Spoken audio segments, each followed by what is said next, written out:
morning.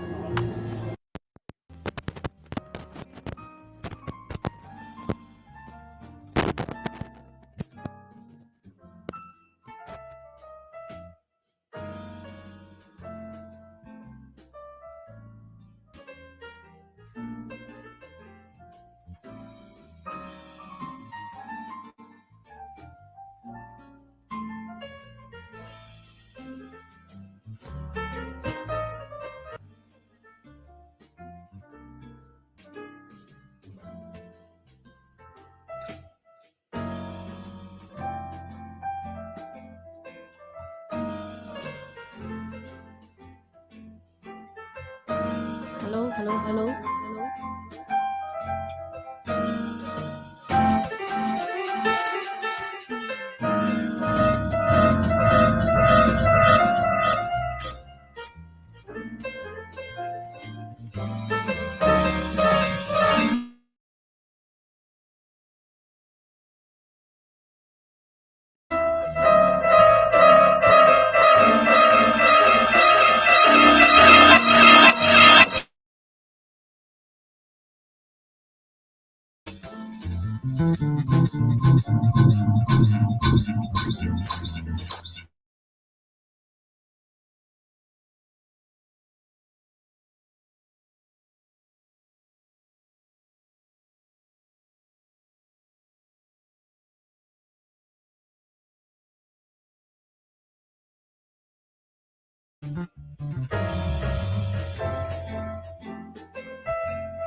Ladies and gentlemen, we would like to invite all our guests present, physically or virtually, to be prepared. Please make yourselves comfortable as we will begin shortly. Before we begin, please make sure that your handphones are switched to the silent mode. You may find the QR code to download the program booklet in the hall. For those joining virtually, you may find the booklet in the Sabah Research Day website. During the keynote lecture and plenaries, you may drop your questions onto Slido using the code number 2093714. Scan the code on the screen projected.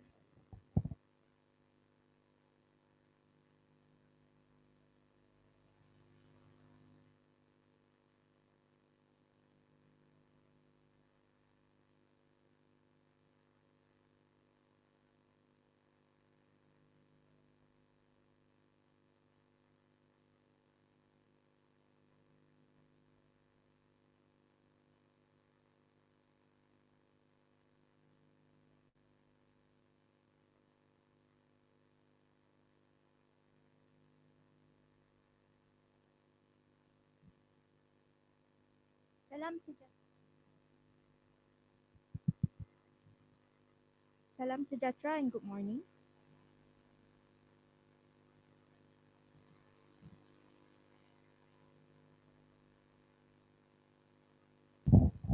Salam sejahtera and good morning.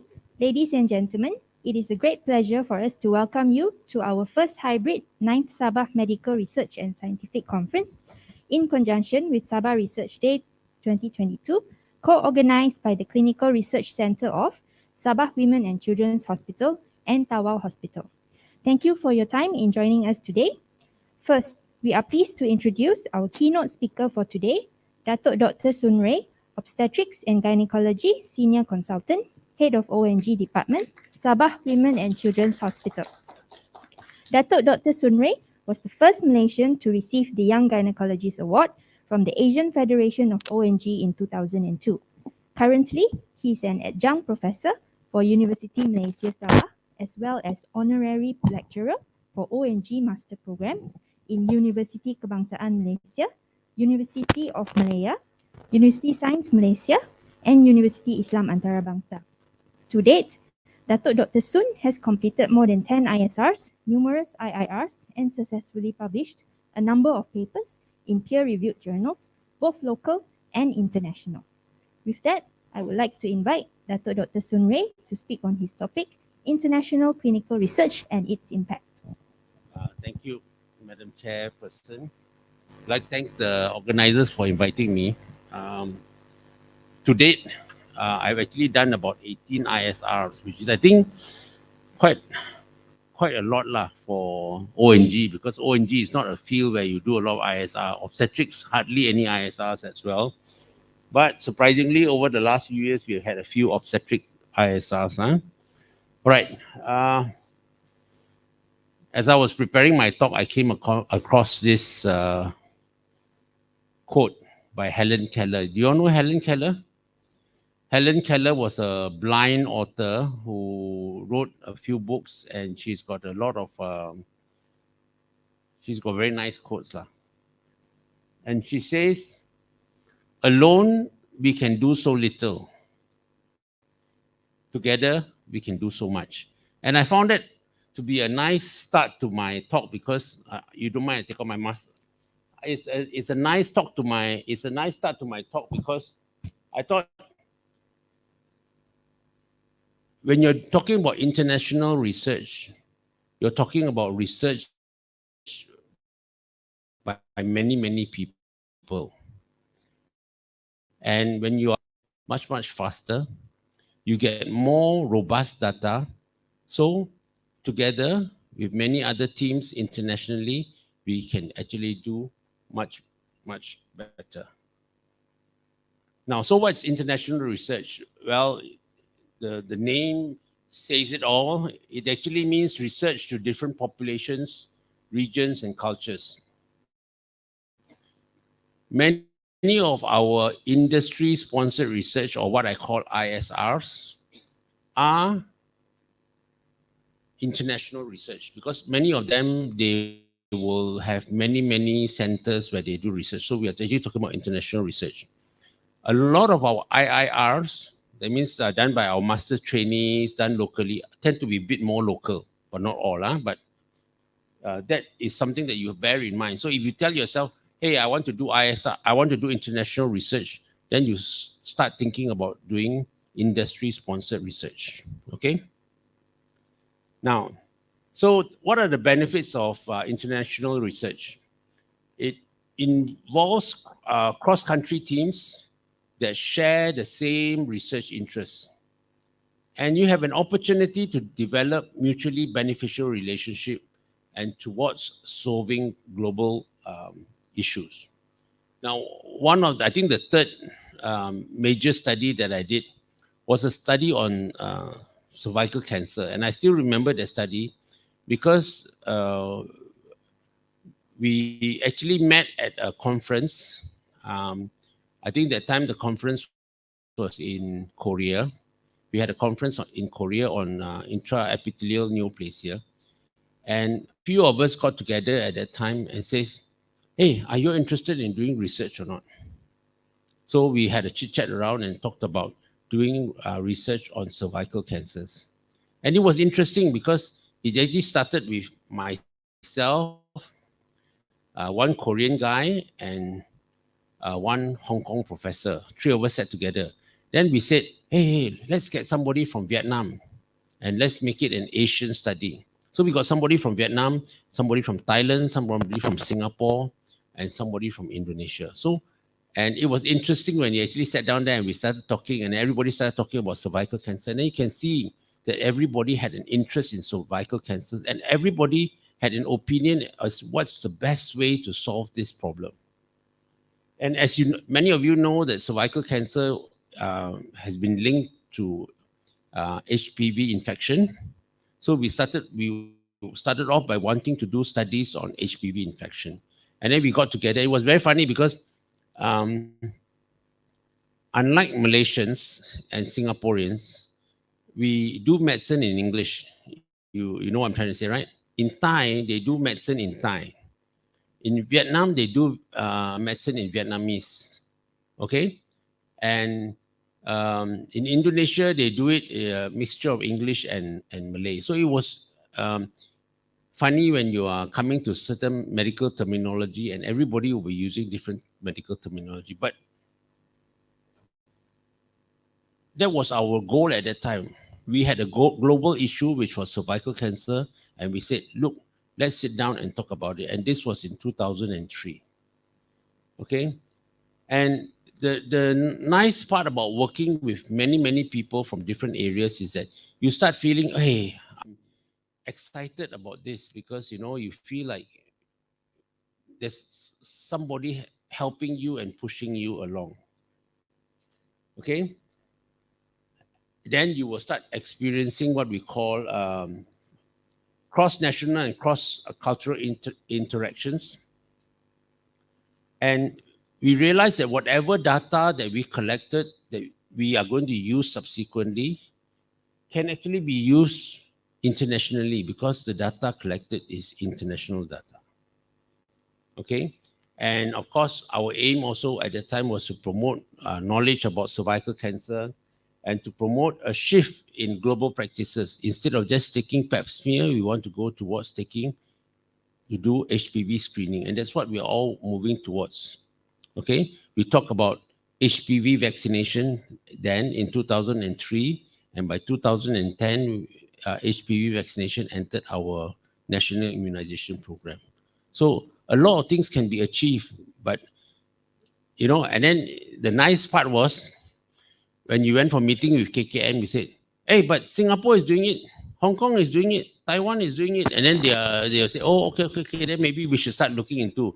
Whereas if you go and you are alone and you don't have the data to help you say what you want to say, then it may seem as if whatever you're proposing is not that usable. But when it comes from a group of scientists that has done research and you can put your research forward, then of course it seems more plausible.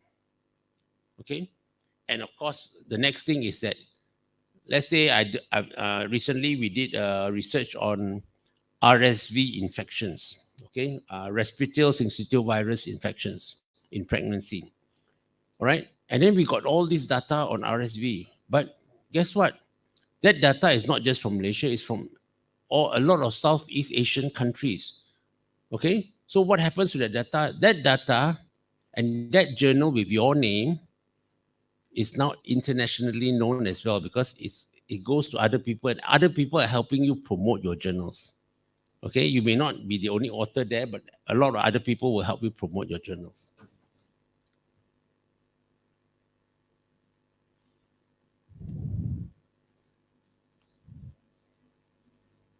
Projector telling me to slow down.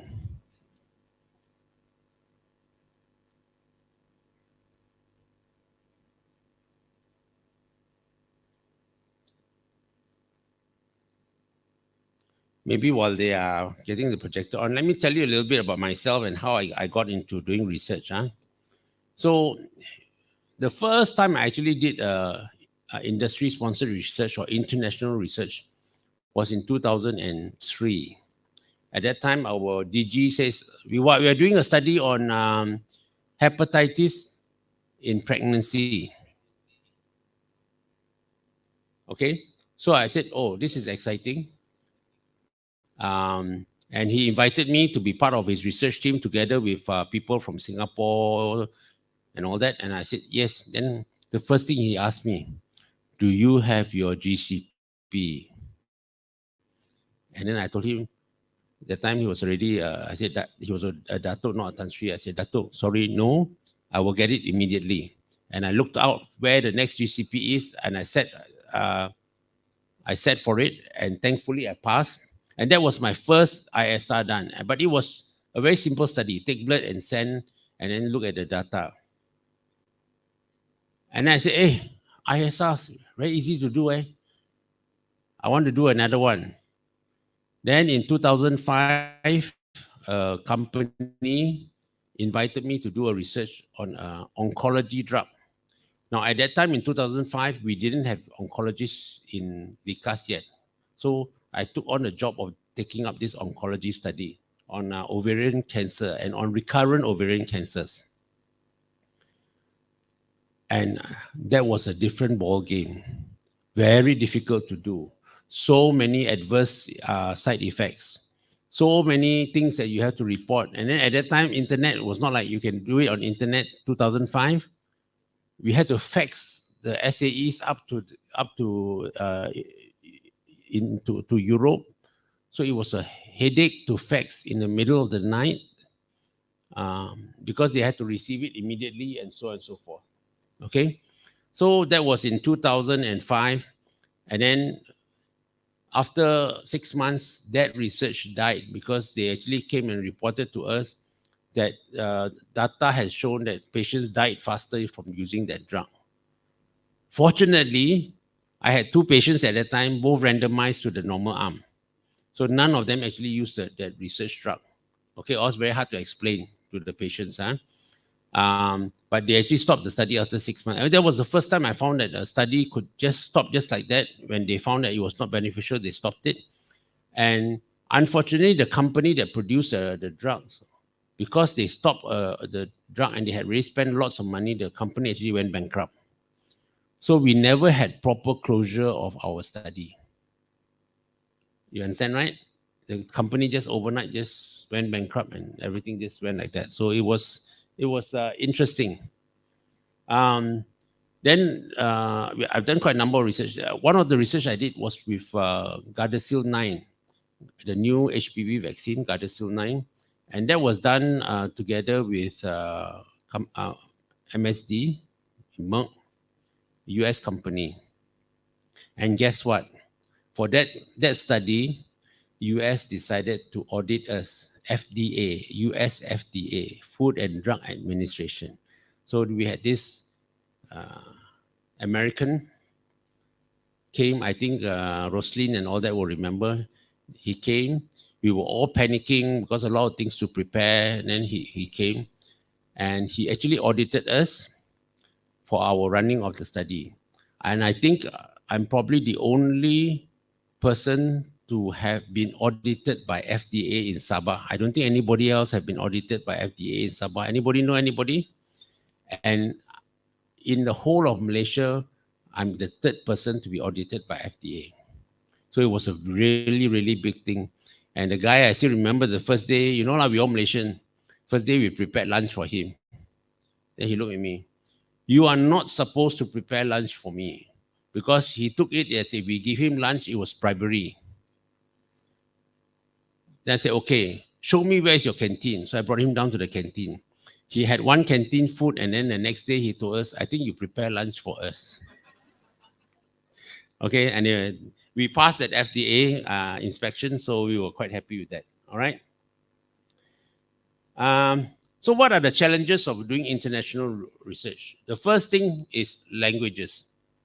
Okay, and as I mentioned earlier in my cervical cancer study that we started doing, we actually from that group of us, we actually came out with 3 studies. The first one was we interviewed people to find out about their perception of cervical cancer. And that data came out very quickly. Then after that, we had screening. That means ladies, we screen them when we take a pap smear, we screen them for the HPV subtype. Okay? And those who had cervical abnormality. So, but that study was very unusual because some of the Vietnamese don't speak English very well. And the Thai also don't speak English very well. And you were sitting down there and struggling. And then when you were preparing your protocol, sitting down there preparing protocol, we had a lot of questions asked because sometimes there was a lot of misunderstanding and communication errors because of the language barriers. So one of the first things that you notice when you're doing international research is language. Language can be a real issue. Impaired language can cause communication, can cause misunderstanding, can create confusion, and can create even a wedge between research groups. Okay? Now, to come back to that research that we had, so we managed to get one of the companies to sponsor us. So it became an industry-sponsored research. Okay? The company actually has an educational grant. They gave the grant to us to do this research. But of course, later on when the data came out, what did the company say? We only want those English-speaking people to present our data at international forums. So I was fortunate I was chosen to present the data in South Africa. I was chosen to present the data in Singapore. Okay, so I had 2 opportunities to actually present the data. But I pitied some of my friends because they were struggling. In the group also got Philippines. Philippines spoke English very well. There were those who didn't speak English very well and were not asked to present the data. Okay, and I could see some unhappiness because they said, hey, we contributed the same. But just because we don't speak English, you don't invite us to present at international conferences. Okay. So whenever you enter an international research, please do it with an open mind. It is no more my way, it is everybody's way. Right. Now, recruitment can also be difficult because different countries have different different type of disease pattern. I give you the same cervical, because that cervical cancer, we had 3 ISRs that came out from it. So the last ISR was looking at cervical cancer. So they said, okay, I want 50 patients from Malaysia, 50 patients from Singapore, 50 patients from, and Singapore said, very hard to find cervical cancer in Singapore because they have such a good screening program. They screen and they manage to pick up all the CIN1, the CIN2, CIN3 very quickly, so they don't actually have advanced cervical cancers.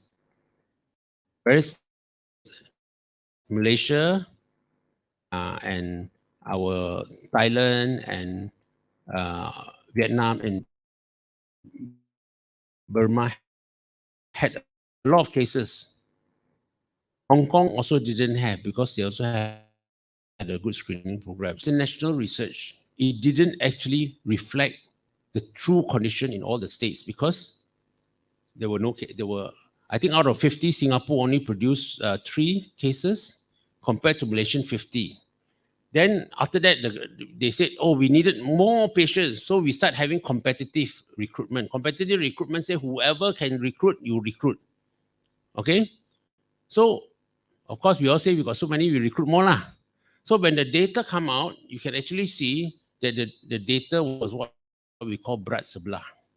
A lot of data coming from Malaysia, from Thailand, from Philippines, but very little data coming out from Singapore and from Hong Kong and from Taiwan. And yet, it's supposed to be a study looking at cervical cancer, in South Asian countries. Okay, so please remember, it may not be entirely reflective. All right. If you're doing studies, have to know about this term called competitive recruitment. So normally we'll tell you every country has 5 or 6. You recruit 5 patients. Then when everybody has recruited and one country is late, then we say you all can fight for that country's percentage. So that's called competitive recruitment. Another practical challenge that you face from international research is with our IRB, our Investigational Review Board. In Malaysia is MREC. Because every country has a different IRB. And every country's IRB have a different criteria. And every country's IRB work at a different pace. Some IRBs you will find, they approved the study within 2 months. Some countries, 6 months. So then how to start the study on time when every country is starting at a different pace? Okay? So another challenge that you find when you're doing international research is with regards to IRB.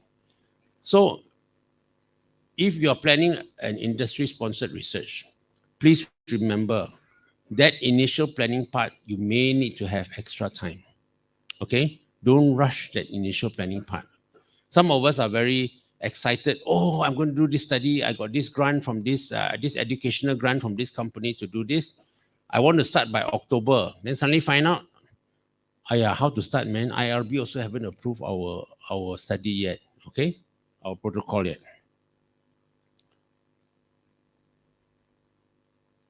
Country laws also very important. Funding, especially when it talks about funding, you have to know what is possible in Malaysia. Okay, for example, in Malaysia, whatever you receive as payment, you have to declare to IRB, to your income tax. All right, a lot of investigators don't declare. That's number one.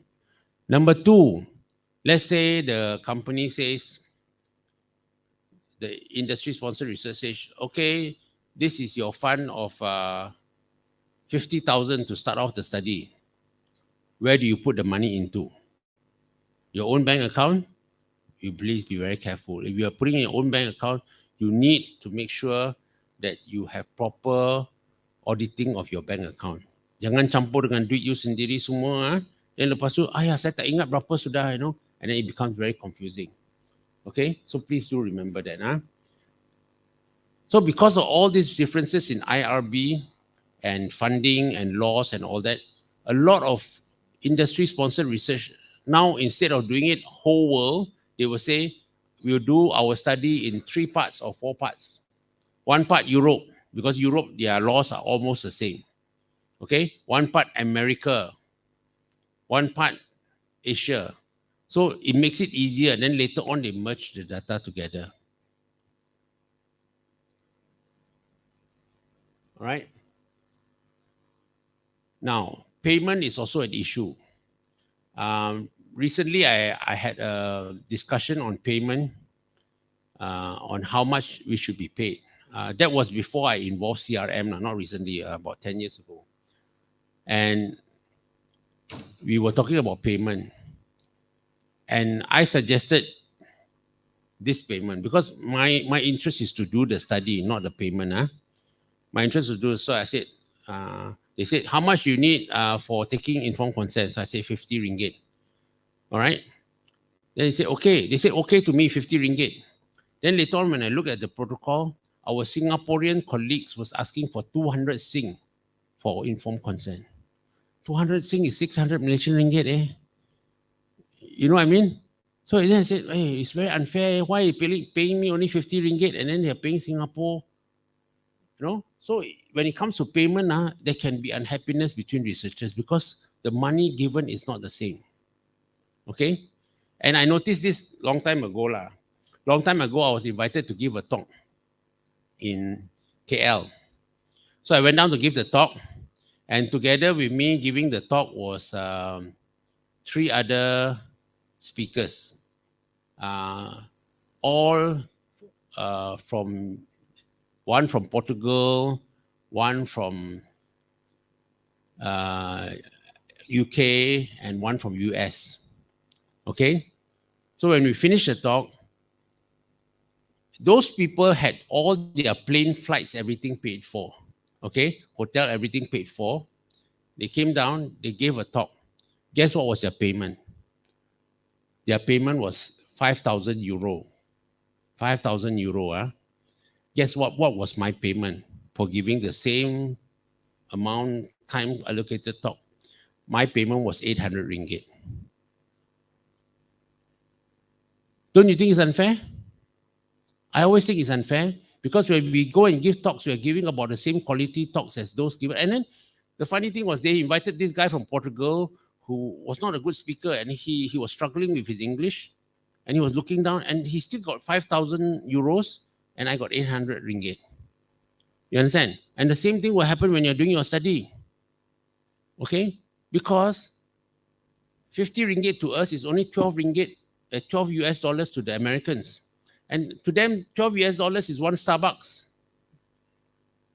latte, you know, or even less because I think it's one latte in US is about 16 US dollars. Whereas 50 ringgit for us, or okay lah, I can survive 2 days, 3 days, you know. So there can be unhappiness when it comes to payment of investigators and all that. So that's another thing that you need to look for properly. After that, I learned to shut up. I let the people who are from the developed countries negotiate. And then when they have finished negotiating, I say, yeah, I follow him lah. You know what I mean? Because their negotiation is much higher. So we just say, okay, we follow him. And that's the way we should let it go. But please remember and be careful.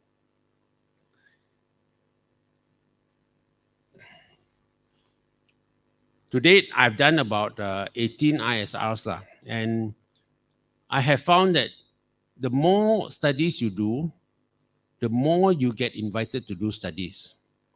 Okay? So please start doing studies early. Once you start doing many studies, you get invited to do more studies.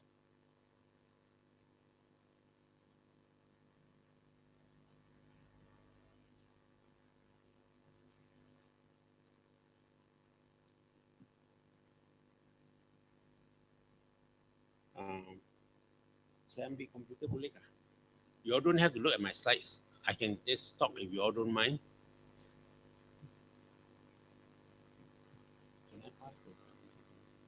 Saya control daripada sini lah. Okay, it's coming back. All right. So one of the things that we have talked about also is that we should be paid. If they don't want to pay us the same, then they should pay us as a percentage of GDP. Okay? So if you say recruitment for US is 10% of their GDP per patient, then it should be 10% of our GDP. That's another way of doing it. Because sometimes they say No. You are in developing countries. We cannot pay you so much. Then you say, then I want as per GDP. So if they are giving the US colleagues 10% GDP per patient, then you also take our GDP and take 10%. All right, that's the other way of doing it, but also very unfair. Okay, because ultimately you see that our American and European colleagues are paid so much more than us.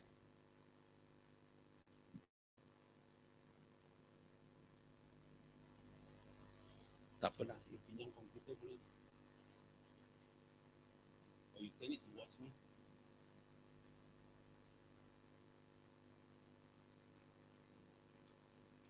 Start sudah? Oh, okay, all right. Now, one of the things if you are doing international research is you please be careful when it comes to accreditation of our labs. Okay, when you do studies, a lot of them will say you need to have accredited labs, or your lab need to be accredited or calibrated or this and that. And a lot of our Ministry of Health labs are not accredited. Okay, so you please be careful. Most of the time they use this scheme Akreditasi Malaysia or standards, ISO standards. Our laboratories, we tend to use this external quality assessment. That means we have another pathologist come and check on us and all that. So there's our own quality assessment, which may not be the same as what is wanted in other studies. Huh? Okay. So one of the way out from doing all this is to use a central lab. You just tell them, oh, okay lah, everything we send to you lah. They will come and say, oh, your lab is this, your lab is that. You know, not up to their standards, because their labs always have this, you know, this certain standards, this certain ISO, which our labs may not fulfill. Then we say, okay, we use your lab. So then you just pay us to send, give us the money to send it DHL to whatever lab you need to do. Okay. All right. Calibration of equipment is another very interesting thing. So when you are doing international research, when you're doing your own research, nobody compares. When you're doing international research, they will ask you, is your refrigerator calibrated? And then you look at yourself and say, how do you calibrate a refrigerator? When I bought the refrigerator, it's a new refrigerator. They told me it's okay lah. But is it calibrated? I don't know.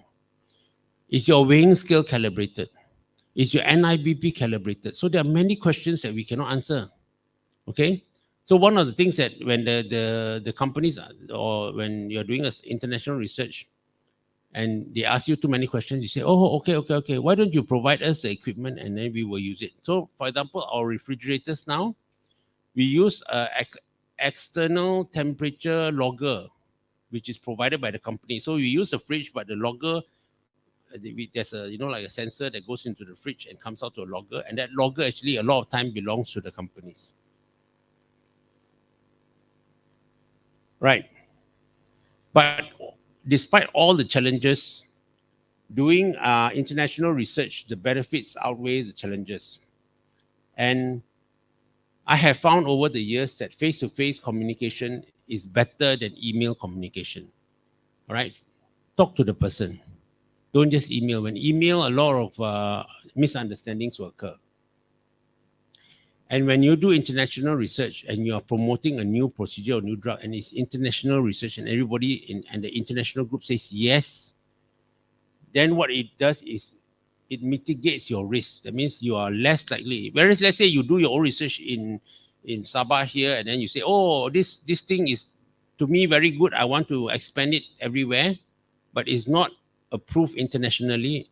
It may be an issue as well. Okay, medical legal issue. So international research will mitigate the risk of a drug or a procedure. So how can we get involved? The easiest way is to get involved with industry-sponsored research, as most industry-sponsored research are international research. And how to get involved with ISR? Answer as many feasibilities as possible. Anybody send you a feasibility, you will answer it, even if it is a no.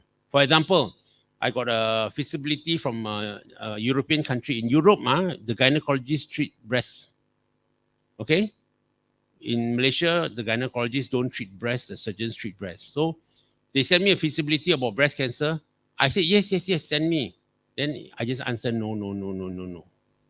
You understand? But it's still answering a feasibility. So even if you think it is a no, continue to answer feasibility. And of course, register your interest with our CRC or with CRM and get your GCP before anything. I hope as many of you as possible will have your GCP. Okay? What other benefits you have? ISRs are income generating for the country. When you do an ISR, the country gets money. For example, let's say I do a ISR with, and the industry is Bayer sponsoring the study that I'm doing. They may be paying 10,000 euros per patient, and you have 100 patients, so you have a million euros coming in for that study. Okay, and please remember ISRs are a KPI for our DG and our Minister of Health. So if you help them fulfill their KPI, it is good because it may help you for your future promotions, especially for the JUSA promotion. And if you are doing studies, you get protected time off for your studies. How have the doing research helped me with my clinical work? The most important is that, to do research, you have to take consent, right? It's not like, science ini, you tuju, It's not like that. No, you have to inform them every single thing. And when I started doing research, I realized the importance of doing a proper informed consent. And now when I do my surgery, I do the same thing as I would have done if I'm doing a study. Okay? And we learn how to actually counsel a patient properly. And documentation is now important. No more using blanco. You cancel, you sign, you date it, and we talk about the importance of legibility, dating, and subsequently, because I did studies, my documentation in my patient's own notes have become better as well. And I have been made more aware of standards and ethical issues surrounding a study. I learned how to do what the meaning of randomization. I understand my statistics better, and it has helped me to do IIRs with my trainees, review journals. And doing international research is very nice one, because one person will say, yeah, I want to become author. Then you say, yeah, you become author. Then I support you, but let me check. So after, as long as you check, your name will enter the review, even though you didn't write the review. So you can be under the list of authors. So there's an easy way of getting your name into peer-reviewed journals. There's also financial rewards. There's also payment for your patient's lab and radiological service. They can also assist with some essential equipment and help pay for your research assistance. And very important, it helps pay for your opportunity to travel. If you're doing an ISR, your traveling is considered tugas rasmi. You know that? If you're doing an ISR, your traveling related to that ISR is considered tugas rasmi. And I'm very excited because I've traveled to Thailand, I've traveled to Poland, I've traveled to Singapore, I've traveled to Korea because they were part of my planning when I was doing an ISR, and it becomes a tugas rasmi for me. So it's very exciting as well. So do remember that. And I do hope more and more of you will enter and start doing industry-sponsored research, which essentially is international research. Thank you very much.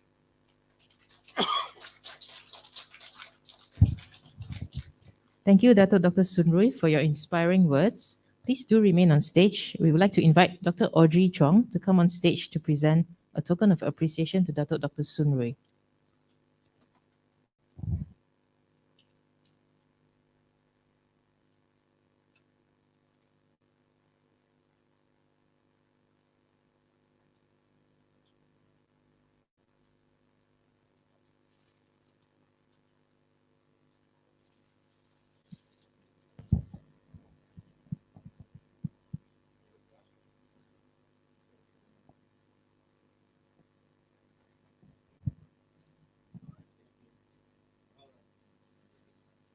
Thank you, Dr. Audrey and Dr. Sunrui. Please kindly be seated.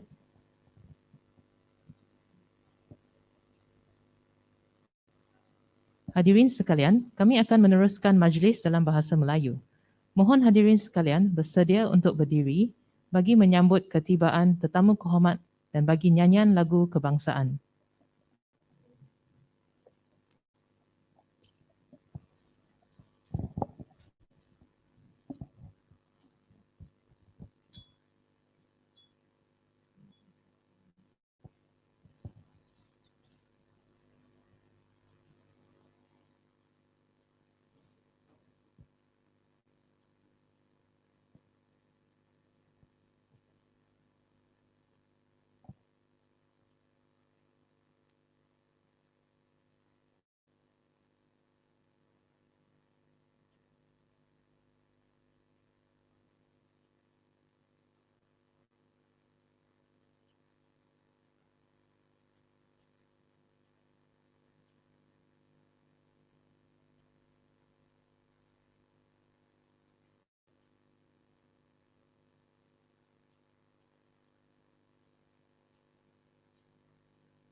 Mengumumkan ketibaan yang berbahagia Datuk Dr. Noor Fariza binti Ngah, Timbalan Pengarah Institut Pendidikan Klinikal diiringi oleh Yang Berusaha Dr. William Gotulis, Pengarah Hospital Queen Elizabeth, Yang Berusaha Dr. Marcus Neto, Pengarah Hospital Wanita dan Kanak-Kanak Sabah dan para tetamu kehormat.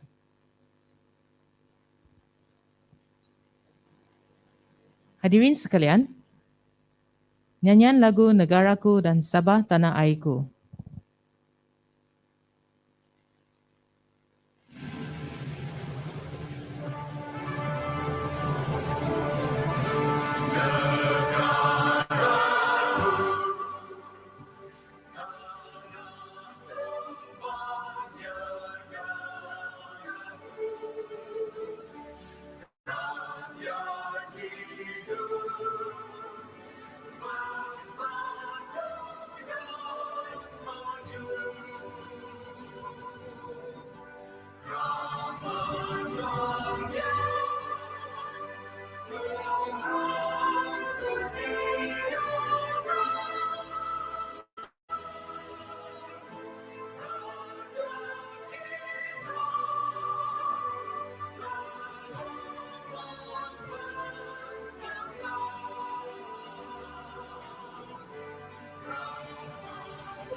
this conference today. To our presenters, I wish you all the best of luck to your presentation. As for our delegates, I hope you'll gain new knowledge from our experienced speakers and apply it in your future research and produce quality research for formulations. Ladies and gentlemen, Datuk Datin, research has no doubt contributed to the development of Malaysia and its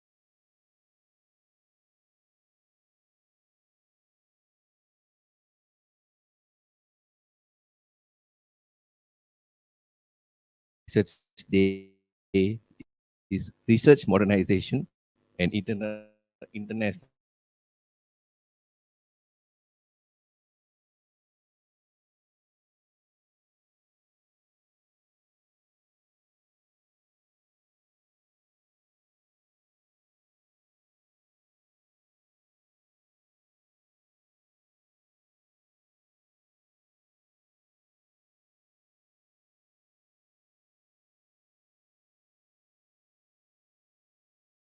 Joining to collaboration.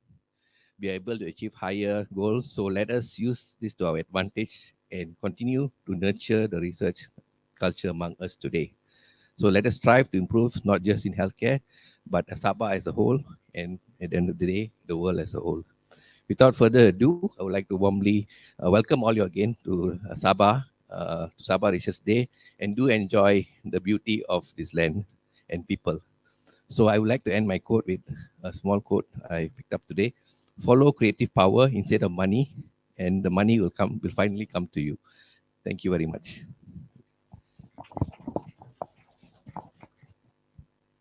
Terima kasih. Terima kasih diucapkan kepada Yang Berusaha Dr. Marcus Neto atas ucapan alu-aluan tadi. Majlis seterusnya mempersilakan Yang Berusaha Dr. William Gotulis, Pengarah Hospital Queen Elizabeth, merangkap Wakil Pengarah Jabatan Kesihatan Negeri Sabah bagi menyampaikan ucapan.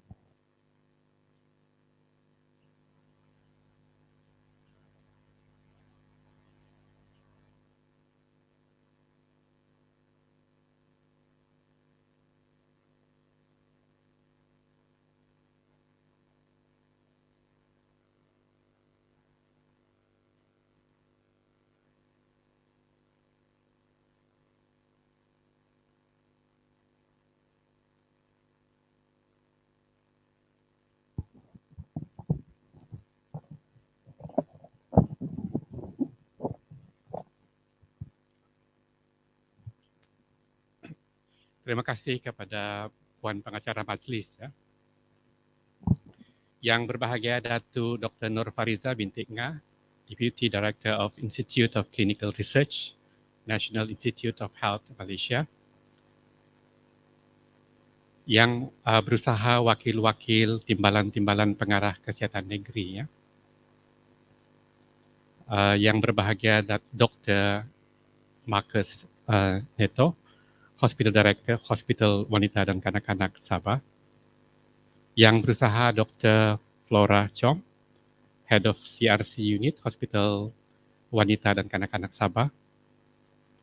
Yang berusaha Dr. Audrey Chong Shuklan dan yang berusaha Puan Liliana binti Pengui, Organizers of Sabah Research Day 2022. And our keynote speakers, yang berbahagia Datuk Dr. Sun Ray, Obstetric and Gynecology Senior Consultant, and our esteemed speakers, yang berbahagia Datuk Dr. Christina Rundi, Public Health Senior Consultant and Consultant for UNICEF Malaysia. Hai Datuk, Hana di belakang pula.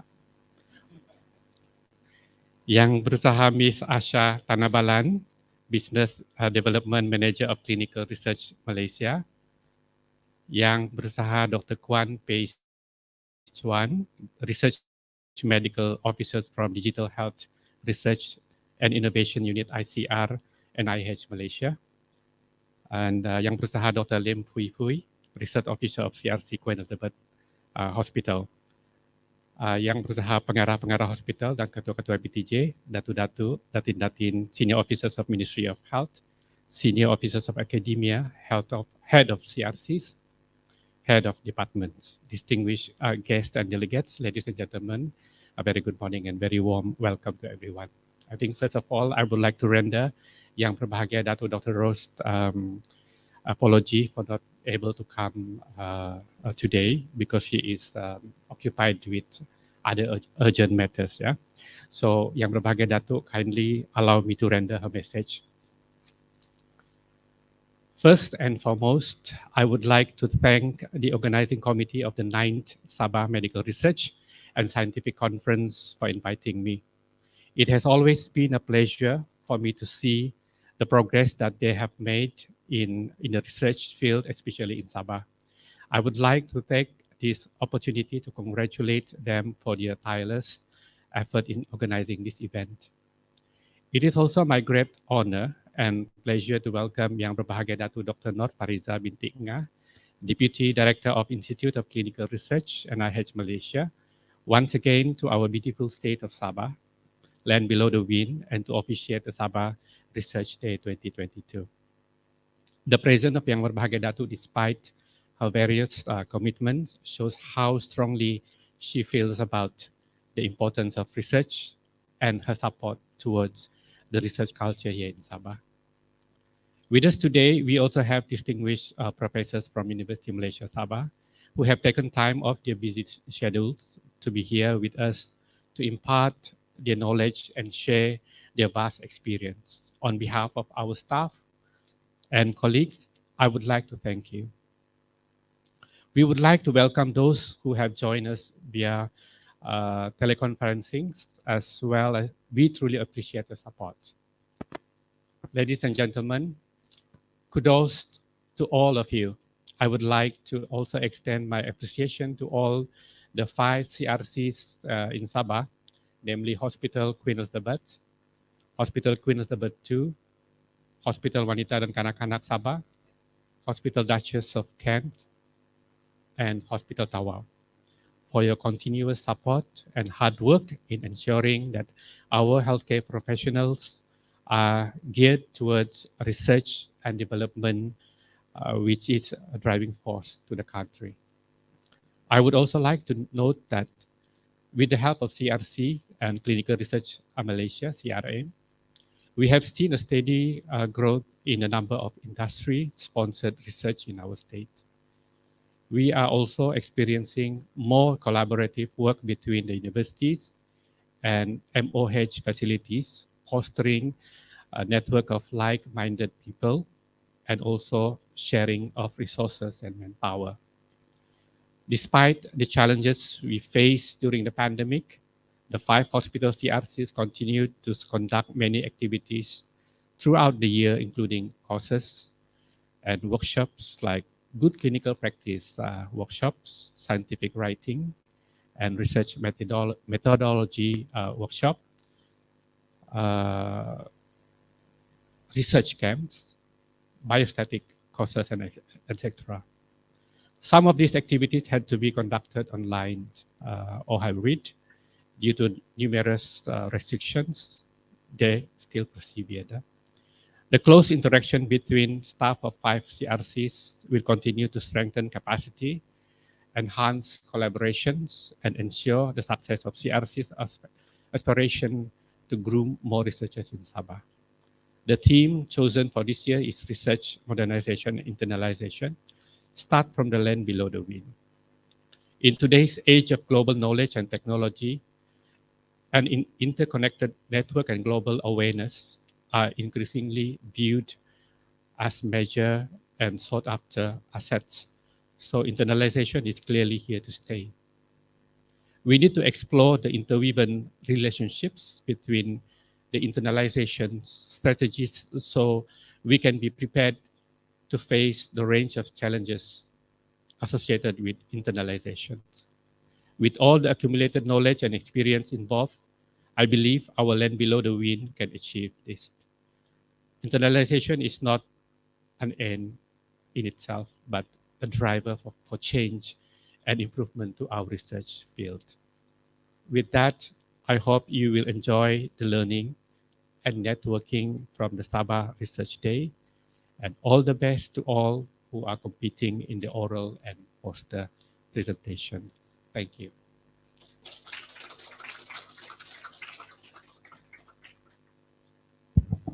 Terima kasih diucapkan kepada Yang Berusaha Dr. William Gotulis atas ucapan itu tadi. Seterusnya, majlis dengan segala hormatnya menjemput Yang Berbahagia Datuk Dr. Nur Fariza binti Ngah, Timbalan Pengarah Institut Penyelidikan Klinikal sebagai tetamu kehormat bagi menyampaikan ucapan perasmian dan seterusnya merasmikan persidangan Sabah Research Day tahun 2022 ini. Datuk Dr. Nur Fariza dipersilakan. Thank you, Ms. Chairperson. Assalamualaikum warahmatullahi wabarakatuh and very good morning. First of all, I would like to extend the congratulations and well done for the Sabah CRC team for organizing this 9 Research Day on behalf of the CRC, on behalf of the ICR NIH unit. So, Yang Berusaha, Dr. William Gotulis, the Hospital Director of Queen Elizabeth Hospital, representing Sabah State Health Director Dr. Ros Nani binti Mudin. Yang Berusaha Dr. Marcos Neto, Hospital Director Hospital Wanita dan Kanak-Kanak Sabah. Yang Berusaha Dr. Flora Chong, Head of CRC Unit Hospital Wanita dan Kanak-Kanak Sabah. Yang Berusaha Dr. Audrey Chong Shuklan dan Yang Berusaha Puan Liana binti Penggui, the organisers of Sabah Research Day 2022. Datuk-datuk, datin-datin, senior officers of academia, directors of hospital, head of CRC, distinguished speakers and delegates, honoured guests, ladies and gentlemen. Greetings and very good morning to everyone. It is my great pleasure to be able to join all of you during this momentous occasion. First of all, I would like to thank the organizing committee for inviting me to officiate the opening of the 9th annual Sabah Medical Research and Scientific Conference 2022. I note that with great pleasure with the theme chosen for this year, research, modernization and internalization start from the land below the wings. And it is indeed appropriate as our nation is moving forward with new ideas and initiative. Research and development is the key to driven this movement. As clinical researchers, all of us must strive towards producing research which are not just interesting, but also of high quality and impact, which will contribute to the community, specialty, and the country as a whole. Ladies and gentlemen, I understand that those attending this conference come from various healthcare disciplines: doctors, dentists, pharmacists, nurses, allied health, and so on. And it is indeed encouraging to see so many people from different hospitals as well as departments all over Sabah coming together in the name of clinical research. The Institute of Clinical Research mission is to improve patient health outcome through ethical and quality clinical research. Therefore, this Research Day provides a platform and opportunity for investigators to share their experiences and effort in research, and will also encourage and motivate other colleagues to conduct more high quality research, which will subsequently drive efforts in making us a leading clinical research institution in Asia, which is also the vision of the ICR. Research comes in many shapes and forms. It employs qualitative, quantitative, or mixed method depending on the research question being asked. But what do we mean by high quality research? Good quality research must provide evidence that is robust, ethical, stand up to scrutiny, and can be used to inform policy making. At the same time, it should also abide by principle of professionalism, transparency, accountability, and auditability. For us, our quality is also measured by how we can improve healthcare for our population, stimulate change for the better in our system, and also to improve patients' outcome. Our action speaks louder than words, as the saying goes. As much as we can talk about improving healthcare, the result of our work is reflected through our actions. For us in the management aspect of healthcare, it is imperative for us to have a data and result from all your research in order to change and improve the system that are in place. What we truly want to achieve are real improvement in terms of health status, health service, quality of life, and satisfaction, as well as happiness of our population without compromising on patient safety. Honored guests, since it began its service in February 2011, CRC of Hospital Wanita and Kanak-Kanak Sabah, in collaboration with other 4 CRC in Sabah, has been showing tremendous contribution in the local setting as coordinators of research activities, clinical registries, and providing research-related training in Kota Kinabalu and other towns in Sabah. We also been seeing a steady increase in the number of research done in Hospital Wanita dan Kanak-Kanak Sabah, both from the investigator-initiated research or IIR, as well as industry-sponsored research or ISR. And we are proud of your achievement and wish you all the best in your future undertaking. So with that, I would like to officiate the opening of the 9th Sabah Medical Research and Scientific Conference 2022, and I wish you a fruitful and enjoyable conference ahead. Thank you very much. Terima kasih diucapkan kepada Yang Berbahagia Datuk Dr. Nur Fariza di atas ucapan perasmian tadi. Mohon kekal di atas pentas untuk upacara perasmian. Majlis mempersilakan Yang Berusaha Dr. William Gotulis, Yang Berusaha Dr. Marcus Neto, Yang Berusaha Dr. Flora Chong, Yang Berusaha Dr. Audrey Chong, Yang Berusaha Puan Liliana untuk naik ke pentas bagi menyempurnakan upacara perasmian. Dijemput Datuk Dr. Nur Fariza untuk membunyikan gong sebanyak 3 kali sebagai tanda perasmian Sabah Research Day 2022.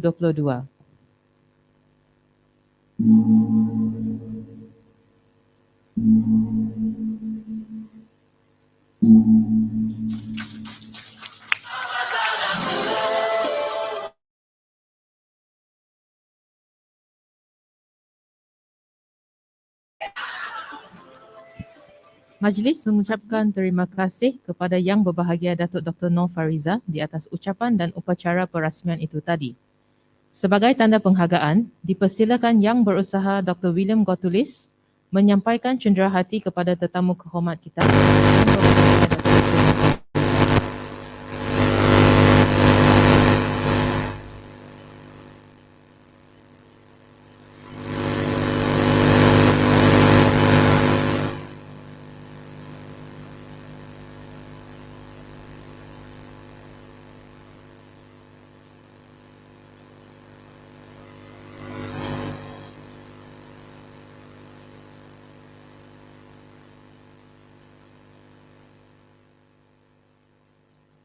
Majlis merakamkan ucapan terima kasih kepada Yang Berusaha Dr. William Gotulis. Dengan ini, secara rasminya bermulalah Sabah Research Day 2022. Para tetamu kehormat dijemput duduk.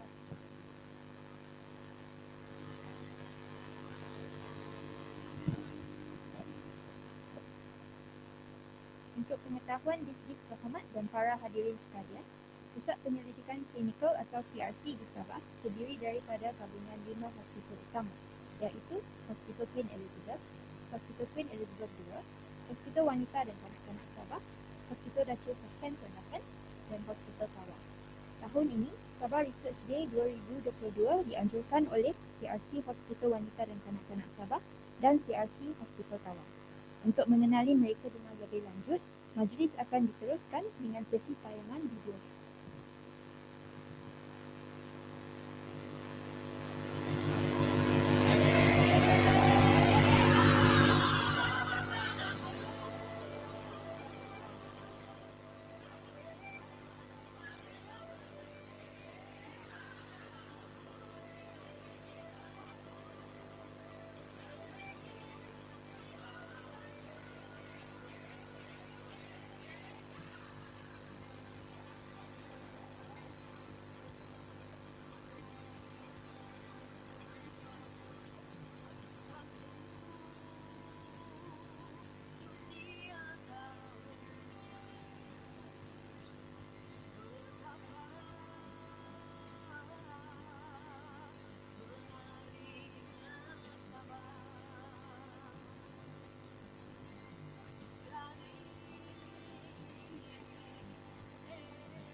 Di mana letaknya negeri tanpa hati kita, rakyat makmur hidup sederhana.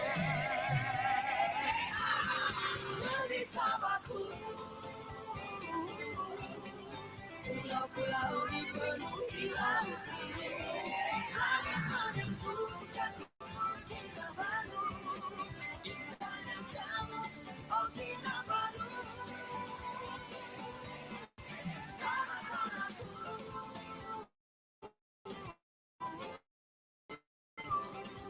hai teman, mari mataku, dunia ini negeri di bawah batu.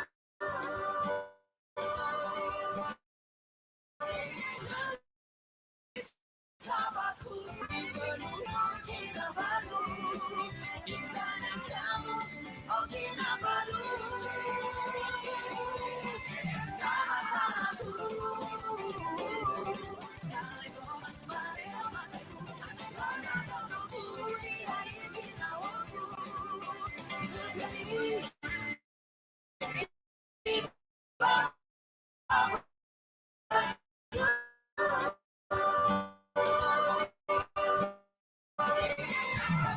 negeri Sabahku, pulau-pulau dipenuhi laut biru, langit menembus. Selamatkan aku, hai teman, mari mataku, langkah dunia ini nawaku, negeri di bawah batu.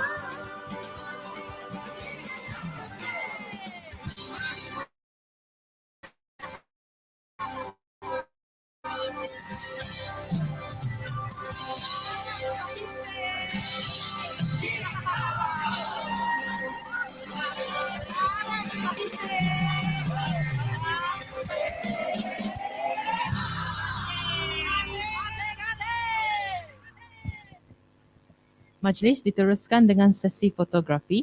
Mohon kerjasama para hadirin untuk berada di tempat masing-masing.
Terima kasih kepada para tetamu kehormat serta hadirin sekalian.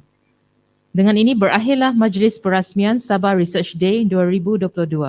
Seterusnya, majlis menjemput Yang Berbahagia Datuk Dr. Noor Fariza, Yang Berusaha Dr. William Gotulis, Yang Berusaha Dr. Marcus Neto dan para tetamu kehormat untuk menikmati minuman pagi yang telah disediakan. Para hadirin dimohon untuk menunggu di tempat duduk.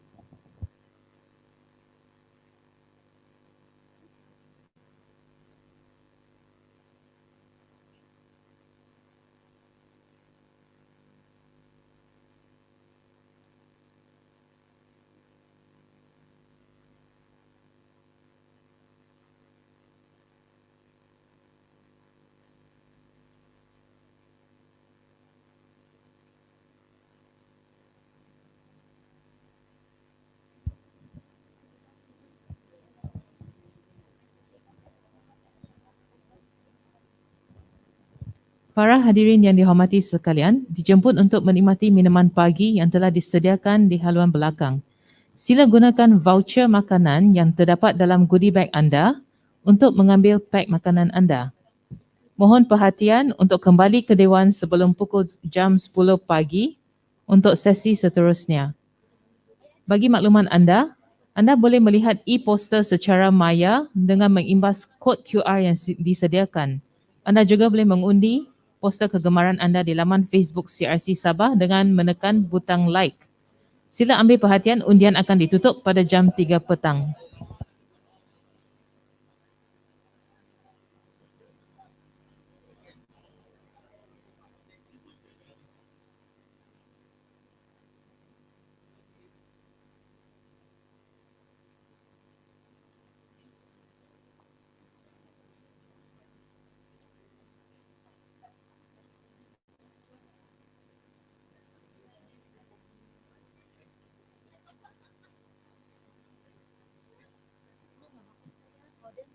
Because itu slide itu.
Good morning. Thank you for coming back. Some short housekeeping announcements. Anybody who left a black color bag in the ladies or the gents, please come and collect it from us. Yeah. If you're missing a bag, please come and see us. Thank you.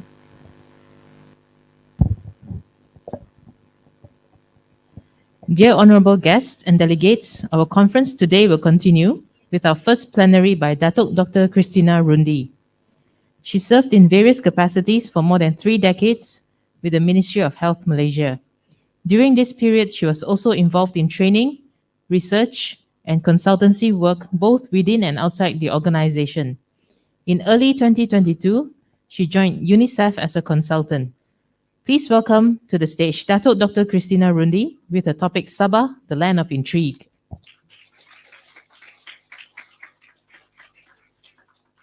Thank you very much. Is there one that is? Can I just? Tidak cukup, tidak akan kemudian gitu. Thank you very much, Madam Chair, for the introduction. A very good morning, salam sejahtera and kopi bosian to all of you who are in the room, and also those of you who are following this presentation online. First of all, I'd like to say thank you to the organizing committee for inviting me to share some of my experience at this 9 Sabah Research Day. Reminds me of those good old days. And secondly, thank you very much for giving me the privilege of choosing my own topic. I was very happy early on. Then I realized that next time don't ask for free topic. Don't know what to say. But anyway, I chose this today because I wanted to kind of share something about Sabah which I hope will be taken up. Part of the theme for today, which is modernization and internationalization. Yeah, so I thought of a title that is kind of a storytelling topic and some insight into the type of research that I hope that we will undertake. I know a lot of us want to do scientific research, but I thought maybe some of you might want to do some action research or applied research to address some of the intriguing aspects that can only be found in the land below the wind. So this is the my outline for today's presentation. So for many of you, especially my friends and colleagues from outside of Sabah, who are in Sabah for the first time, either on a social visit or to work, Sabah is an entirely different place to be. Even for those who are from Sarawak, I've got friends from Sarawak, spend almost their entire career life in Sarawak. They still find Sabah like entirely different place to work. An enchanting place, no doubt. Land of nature, hanging bridges, land of innocent and trusting local kids, and baby sea turtles. Short clip I just want you to enjoy, which I'll bring back later on towards the end of the slides. So this was taken at Langkayan Island Resort. About 1.5 hours boat ride from Sandakan. So usually you know about Pulau Selingan, but there's another place for you to see baby sea turtles, sorry.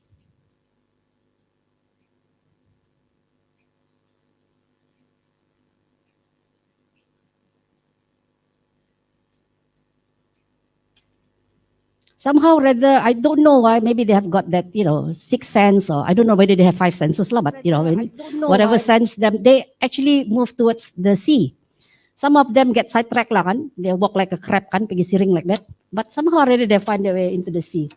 So that is the baby sea turtles, and the reason why I chose that video as an introduction is because despite these beautiful things that we find in Sabah, therein lies an open secret in Sabah, and the open secret is about this, what is known as the nowhere people,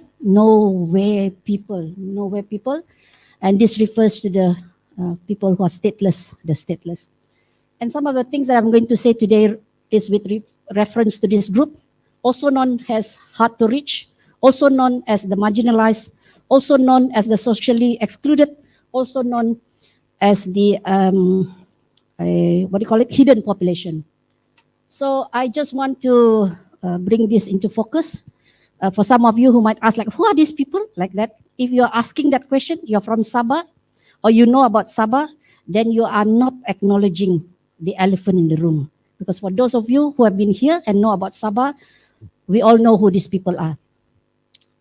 So in Sabah, unfortunately, there exists a group of people who are socially excluded, divided based on the social, political, economic, and cultural divide. So you have a group of people, the blue-colored one, so-called the locals, and the red-colored one, so-called the socially excluded. People who are socially excluded are unable to participate in very basic political, economic, and social functioning. They don't have equal access to opportunities and services. They don't lead a decent or happy life. They've got no voice. And they have got no input towards the betterment of the community that they live in. So these are the marginalized, excluded people in Sabah. I just want to, bring home the point. And later on, when I ask the question like, why bother? I want you all to reflect on this, what is this thing, image. Because when they put the socially excluded, and if you Google for photos, you'll find this, as if there's one lone red guy in one corner and that numerous or number of people in blue on the other side. In Sabah, the red color ones are growing. So one day, the red color ones will be deciding on how big the divide should be or how they want to close the gap.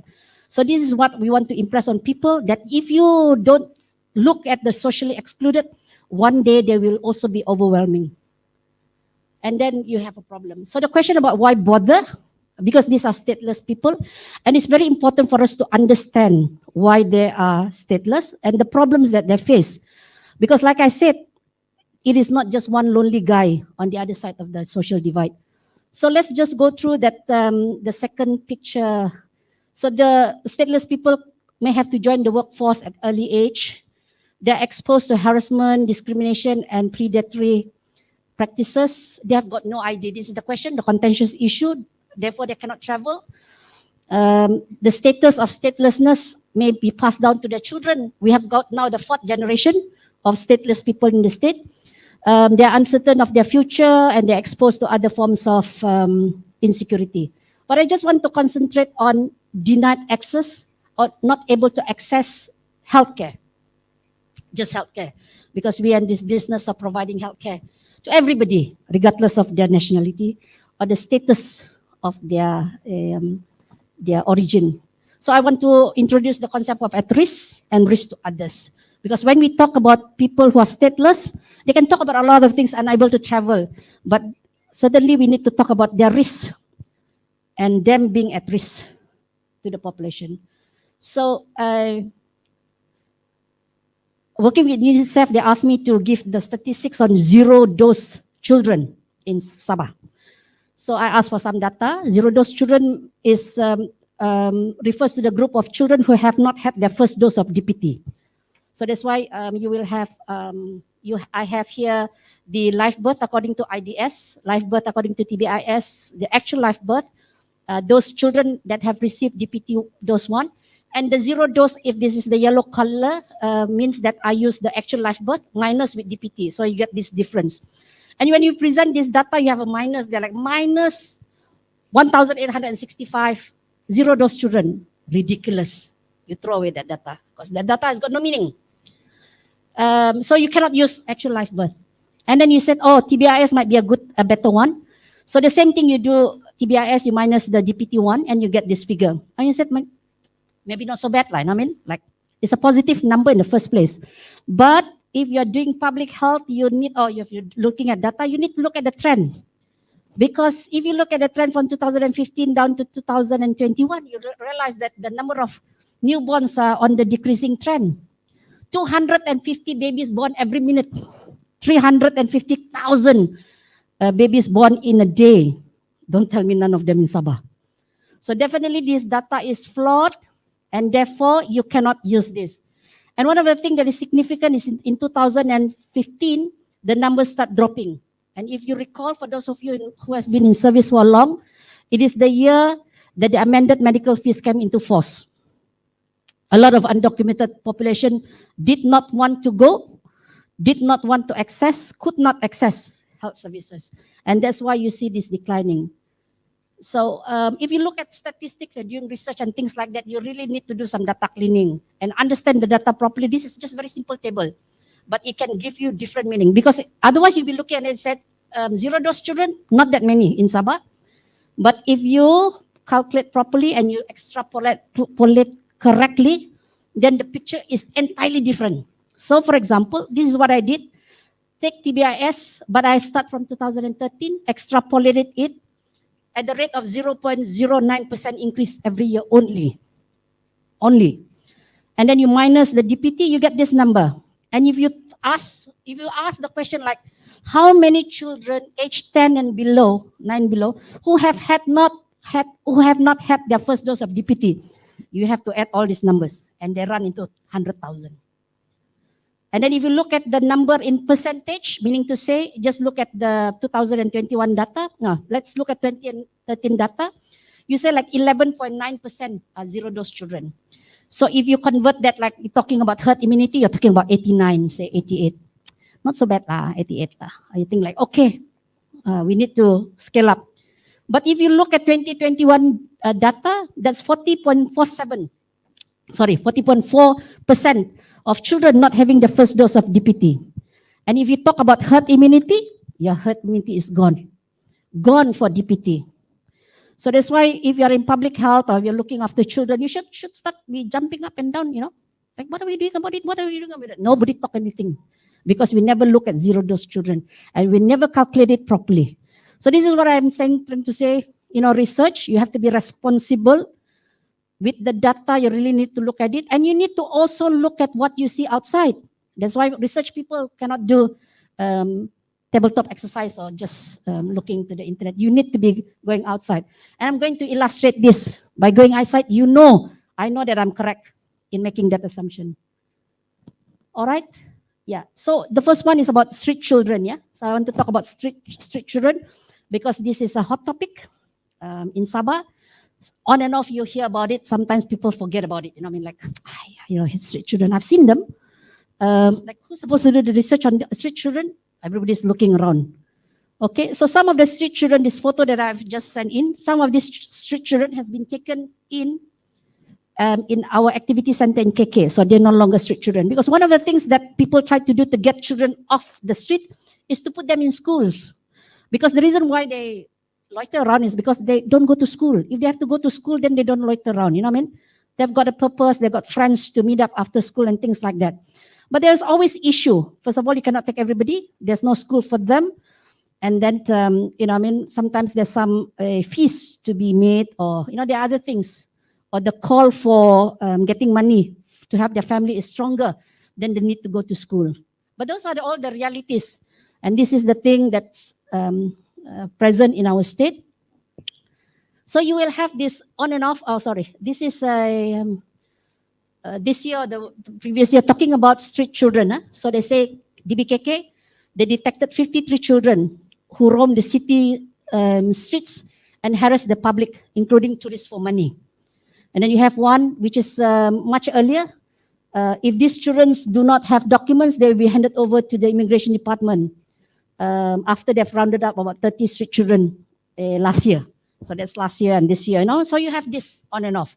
But nobody does any study on them, And I can understand why also, because sometimes you have got conflicting remarks like this. And if you don't go out, you're the kind of people who don't go out. You go to work 6 o'clock in the morning and you leave your office at 7 o'clock at night. You don't see this, the reality of the people loitering around the streets. You have people who say, not as serious as thought by many. People exaggerate the figure. It depends on whether you want to. If you're an NGO, you want money to support your program, you said a lot of street children. But if you're in the authority and you don't want to look as if you are incapable of dealing with the problem, not a big problem. Statistics is like that, isn't it? You can mark it up or you can do whatever you want. You can take what you need to present. But like I said, if you're doing research, you need to be very critical about what you read and your understanding about the issue. So when you are contacting things being said about students, you wonder whether they're talking about the same people. Is your definition of strict children different? Are you talking about people who loiter there or people who sleep on the road in open spaces? Are those children? And for some photos illustrate, actually we don't have a definition. If you are going to do your research, you better make your own working definition. Because nobody will then probably will just assume that these are the same children that we talk about. But here are some photos that we have. I want to introduce Roslan. Roslan sits just in front of us.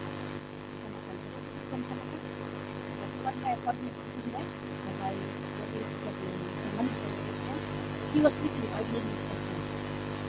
And then the second time I went again, I saw him busy doing some coloring. But he was awake, and so I asked him, like, what's your name? He said his name is Roslan. How old are you?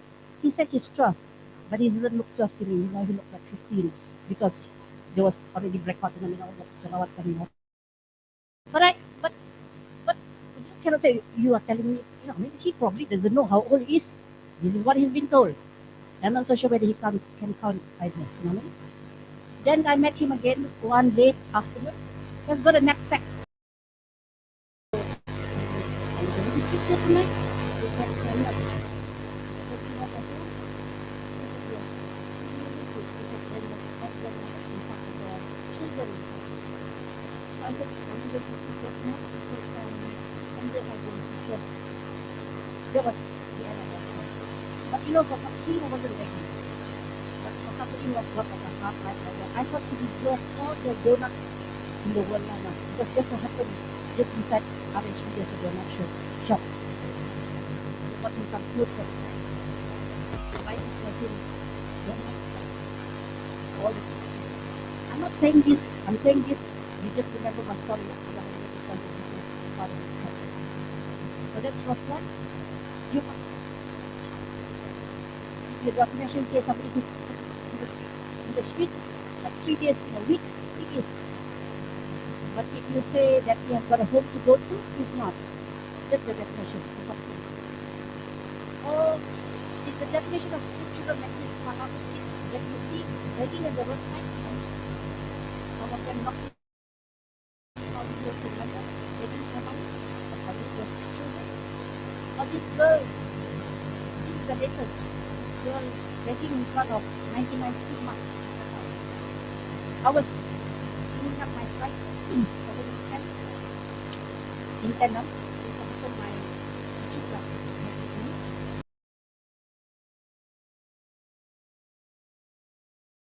She said, Nenek, that's what I mean. Kalau dia macam apa ni, grandma, dia bilang dia bilang. Dia bilang, in KK kali, dia bilang. I said, yes. So she said, where is the case? I said, she asked me, did you give her money? So I said, tidak. And she said, why not? Kasihan, she said. So I couldn't find the answer, you know, for somebody who's like very vocal like me, I couldn't find the answer. But I didn't also examine why I didn't, you know what I mean? Why I didn't when Roslan got all the donuts that he wanted, you know, he didn't want. Oh. Why this girl didn't? So, but I just kept it at that because I couldn't understand also why I didn't. And so we were driving back from Tandem yesterday, and she was seated at the back of the car, the driver. All of a sudden she asked me, she said, Nenek, the kid yang di CKS menggatal 99, they got so good memory lah these kids. Kenapa? Why you didn't give her duit? She said. So I said, I couldn't answer her. She said, next time you give, dia bilang, kasihan, she said. So the only way was to say, okay lah, nanti kalau Nini nampak lagi budak ini, I will give her 5 ringgit. And I just stopped short of saying, and I'll give 5 ringgit to all the street children I meet. I just stopped short of saying that. But, you know, it kept me because I didn't want her to feel because children are innocent, yeah? And maybe sometime, somewhere between childhood and adulthood, we lost that kind of compassion. But anyway, I just want to tell you, because sometimes you need to examine why to some people you feel the compassion to give them food when they're not begging. And for some people who's really begging, you don't give them anything. You need to examine those, because if you're going to do research, these are the biases that you have to deal with. Maybe because she was begging, it was in a public place. I didn't want to give because I didn't want to encourage that kind of begging. Maybe because I could easily just give her whatever amount that I have in my purse. But what is that thing that's stopping? So this is dealing with biases when we talk about doing research in marginalized population. Or is it, so she a street child? She certainly fulfilled. Or are street children those people who work in the morning or work certain hours in a day, like the budak who sell you the plastic bag or the one who help you carry your things to your car? And then after they've got some money for the day, they will go out and play in the streets. Some of them have got home, some of them don't have.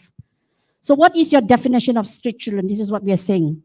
Because understanding that definition, we go into some of the other things that we talk about, which is hidden population.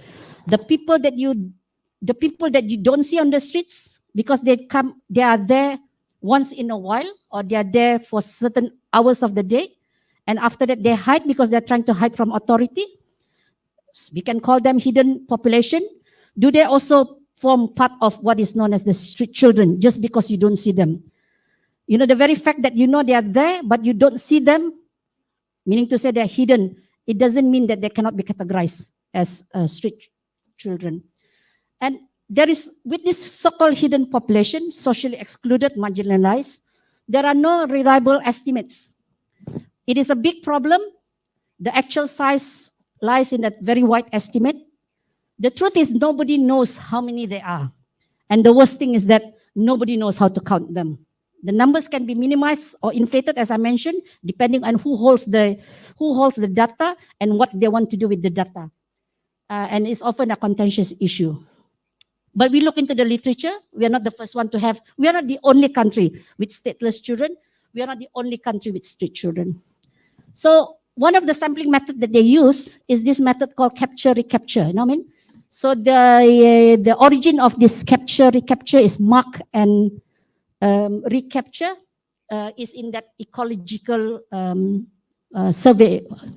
You know, when they want to count like how many birds there are in this area, so they use this mark and recapture method. Capture and recapture. So what happens is that they'll catch lah a few number, macam 10 birds ka like that. Or how many is that? 8 birds ka. And then they go and tag on the lake macam tu. And then sometime later, not so long after that, they go and catch again. And then they'll have a look at how many has got that tag. So if you translate that into human, we don't tag them lah on their ankles or on their wrists. But basically, we might have to get their names. And you know, names for undocumented population changes. So you cannot depend on names. You probably need to take some photographs of them or a biometric measurement for that matter. And then, so you sample them. And then again, after that, you sample them. And you just want to have the estimates. So I've put some sample here. So you remember the newspaper cutting? So just assume the 30, which was last year, was the first time. And so they will mark. Adalah nama-nama diorang. And then the second capture was this year, 53. And just for the purpose of comparison later on, to say 5 of them, you have actually noted down their names from the previous 30. So in order for you to get the estimate number of street children, if you do this calculation, which is total number, estimate number, sorry, this is the first capture, this is the second capture, and this one are the people, are the numbers marked. So you get 318. One way of looking at it is that if your number that you so-called mark in that second capture is small, you know that you have a lot more. But if you have, like for example, out of 30 that you saw last year, and you catch them again this year, 53, out of the 30, 25, you have seen them last year. So you know the population might not be that many, only 64. So this is very important as a guide. And the assumption that is made is that it's a closed population. Going out and in, stable, and there is no like huge influx of people coming in to upset this formula. And if you do recapture again and again, so the formula is going to be like this. All right. So this is one of the methods they can do to estimate hidden population, marginalized population, using the mark recapture method, or they call it capture recapture. All right. So just looking at the literature, like I said, we are not the only country with street children. So there were some studies done, and I just want to say this study, capture recapture estimates number of street children in Brazil. So this is a different method. What happened is that they already have a registry with the NGO. And what they did is that they do two more survey, street survey, survey 1 and survey 2. And so they have this number, and then they look at, the one that overlaps, you need to address them. And then they use log linear model equation to estimate the number. So if you just add this one, you'll get about 1046, something like that. When you do this with the log linear model, you get about a couple of hundreds more. All right. So these are some of the methods. So don't give up if you don't know how to calculate the sample population. There are ways that we can do. This is all applied research. So scavengers, I just used this picture to tell you that, not only in the animal kingdom do you have scavengers, you also have them among human population.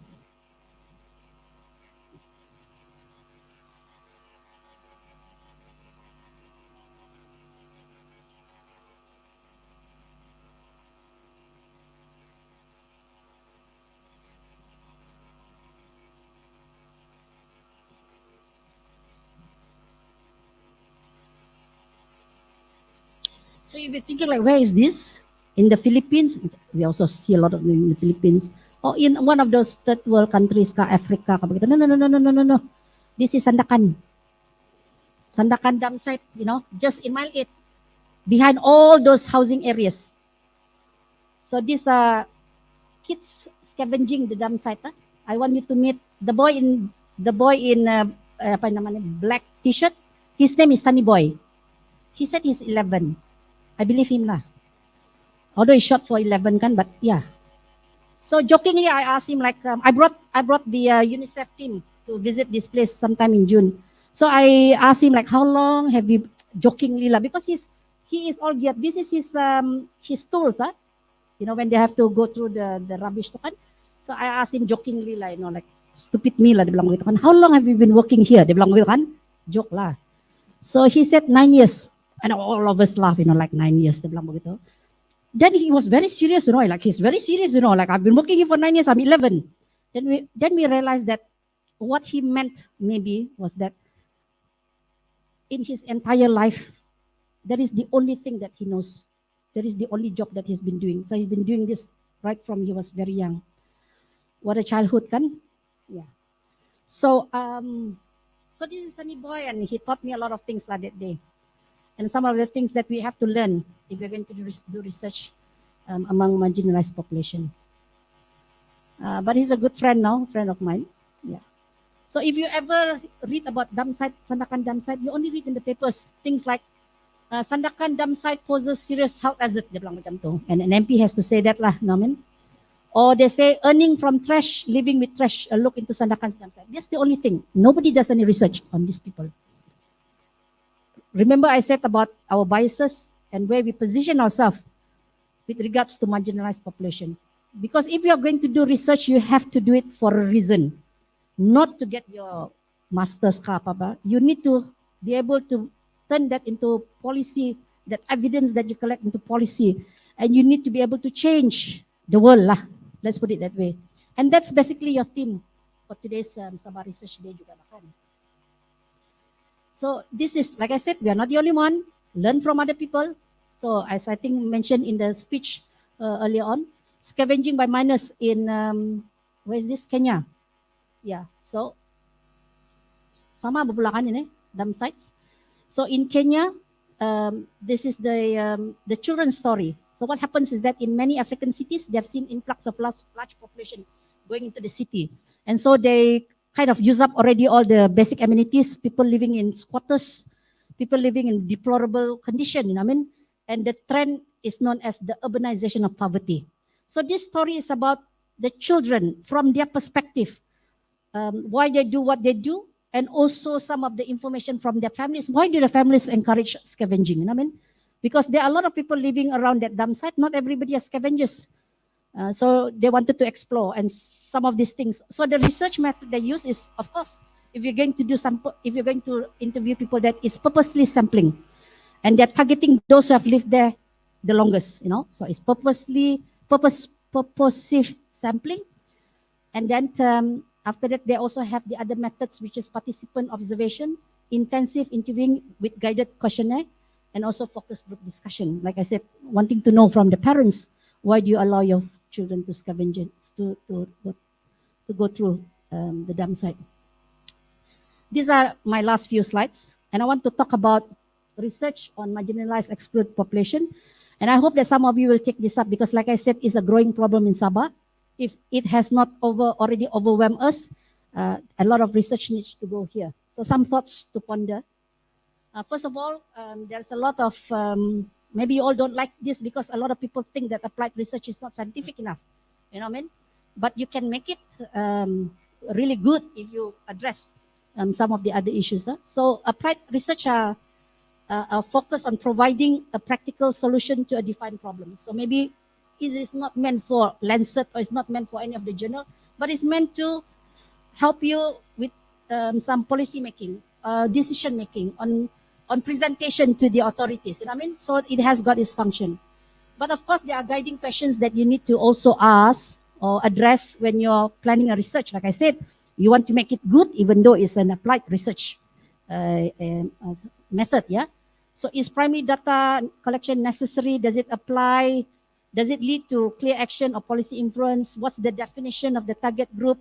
What is your hypothesis? Are you going to accept null or the new findings? Does the sampling method allow for fair generalization of the target population? Usually they don't. You know, if you're doing research in a dump site, you cannot generalize it to the general population.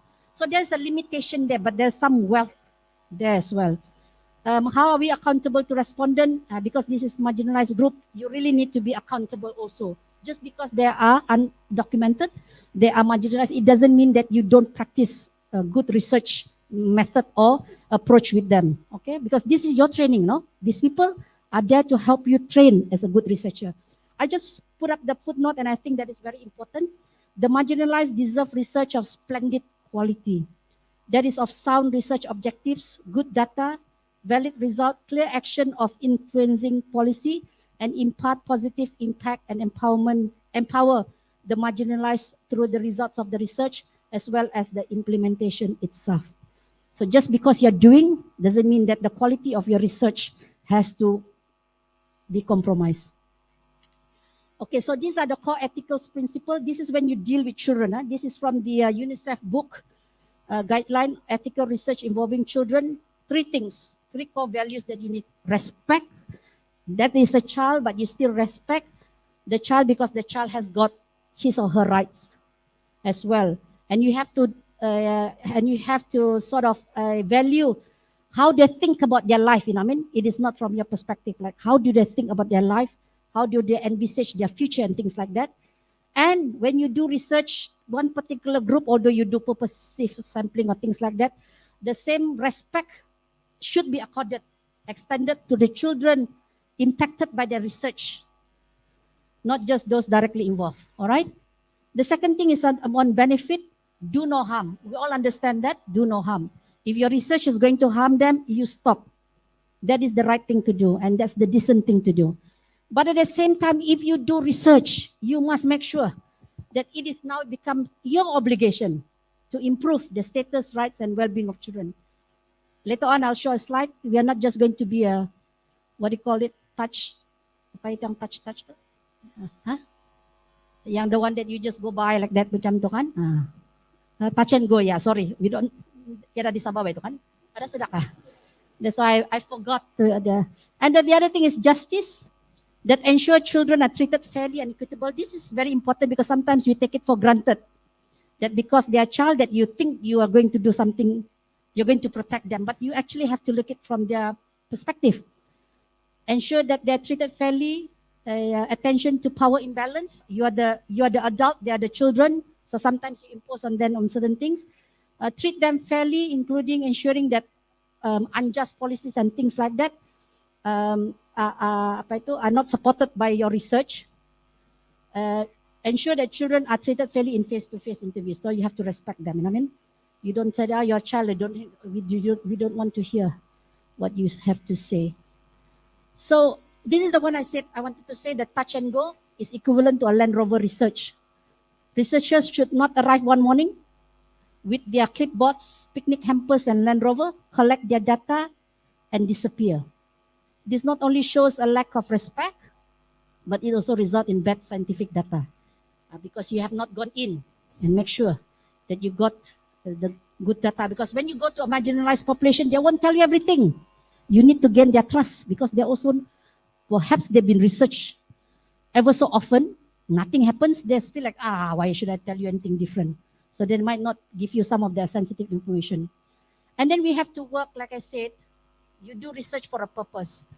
You do research for evidence-based as part of an evidence to influence policy, or you want to have a policy-based evidence. What's the difference, you ask? So evidence-based policy approach helps people make well-informed decisions about policies, programs, and projects by putting the best available evidence from research at the heart of policy development and implementation. Nice words, huh? You remember, these are the things that we do when we want to make sure that we do evidence-based policy is the best of the available evidence and tell the policymakers, act on this. Or you want to have policy-based evidence which rely on very selective research, one that fulfills what you want, untested views of individuals or group, often inspired by ideological standpoint, prejudices, or speculative conjecture.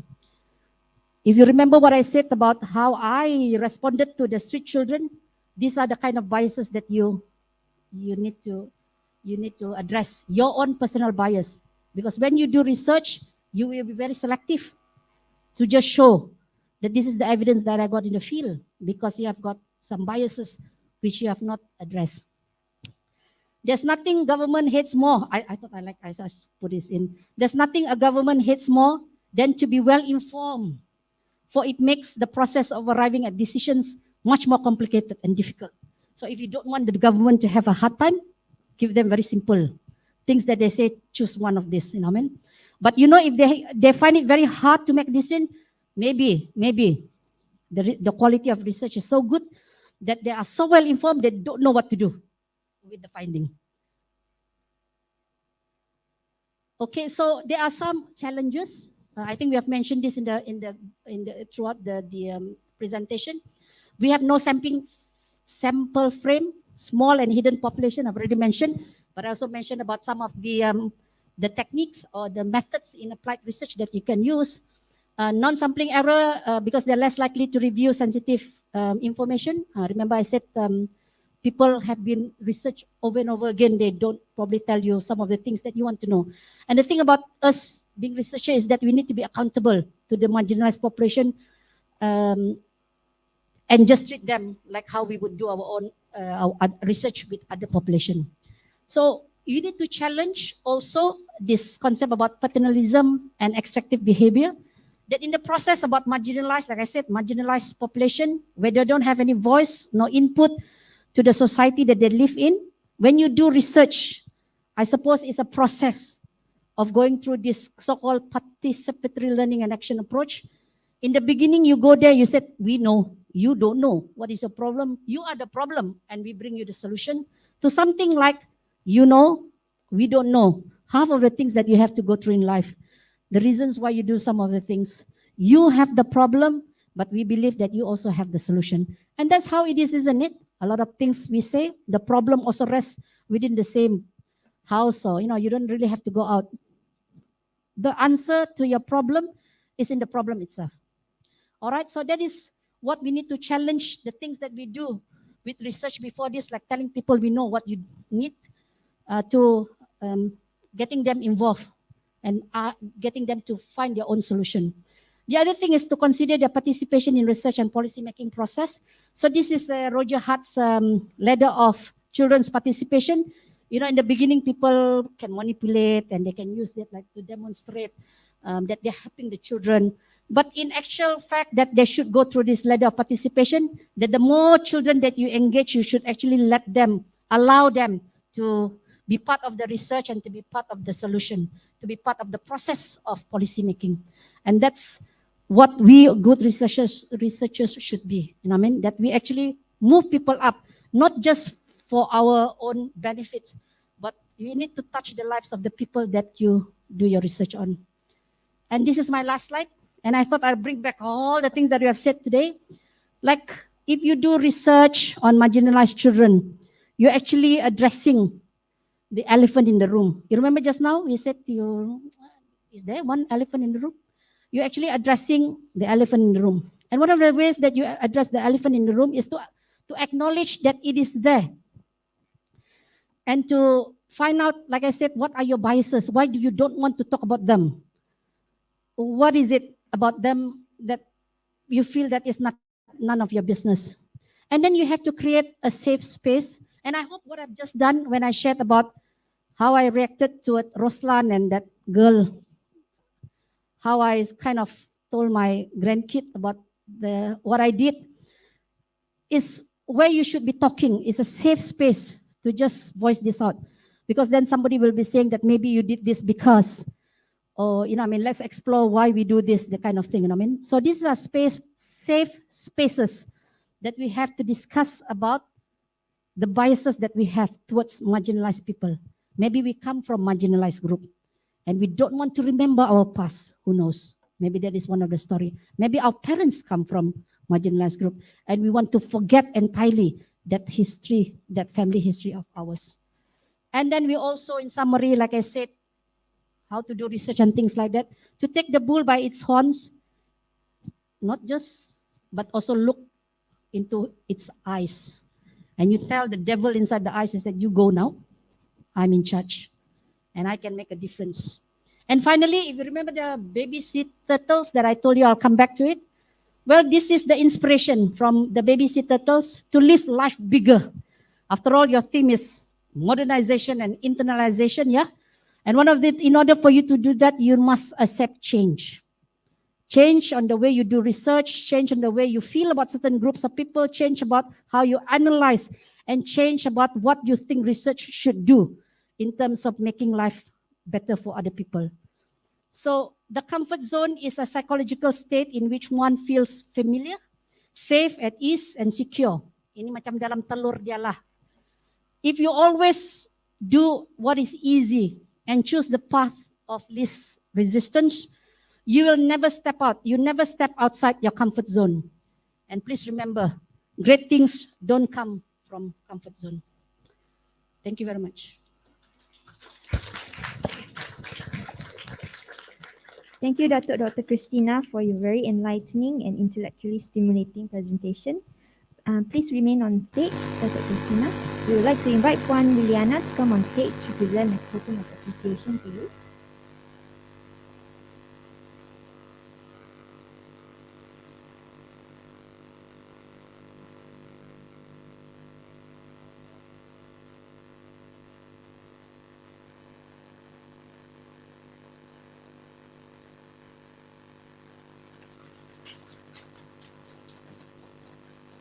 Thank you, Puan Liliana and Dr. Christina Ringgit. You are invited to be seated.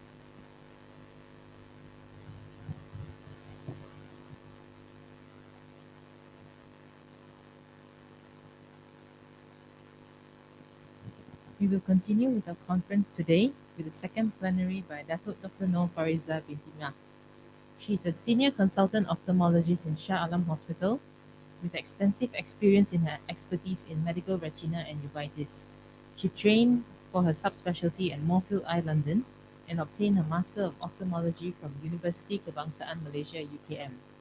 Leading the ophthalmology community Malaysia as a national head of ophthalmology service for Ministry of Health Malaysia since 2014, as well as the president of College of Ophthalmologists Malaysia since 2018. She is very committed to provide the best of ophthalmology service in Malaysia. She also chairs the National Specialist Registrar for Ophthalmology Subcommittee and leads the Medical Retina and Uveitis Subspecialty Committee. In addition to her diverse educational and work background, Datuk Dr. Noor Fariza is also a passionate researcher. She is currently the Deputy Director of Institute of Clinical Research, National Institute of Health Malaysia, and also the Head of Clinical Research Center in Shah Alam Hospital. Her area of research interest is in diabetic retinopathy, age-related macular degeneration, retinal hereditary disease, as well as uveitis. She has contributed in numerous published papers, books, clinical practice guidelines, and reports in ophthalmology both locally and internationally. Her passion for research is to give the best of treatment to the patient and optimizing pre-existing and new treatment that are affordable and safe. Together, let's welcome Dr. Noor Fariza with the topic Embracing the New Normal in Clinical Research. Thank you very much, Ms. Chairperson, for a kind introduction. I think Datuk Christina has given a very interesting, very inspirational talks just now. So my presentation might be a bit boring. But this is about the embracing the new normal in the clinical research. And I would like to thank the organizer for giving the opportunity to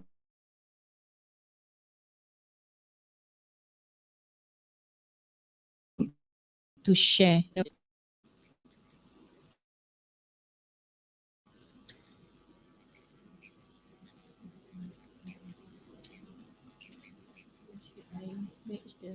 Sini saja.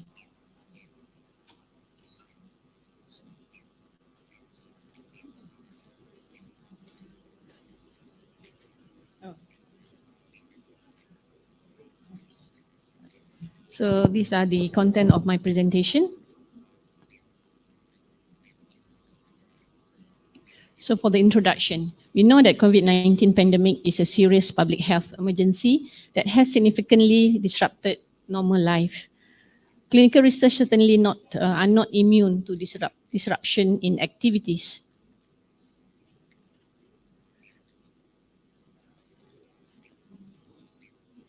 All right, sorry. Okay. So COVID-19 pandemic generally disrupt not only the operational planning and decision making in most clinical trials, but it also create operational gaps that can significantly affect the financial costs and patient safety with interruption of treatment leading to potential harm.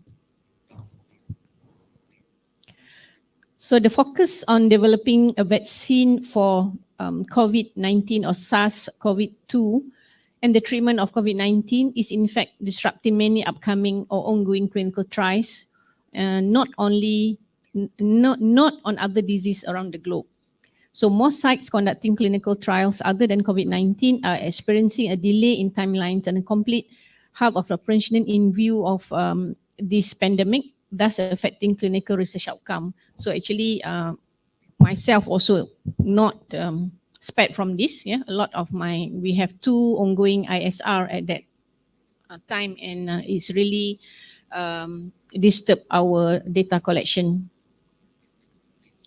So if we take into account of all interventional clinical trials, COVID-19 and non-COVID-19 related trials, the trial initiation is actually shows a minor increase in number in 2020 in Europe and United States as compared to 2019.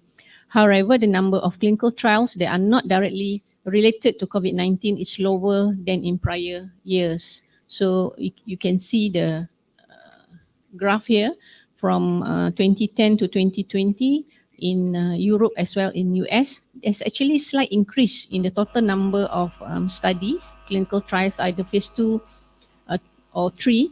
However, actually the non-COVID clinical trials is declining in both part of this world.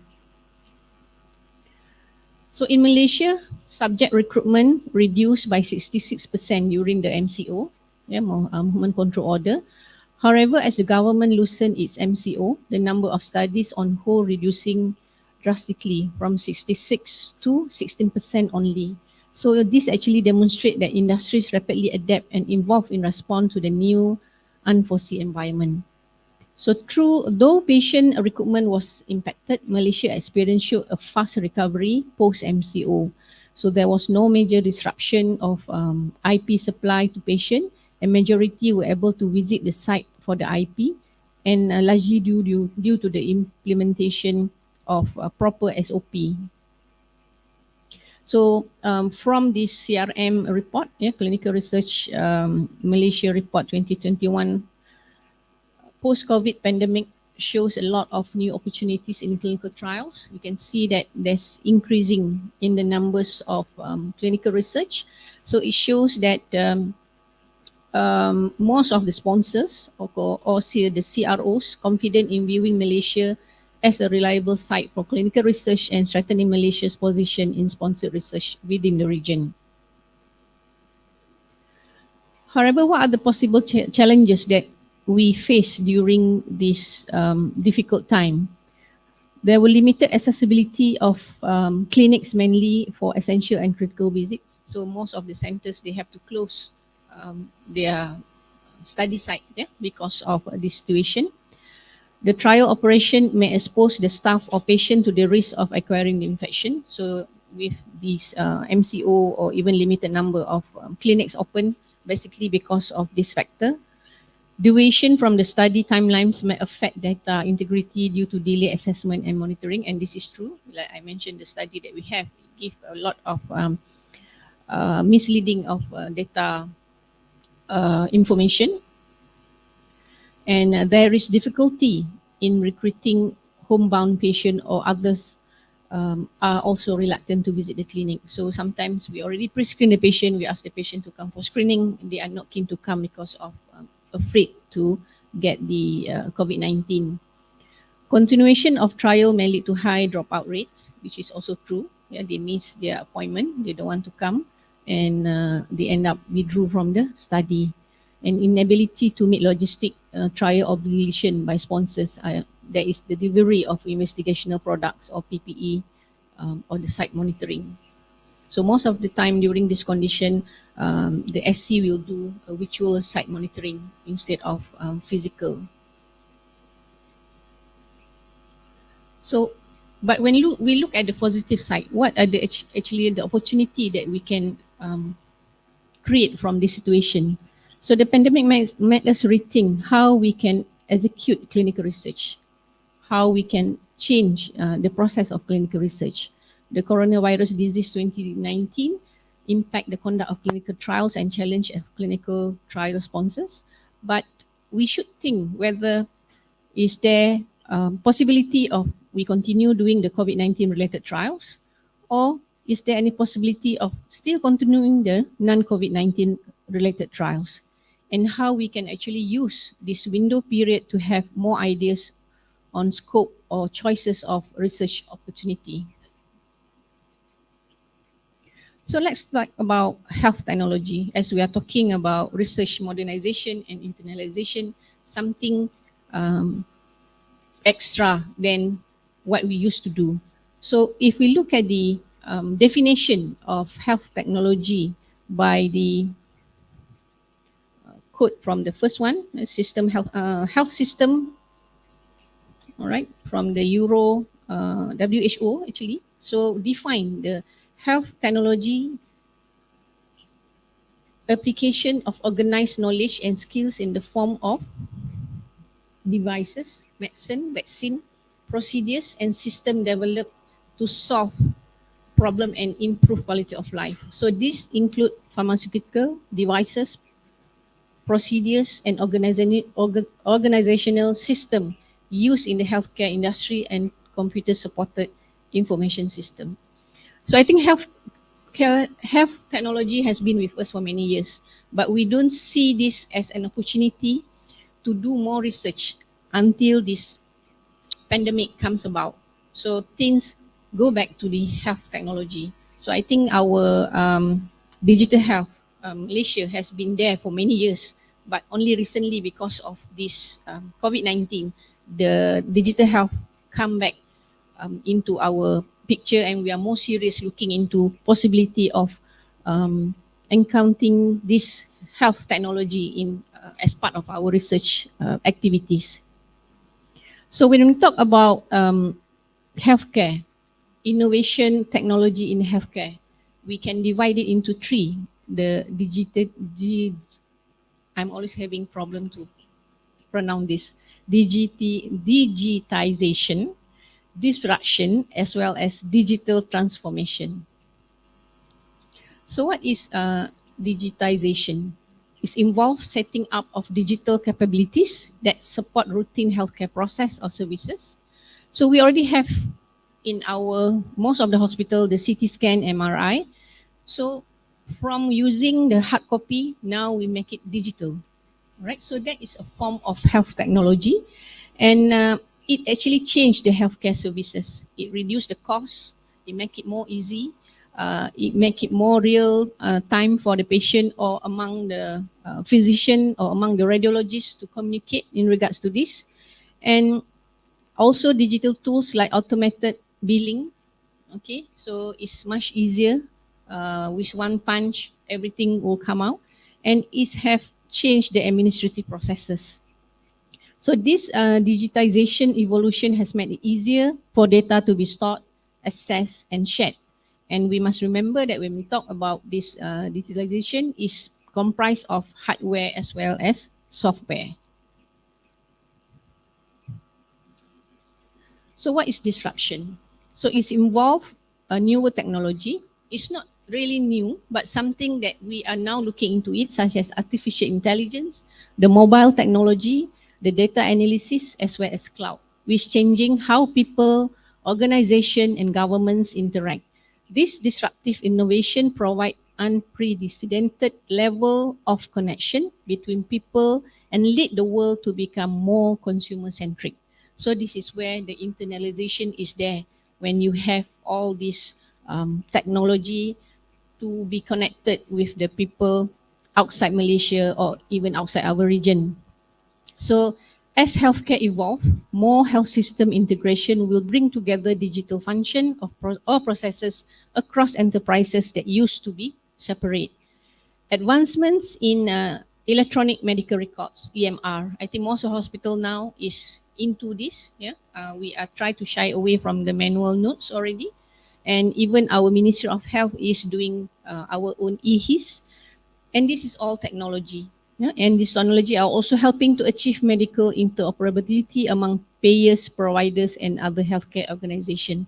So I think now we are aware that possibility of sharing the patient documentation with the patient themselves, so that patient can actually see what actually the doctors put in their notes, so that when they go to other hospital, they are aware what is happening and they can inform the other physician or the other parties of what is actually happening to them.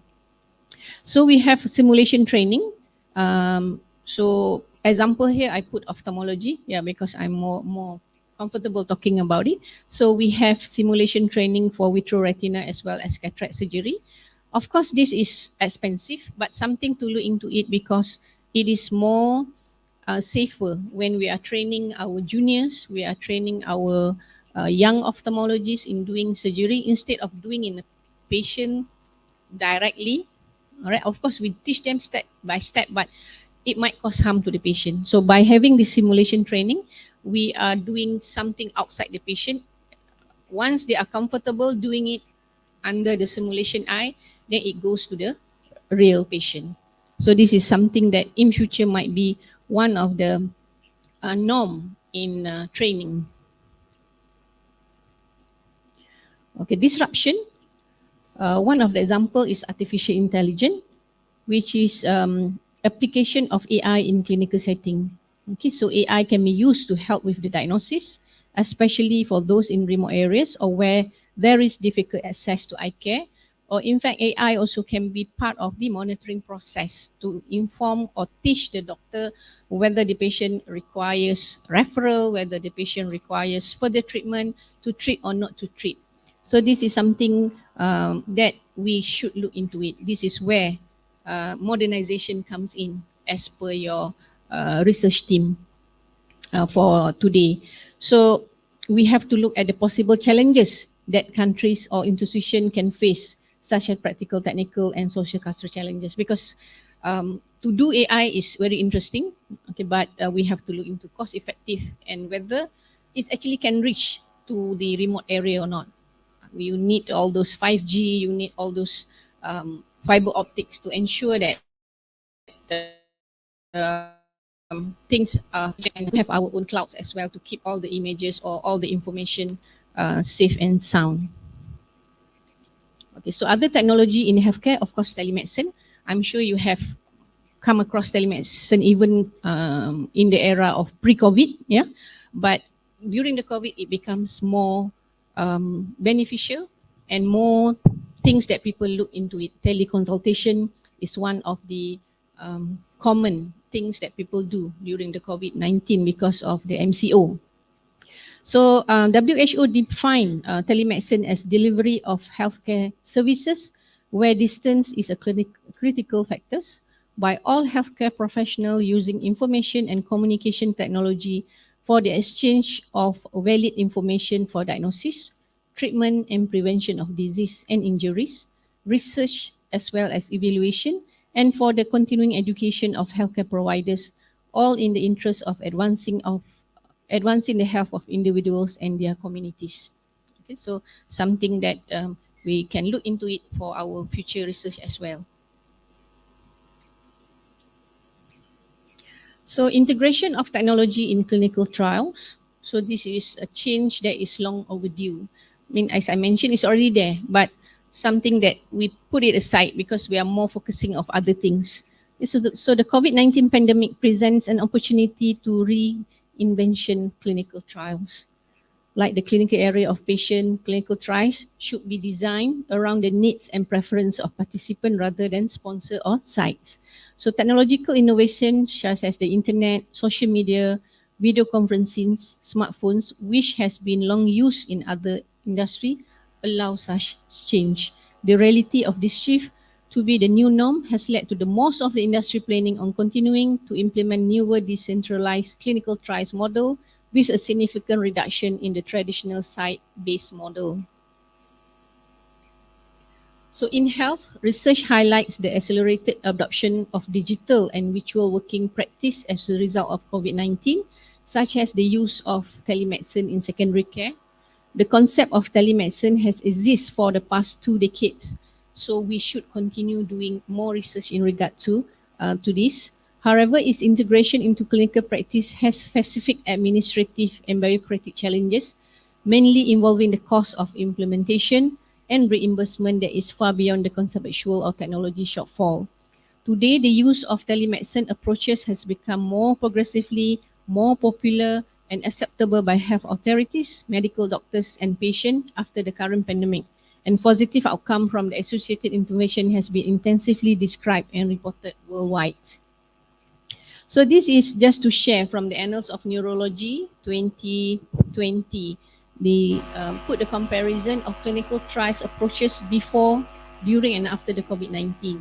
So if we can see the recruitment before COVID-19 mainly from site, but during the COVID and after COVID mainly online. The study site primarily in clinic, primarily in home because everything is online. So patient don't have to come to the hospital or to the sites to be involved with the study. All right. So endpoints of the study are often the investigator derived, but during and after COVID, patient reported on device captured. Okay. So participant burdens is high during before the COVID, moderate during and after COVID, and participant involvement low and late before COVID, but is high and early because it's like reaching the participant fast and easy.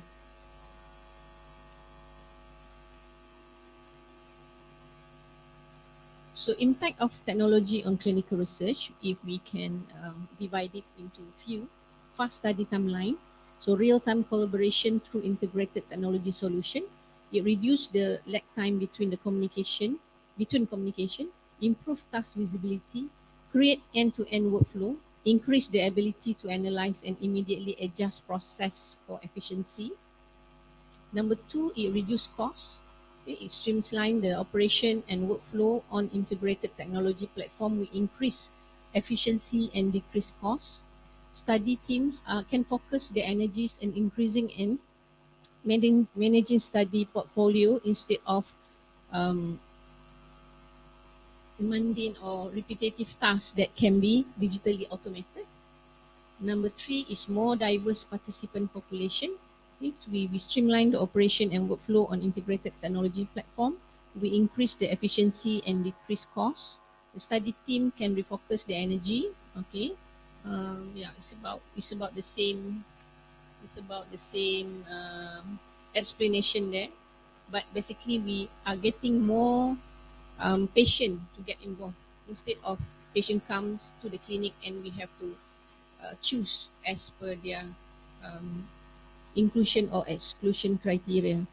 Stronger regulatory compliance. There will be automated compliance tracking and security process. We ensure the stronger compliance across clinical trial operation because sometimes if we have many sites, it's difficult to follow through whether they are actually following the compliance unless you do the clinical audit. And last but not least is safer clinical trials, which enabling remote monitoring of patient and more real-time data exchange with sponsor will result in safer clinical trials for the participant. So I'm just sharing here a few of the Malaysian experience in regards to the study during this pandemic. We have the vaccine, we have the COVID-19 vaccine study, okay, whereby it goes through the online as well. Then we have the ivermectin study. So as we talk about technology, ivermectin is a drug. It's also a form of technology, even though it's not on drugs, but it has been said to have a new indication. So this is part of the health technology research as well. We also have this Cosmos, whereby they are using this dashboards to monitor the COVID patient, which is done in UMMC. We have the cough sound, breath sound samples to develop the coffee, which is a cough sound indicator whether you are at risk to develop COVID. And again, but not least, we have this Dr. Mata artificial intelligence, whereby we are doing our own artificial intelligence for diagnosis of diabetic retinopathy grading to help the healthcare providers outside hospital to do their diagnosis and referral for the patient as early as possible. So when you talk about ICR or NIH, how can we help you to ensure that your research activity can be happening or can be implemented? So we know there's ICR, there is ISR, as well as IRR. So just allow me to recap.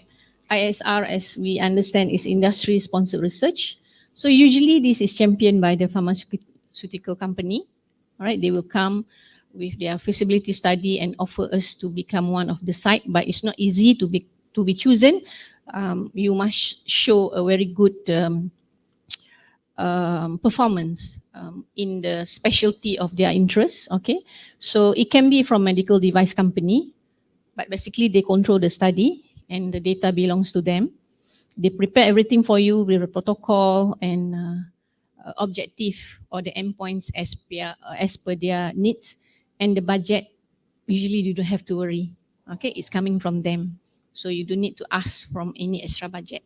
However, when we talk about IIR, this is where the challenge comes.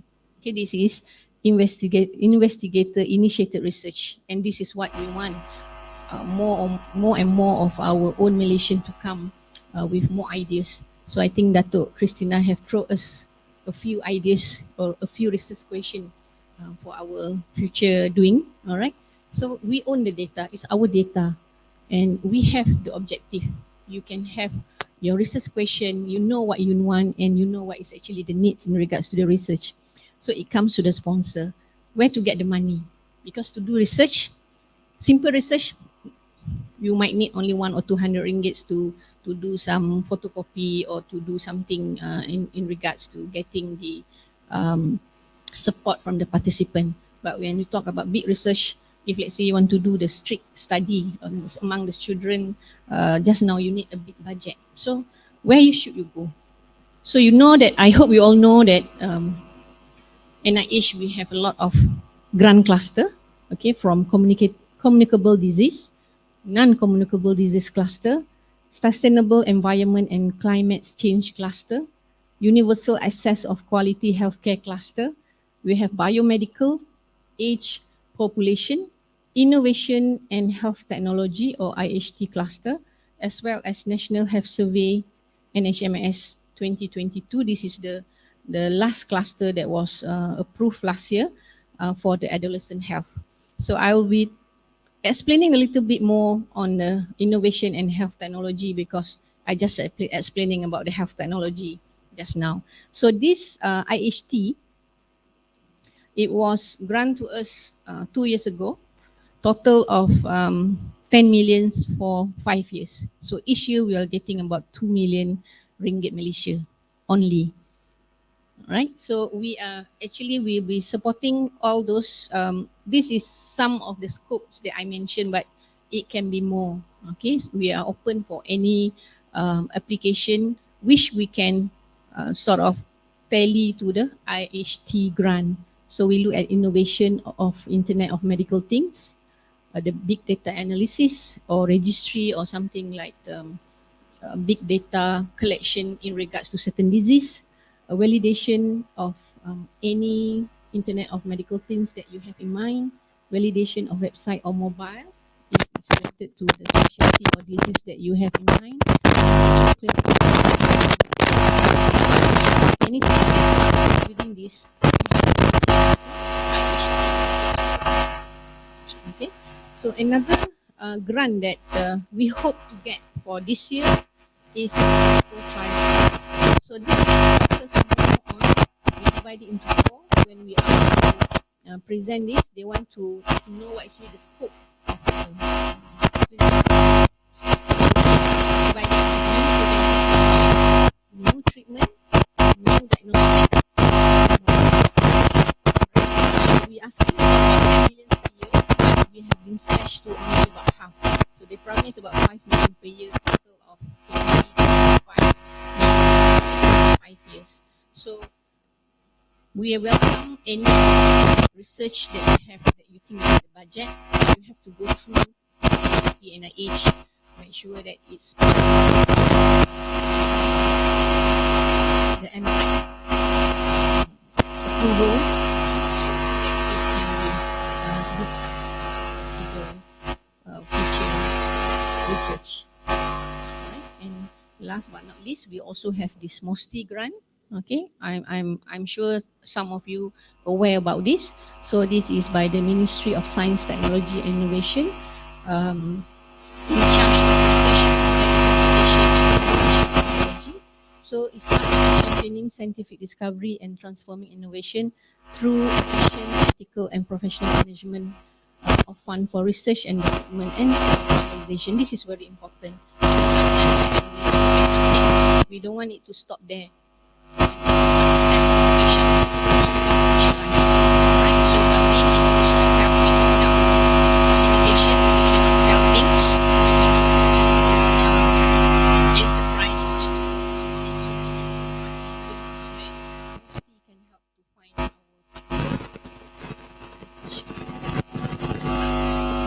so qualified clinical investigators, Ministry of Health,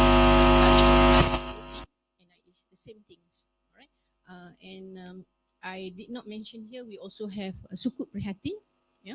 But during the COVID, the Sukuk Prihatin has shift to the Sukuk COVID-19, and this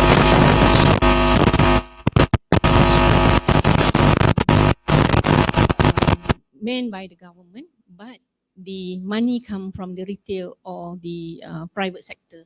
So they park their money there for the purpose of research. So I think last 2 years, a few research from our clinical trial actually has got this Sukuk Prihatin.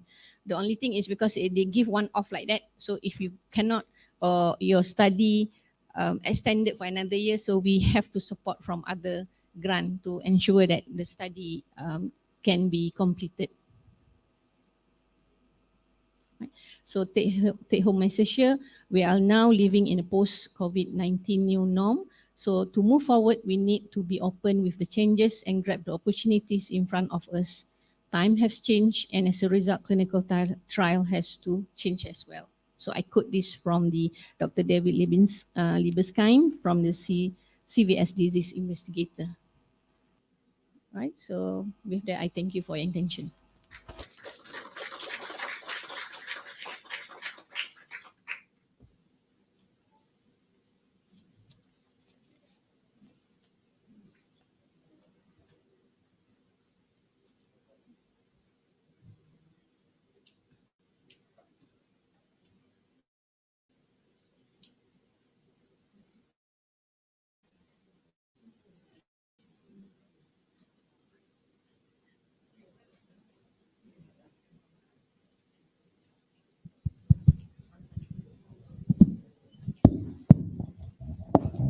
Thank you, Dr. Noor Fariza, for your engaging presentation. Please remain on stage. We would like to invite Dr. Audrey.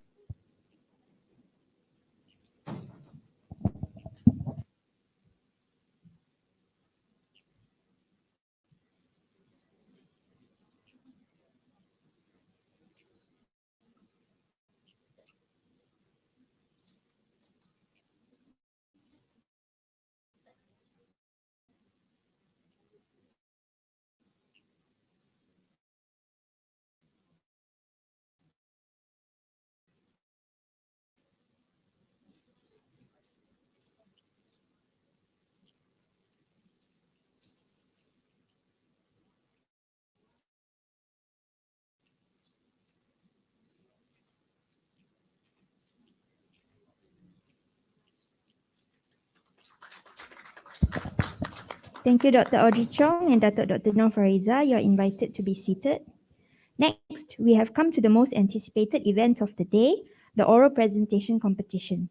For everyone's information, we received a total of 52 abstract submissions for our Sabah Research Day 2022. After a thorough evaluation by our Scientific Reviewers Committee, we have chosen the 5 best abstracts to compete in the oral presentation. Before we start, please allow me to introduce our list of honorable judges for this oral presentation session.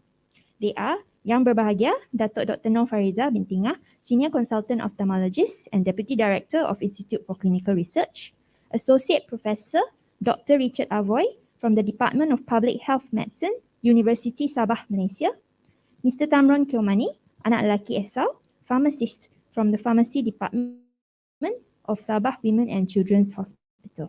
Please give a round of applause to our list of honorable judges.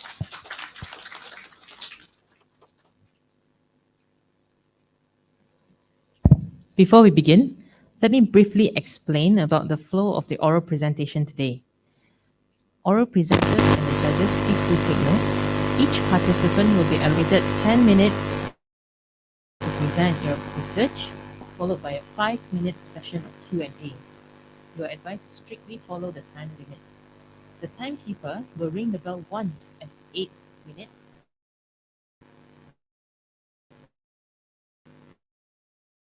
to give an indication that presenters should wrap up their presentation to mark the end of the presentation. The judges will then proceed with Q&A and at the 15th minute, the bell will ring 3 times to indicate that time is up. I hope this is clear enough for everyone. So without further ado, this presenter presenting his topic entitled Impact of COVID-19 towards Antibiotic Consumption in Hospital Queen Elizabeth II. Mr. Ling, the stage is yours.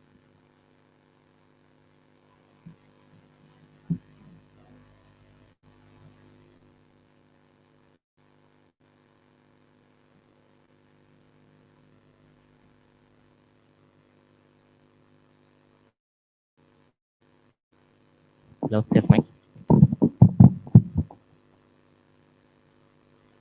Hello and good morning. My name is Ling Puseng, and today I'm going to present our research topic entitled Impact of COVID-19 towards Antibiotic Consumption in Hospital Queen Elizabeth II.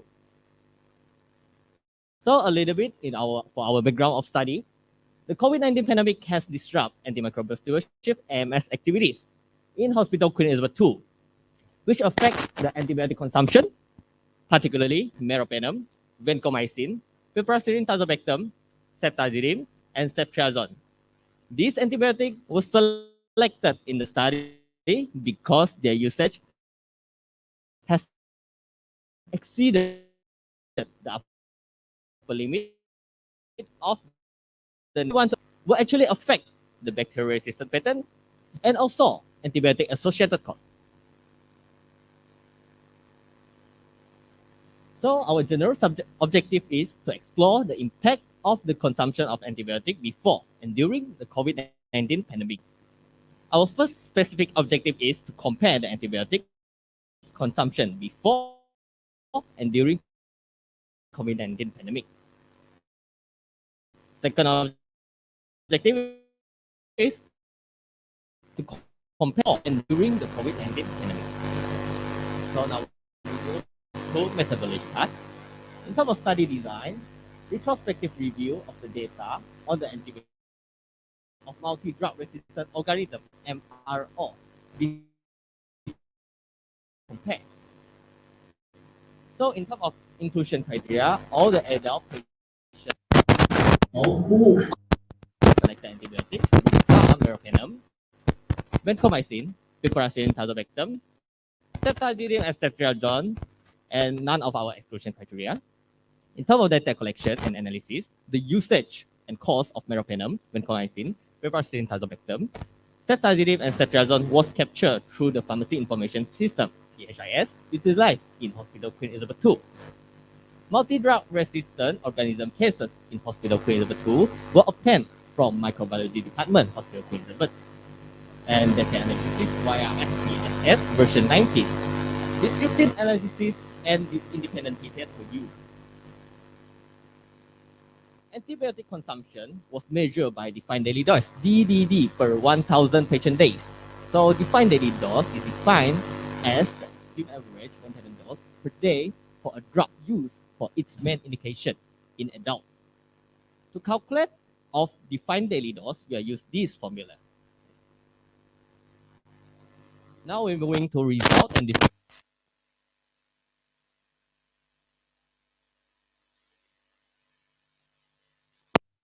include meropenem, vancomycin, tazobactam, ceftazidime, and ceftriaxone. The overall consumption of selected antibiotic had significant increase during the COVID-19 pandemic by 45.2%. When we look into a department, intensive care unit (ICU), show the highest increase in antibiotic consumption and show 144.3% increment. Similar outcome was observed in ICU setting for Brazilian hospital, as mentioned in the study by Silva ARO et al., with the overall antimicrobial consumption increased from January 2019 to December 2020 by 11.2%. And when we go to the individual antibiotic, again, ICU,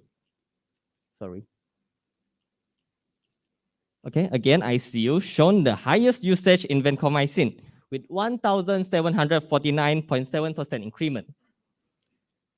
And with piperacillin tazobactam with 109.2% increment.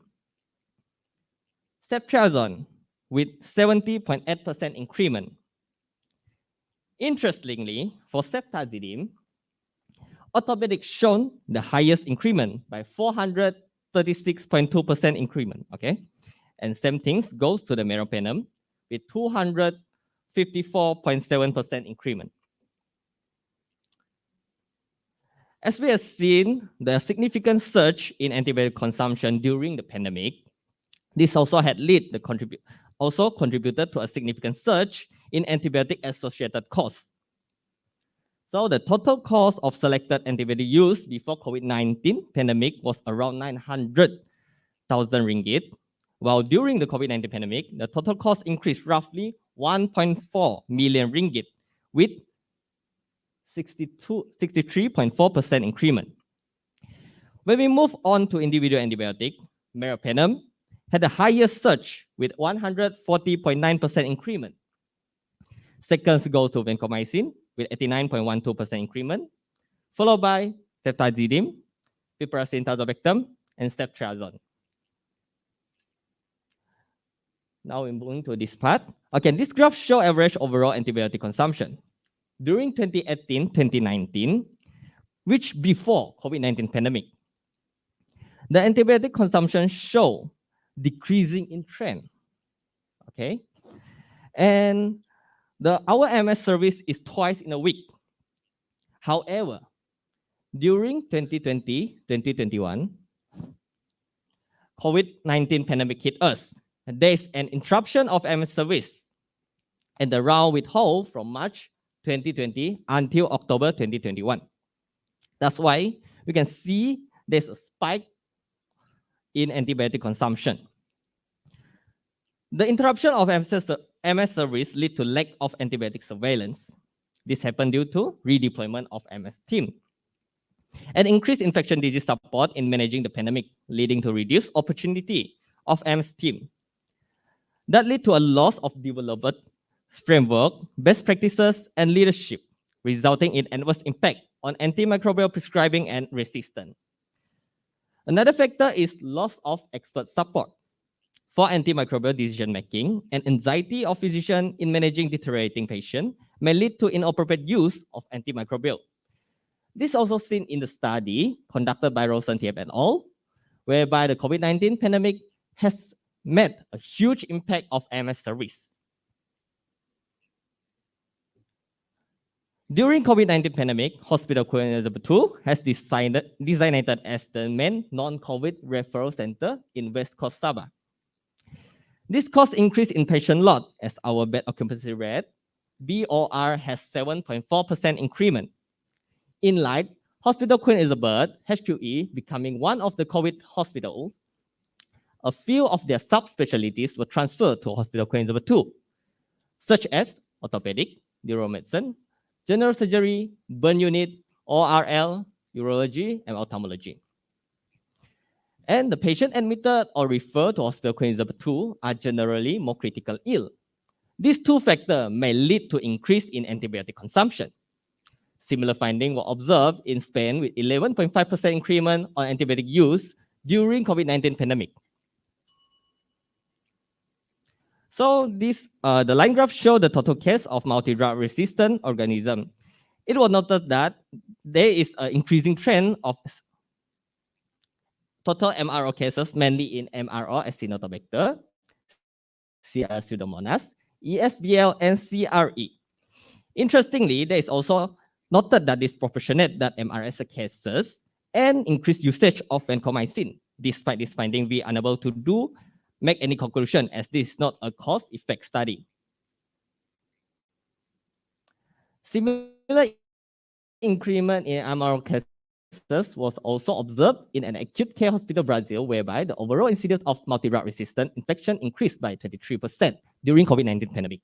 This possible factor include the high antibiotic consumption and misuse of antibiotic.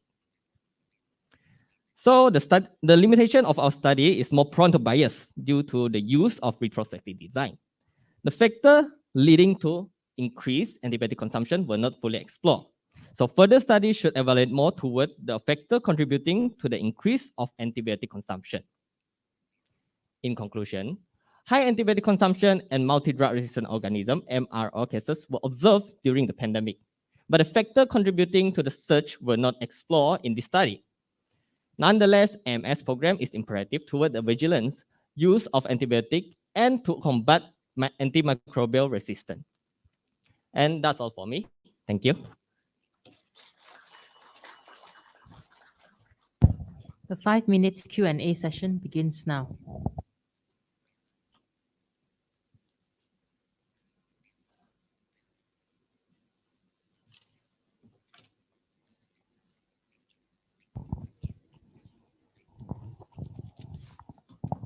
Well done, Mr. Ling, for the very good research, even though it's a retrospective, but I think it gives a lot of information. I don't have question basically, but just a comment, because definitely as the services shift from the Queen Elizabeth Hospital to the HQ Hospital Queen Elizabeth II, during this COVID, so definitely the usage is a bit more. Mm. But you already put there in your conclusion that you are not Yeah. looking at the factor that factor contributing to contributing, this. So yeah, I can't really ask about that. Thank you. Okay, thank you.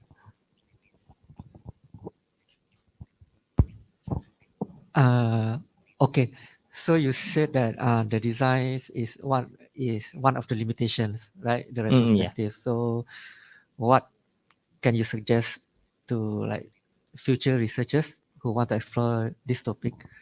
Actually, now we are currently moving toward the relationship between the increased antibiotic consumption and also the bacterial resistant pattern. So we want to look at each of the indication for the selected antibiotic, which include what I said just now, meropenem, vancomycin, piperacillin, tazobactam, ceftazidime. Actually, is matched with the indication or not.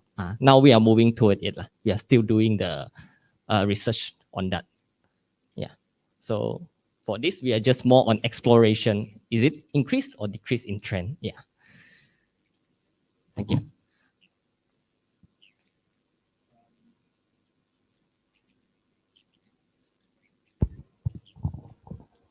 Congratulations for your study and able to do this. A good description of the usage of antibiotic before and after COVID, or before and during COVID, actually, Yeah. your study, right? Yeah, but just a bit of clarification. You conclude that there is an increase in MRO. Yeah. But the data that you show is a number. Is a number. So when more patients, more culture done, more you detect more multi-drug resistant organism.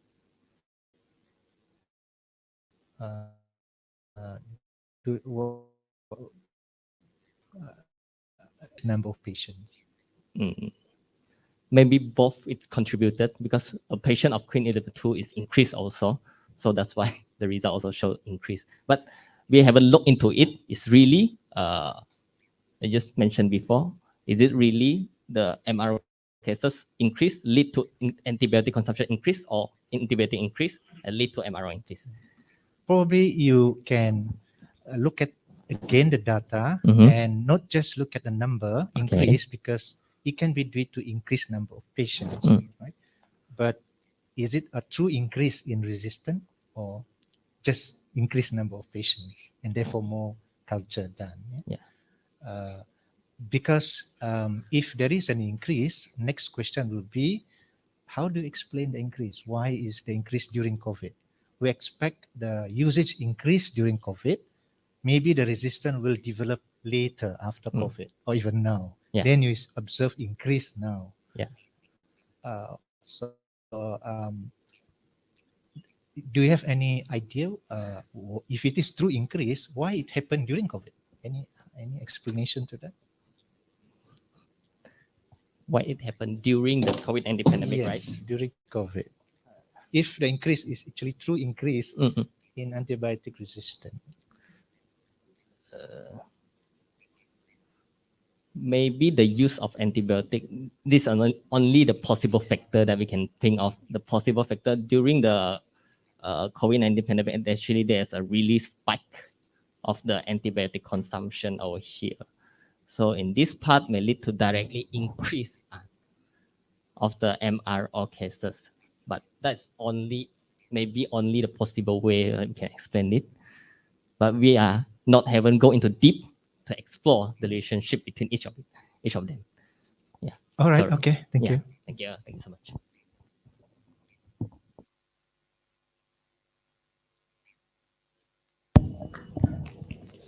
Thank you, Mr. Ling and all judges.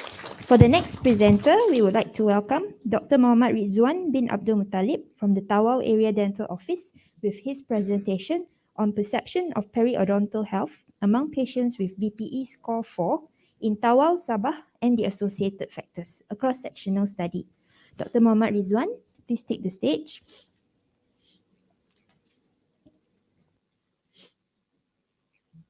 Try testing mic, okay. Assalamualaikum warahmatullahi wabarakatuh, and a very good morning to all judges and audience. My research is about the perception of parental health among patients with BPA score 4 in Tower Sabah and the observed factors. It is a cross-sectional study. BPE is stand for the basic periodontal examination. And for my introductions, periodontal disease is a disease that affects the gingiva and the supporting connective tissue. Based on the National Oral Survey for the adults in 1990, 20, and 2010, there are 94% of the adults have some form of the periodontal disease, which slightly increased from the past 2 decades. There are also increase in the severe periodontal disease category from 6% in 1990 into 18.2% in 2010. The individual perception of mental health is not just influenced by the sign and symptom. Social demographic and oral health practice also affects the perceptions. BPE is a rapid screening tool by using the WHO probe to indicate the level for further examinations and treatment needed. BPE score 4 is indicated when the probing depth is more than 0.5 millimeters and the first black band of the WHO probe is entirely submerged within the pocket. For my objective, generally, I want to assess the self-perception of the periodontal health and the other factors. Specifically, I have 3 objectives. First, I want to explore the self-perception of the health. The second, I want to determine the oral health practice that associated with the perception of the periodontal health. And the last one is I want to determine the factors that are associated with the perception of the periodontal health. And for my methodology, my study design is a cross-sectional study. And then for my study population, I will invite the new adult patients which come to the KP Tower and KP University Tower with BPA score 4 during the outpatient clinic. I will exclude the individual with the intellectual disability. The dental officer will undergo the BP calibrations for the standardization of the BP screening. The percentage agreement score was above 0.9 of the intra-class correlation coefficient score. For my sample size, I will use the less statistic SA 2.2 and my sample size is 149 subjects. For my research tool, I use the non-validated questionnaire adapted from the Yamamoto and Joe et al. And it is the interview assisted by the one interview which are the PI. And for my analysis data, I will use the SPSS. And by using the multiple logistic regressions, I will analyze the actual factors for the safe perception of mental health. The p-value is set less than 0.05. And this figure shows the flowchart how I collect my data. First, BP score was screened by the calibrated officer, and then the adult patient with BP score 4 is invited to join my study. Informed consent was taken and procedure will be explained, and the subject will be interviewed by the PI which are me by using the question. And then for my result, this table shows the social demographic characteristic of my subjects. In this survey, 149 subjects aged between 18 to 75 years old of male and female completed the interview questionnaire with the mean age of the 47.7 years old. Majority of my subject is married, come from the other ethnic group, which are mostly the Bugis, educated at SPM level, and their mean income is about 1,000 ringgit. Most of my subject have a last dental visit is about 1 to 2 years ago. And then for this table, it shows the oral health practice of my subject. Majority of my respondent will brush their teeth twice daily and use the fluoridated toothpaste. However, most of them did not use the floss, toothpicks, and the mouthwash. Among the respondents who are smokers, the mean duration in months they have become a smoker and the intakes per day are 40.3 and 2.1 respectively. Almost 90% of my respondents will have the dental visit when they are in pain only. However, there are most of my subjects, about more than 50%, never had scaling and polishing done before. And then for this table, it shows the result of the self-perception of the periodontal health. Most respondents did not have the perception of having the periodontal disease. And half of my respondents have the same concept of having the gum bleeding and gum swelling. However, there are also more than half of my respondent does not have the perception of mobile tooth and the need of serious care for the periodontal problem. And perception of the health of who can see more of the teeth in the past and their condition interfere with social life is 64.4 and 57 respectively. There are also more than 80% of my respondents have a perception for not having diagnosis of the mouth, DM, and never been told by the dentist to have the periodontal disease, deep pocket, and the need of the periodontal treatment. And this table show the factors for the projection of the health using the multiple logistic regression. I only take account about the p-value less than 0.05. And these figures show the odds ratio. All right. And then for patient have been told by the dentist to have the disease is significantly associated with the perception of having the periodontal disease. And for the perception of having the gingival swelling is related to the perception of having the bleeding gum. For the age, are using the linear regression because it is a continuous variable. And then for the oral health practice using the mouthwash, and the perception of having bleeding gum and have a mobile tooth is related to the perception of the gingival swelling. For the perception of having the mobile tooth, it is significantly associated with the perception of having gum swellings, cancerous in the past, and most recent of having scaling and polishings. For the perception of the mobile tooth is also related to the perception who can see more roots compared to the past. And the last, for the oral practice use of the floss, it is related to the need of the care for the gum disease. And for my discussions, despite the extent of the periodontal disease, the perception of the periodontal disease as a public health issue is still very low.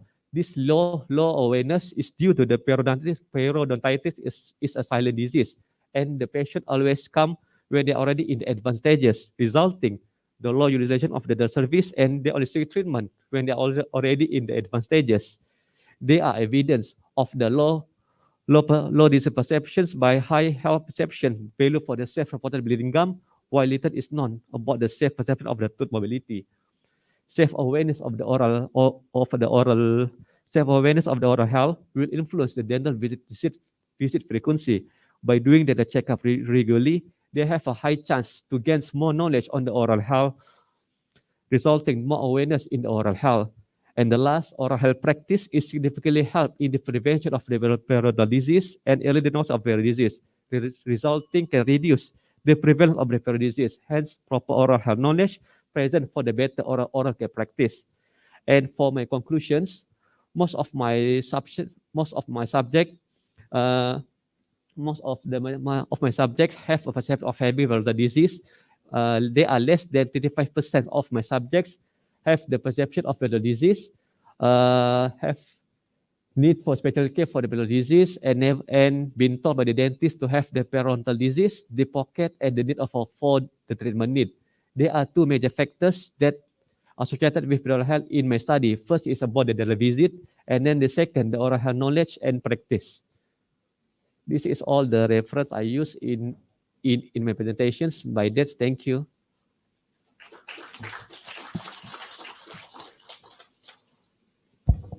The 5 minutes Q&A session will now begin. Again, congratulations for completing your study and able to present today. Sometimes it's not easy to present in a conference like this. Yeah. Okay. Just clarification because I have difficulty understanding this topic actually. After all, it's not my area. When you measure periodontal health perception, yes. Can you explain a little bit what actually is that measuring? Or what is the measurement? Is it the clinically or the perceptions? Meaning, is it they have good perception or a bad perception then? Oh, it's meaning that we want to know how patients perception about the periodontal health, whether they are aware if they have the periodontal disease or not. So it's awareness This of awareness. having a dental disease, yes, or not. Yeah, maybe are they aware about the symptom of the periodontal disease like a mobile tooth, gum swelling, gum bleeding. That's the one I want to fine. assess. So you use these tools to measure perception. Yes. It's validated tools, I suppose. Actually, I combine two questionnaire. First, from the Yamamoto et al. Is about the perception of your health. It is a validated questionnaire with control alpha is about 0.8. And then the second questionnaire, I take for the social demographic and the oral health practice. It is a non-validated questionnaire. That's okay. The Yeah. perception measurement, you use that validated tools. Yes, right? I use the validated one. Okay. How they interpret the findings? Are they thought they use the total score, or actually you analyze item by item? So once they answer all the questions, are you looking at the score of these tools and interpret the score, or what? How? Oh, the first I use the descriptive statistics. What I mean, yeah. this perception questionnaire, they have few questions, right? Yes. And when you the response is yes and no. Yes. It's not Likert scale. Yes. So if how many questions are there? There are for the perception is I have 12 questions. 20. 12. 12 questions. Yes. So if they answer all yes 12, Yeah. how do you interpret that? And 12 then marks, 12 score. Are you looking at a score or individual questions? I use by using the logistic regressions, and then to It's okay. That's correlate. a bit Yeah. tricky Yes. because look like that you are looking at individual response. Usually a questionnaire is a set of measurement. They measure only one construct or few construct, but I also not aware about these tools, this questionnaire, but never mind. You actually look at the response yes and no for individuals questions, right? Yes. Yeah. Okay, and then you associate it with the socio-demographic characteristic of the patients, whether how many yes, how many no. Yeah. Okay, and then you run logistic regression. That's okay, that's correct, but only the interpretation of the instrument, whether you are looking at the overall score or individual questions, So that's probably you may want to look again how who developed these tools, how it should be interpret the response, either as a group, 12 of them, or individually. Yeah. So in your case, you did it individually. So I think it's only my concern. The rest is actually you have done it quite okay. That's all for me. Thank you. Okay, thank you for the questions.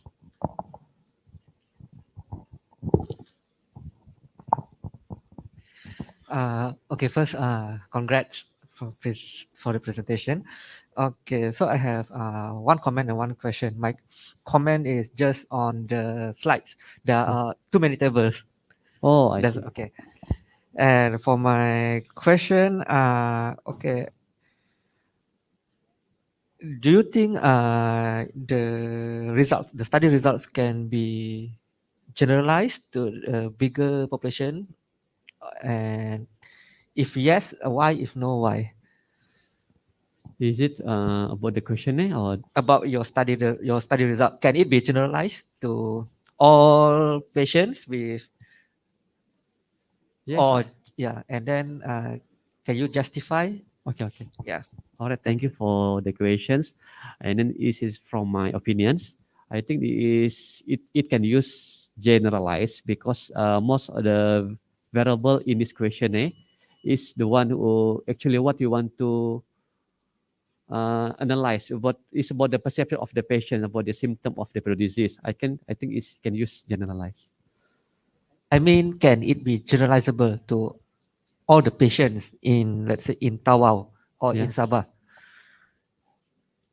I mean, from these findings, is the finding also, can you say that it is also true for all patients in Tawau, Sabah, or just? Yes, I think it can be true for the all because the symptom and then the perception of the disease is almost the same for everyone. Is such as the mobile tools, the gambling is almost the same. That's why it can be used generally.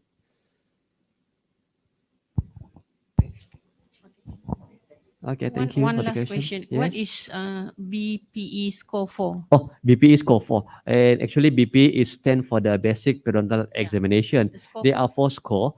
first 0, 1, 2, 3, and 4. 0 is the one who indicate have no periodal condition. 1 is for bleeding, and 2 is the presence of the calculus. And then for the 3, when we do the probing depth, is the pocket is depth is around 3.5 to 5.5. And then the score 4 is for the probing depth is more than 5.5 millimeter. And then actually the PPA4 is already the advanced stages, the advanced stage of the periodontal disease. So I Yes. think in the Yes, introduction, that's you because you I should, narrow. yeah, you should put some introduction Yes. where is Okay. score 4. Okay, thank you.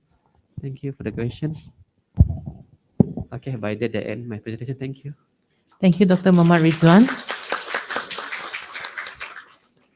For the next presenter, we would like to welcome Dr. Aizat bin Muhammad Aziz with his presentation on retrospective study of possible organ donor identification in patients admitted into intensive care units of Hospital Sultanah Aminah, Johor Bahru, and Hospital Queen Elizabeth Kota Kinabalu, Sabah. Dr. Aizat, the stage is yours.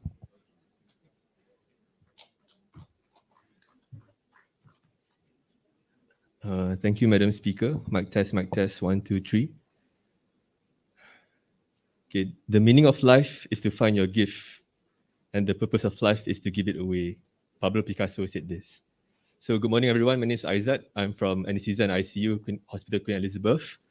To be honest, I didn't realize this is a competition. I'm just filling in for Dr. Jabbar. So I'll just try my best to present this presentation. So today I'll be talking about the study on retrospective study of possible organ donation identification in patients admitted into intensive care units of Hospital Sultanah Aminah, Johor Bahru, and Hospital Queen Elizabeth, Kota Kinabalu. Sorry.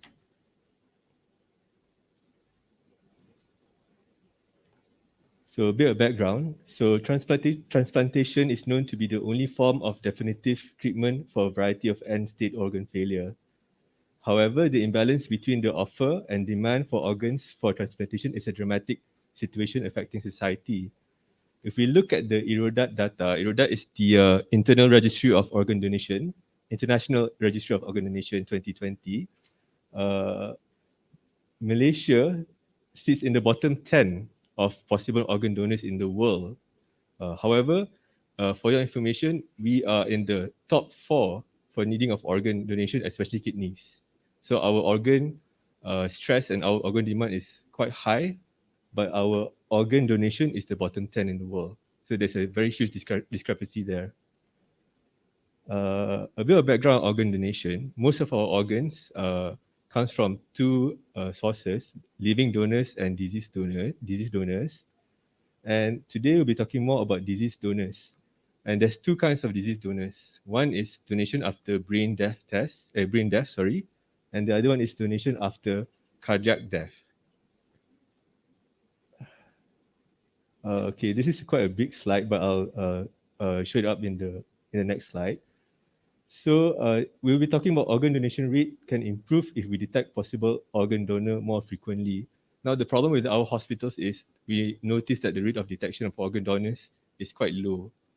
Okay, so looking at the left side of the arm, we're looking at the donation after brain death. We're not sure what is the rate of possible organ donation detection in hospitals. And then the question for this study is that, are we missing or not detecting any possible organ donation in our ICU? So our research objectives are, we would like to analyze the actual rate of detection of possible organ donor in the ICU. And then we'd like to analyze the barriers or factors preventing the detection and referral of possible organ donors. Okay, a bit of the research methodology. This is a retrospective observational data collection where we collect data from both these hospital ICUs for over a period of 6 months, from August 2020 to January 2021. And then our initial inclusion of all patients with a GCS of 3 or 4, less than 5, based on the ICU admission and referral forms. And then we look for presence of severe neurological damage from the ICU admission and referral forms and the case notes of the hospital. So if these patients fulfill possible organ donor criteria, actually organ donor criteria is quite easy to see. There's only 2 criteria that we look at, a GCS of less than 5 and with a presence of severe neurological damage. We're talking about brain death. So if they do not fulfill these criteria, they are excluded from the study. If they fulfill these criteria, they are included in the study. Okay. And then, well, we just extract the data from the case notes of the details. The study is quite straightforward, actually. Okay. So over this period of 6 months, from both hospitals, ICUs, there's 819 total ICU admissions. And then the initial criteria that fulfills criteria, the initial criteria is like 573.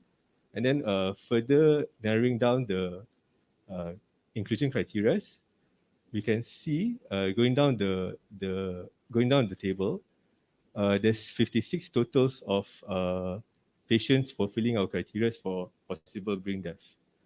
So there's actually a 6.83% detection rate of possible organ donor.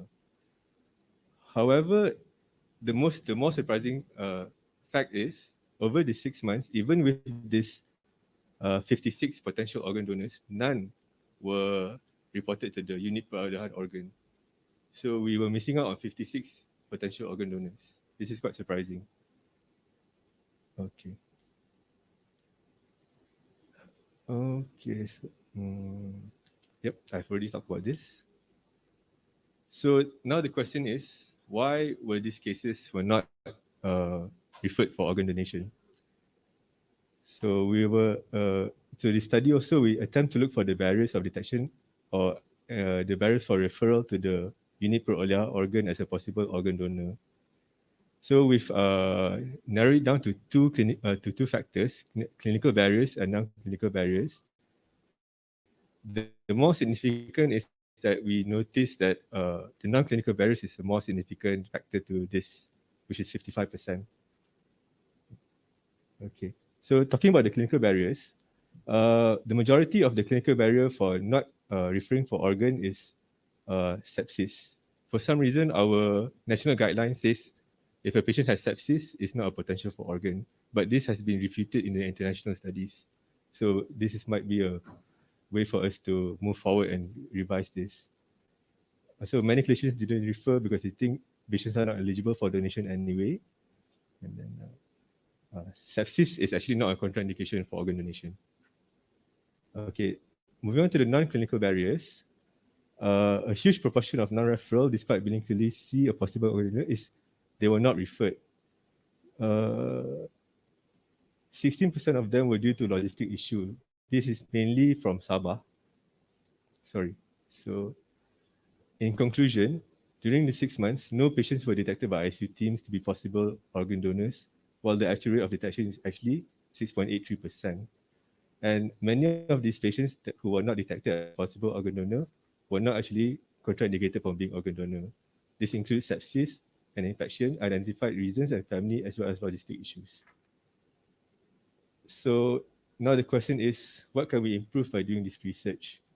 So the one thing that we identify is that we need a dedicated officer, namely a medical officer, to act as the unit perolehan organ officer in each hospital to help with the early detection of possible organ donors so that these patients are not missed by any teams. Oh, sorry. So, oh, sorry. So thank you very much. That's the short presentation from us.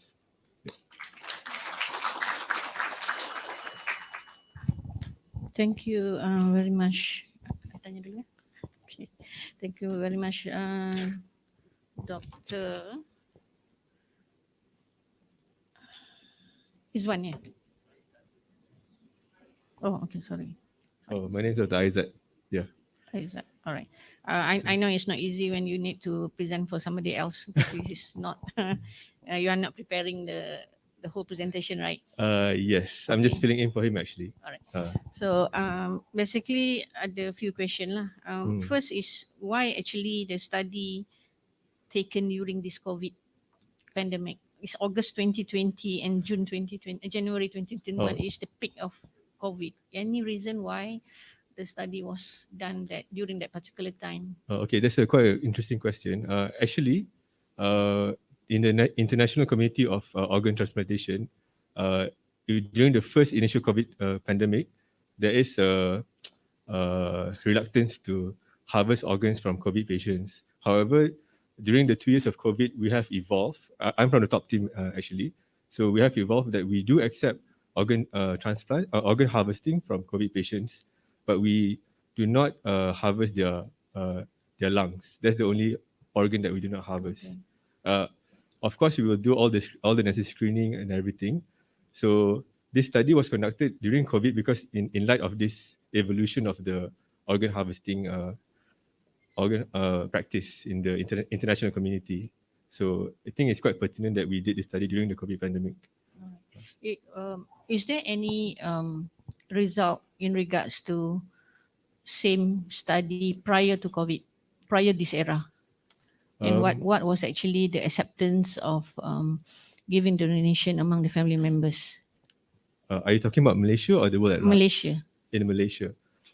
Unfortunately, I can't really talk about Malaysia. There's not a lot of studies in Malaysia itself, but in the international community, Spain is in the forefront for organ harvesting, and Spain has quite a significant acceptance from family members to donate organs of their loved ones, of their family members. So if you look at the graph that you show, the Malaysia is among the bottom 10 of organ donation. I think the main factor, because as an ophthalmologist, we are looking forward for the cornea to be donated as well. So the main reason in Malaysia, because of our multicultural and the acceptance of donating is one of the factors. So is there any ways the top team can? You are talking about capturing the deceased donor, right? Yes. So the consent is taken.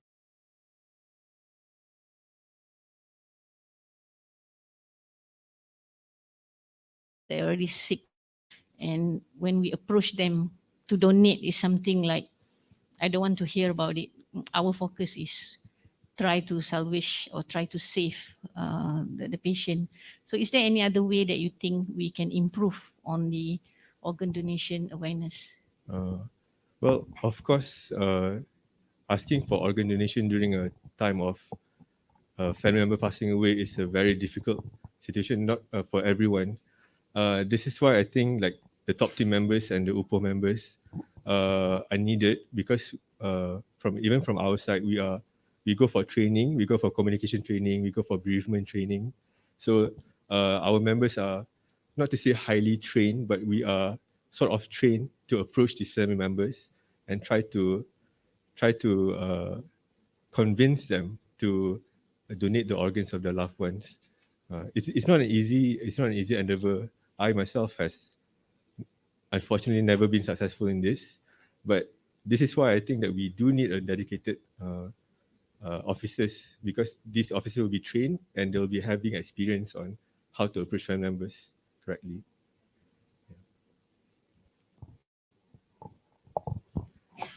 Thank you for your presentations. I think it's a relevant topic, very important topic, and the way you do it quite clear, your methods. The barrier, when you measure the barrier, yeah, for the clinical, probably you just go through the case note. But what about the non-clinical? Did you actually survey the staff and there's an in-depth interview of the staff working in ICU to explore the factors, the barrier? How was it done? We do follow-ups on the family members.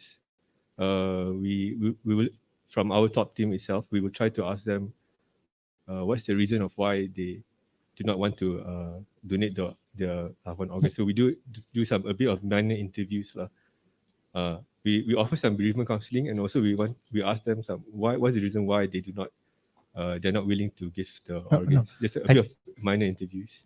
I think yours is your study among within the staff, right? they have failed to identify those potential donor. I think Oh, that's right. your conclusion, sorry. Oh, right? sorry. Oh, yeah, sorry. Oh. But how did you measure Oh, okay. why they fail? So did you interview? There's a survey. No, unfortunately, I could say not really. We just look at the. Oh, sorry. Yes, we do. We did ask them like, why do you realize that this is a potential? Is a brain dead patient is a potential organ donor, and what's the reason why that you didn't refer to the top team? Yeah. Most of them say it's because of sepsis. Yes, because actually in the guidelines it does say that sepsis is a barrier for not for referral for organ harvesting, but this has been just recently debunked for the this past few years.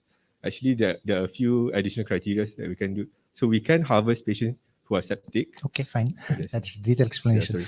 But just back to the reason this study done. It's the associated fact. What is it? Just identifications, but you go on measuring the barrier. Why? This barrier is very big, I suppose, but your conclusion is the blame is on the staff. They failed to detect. But when you discuss further, actually they detect the potential donor, but they did not refer because of the contraindications. Yeah.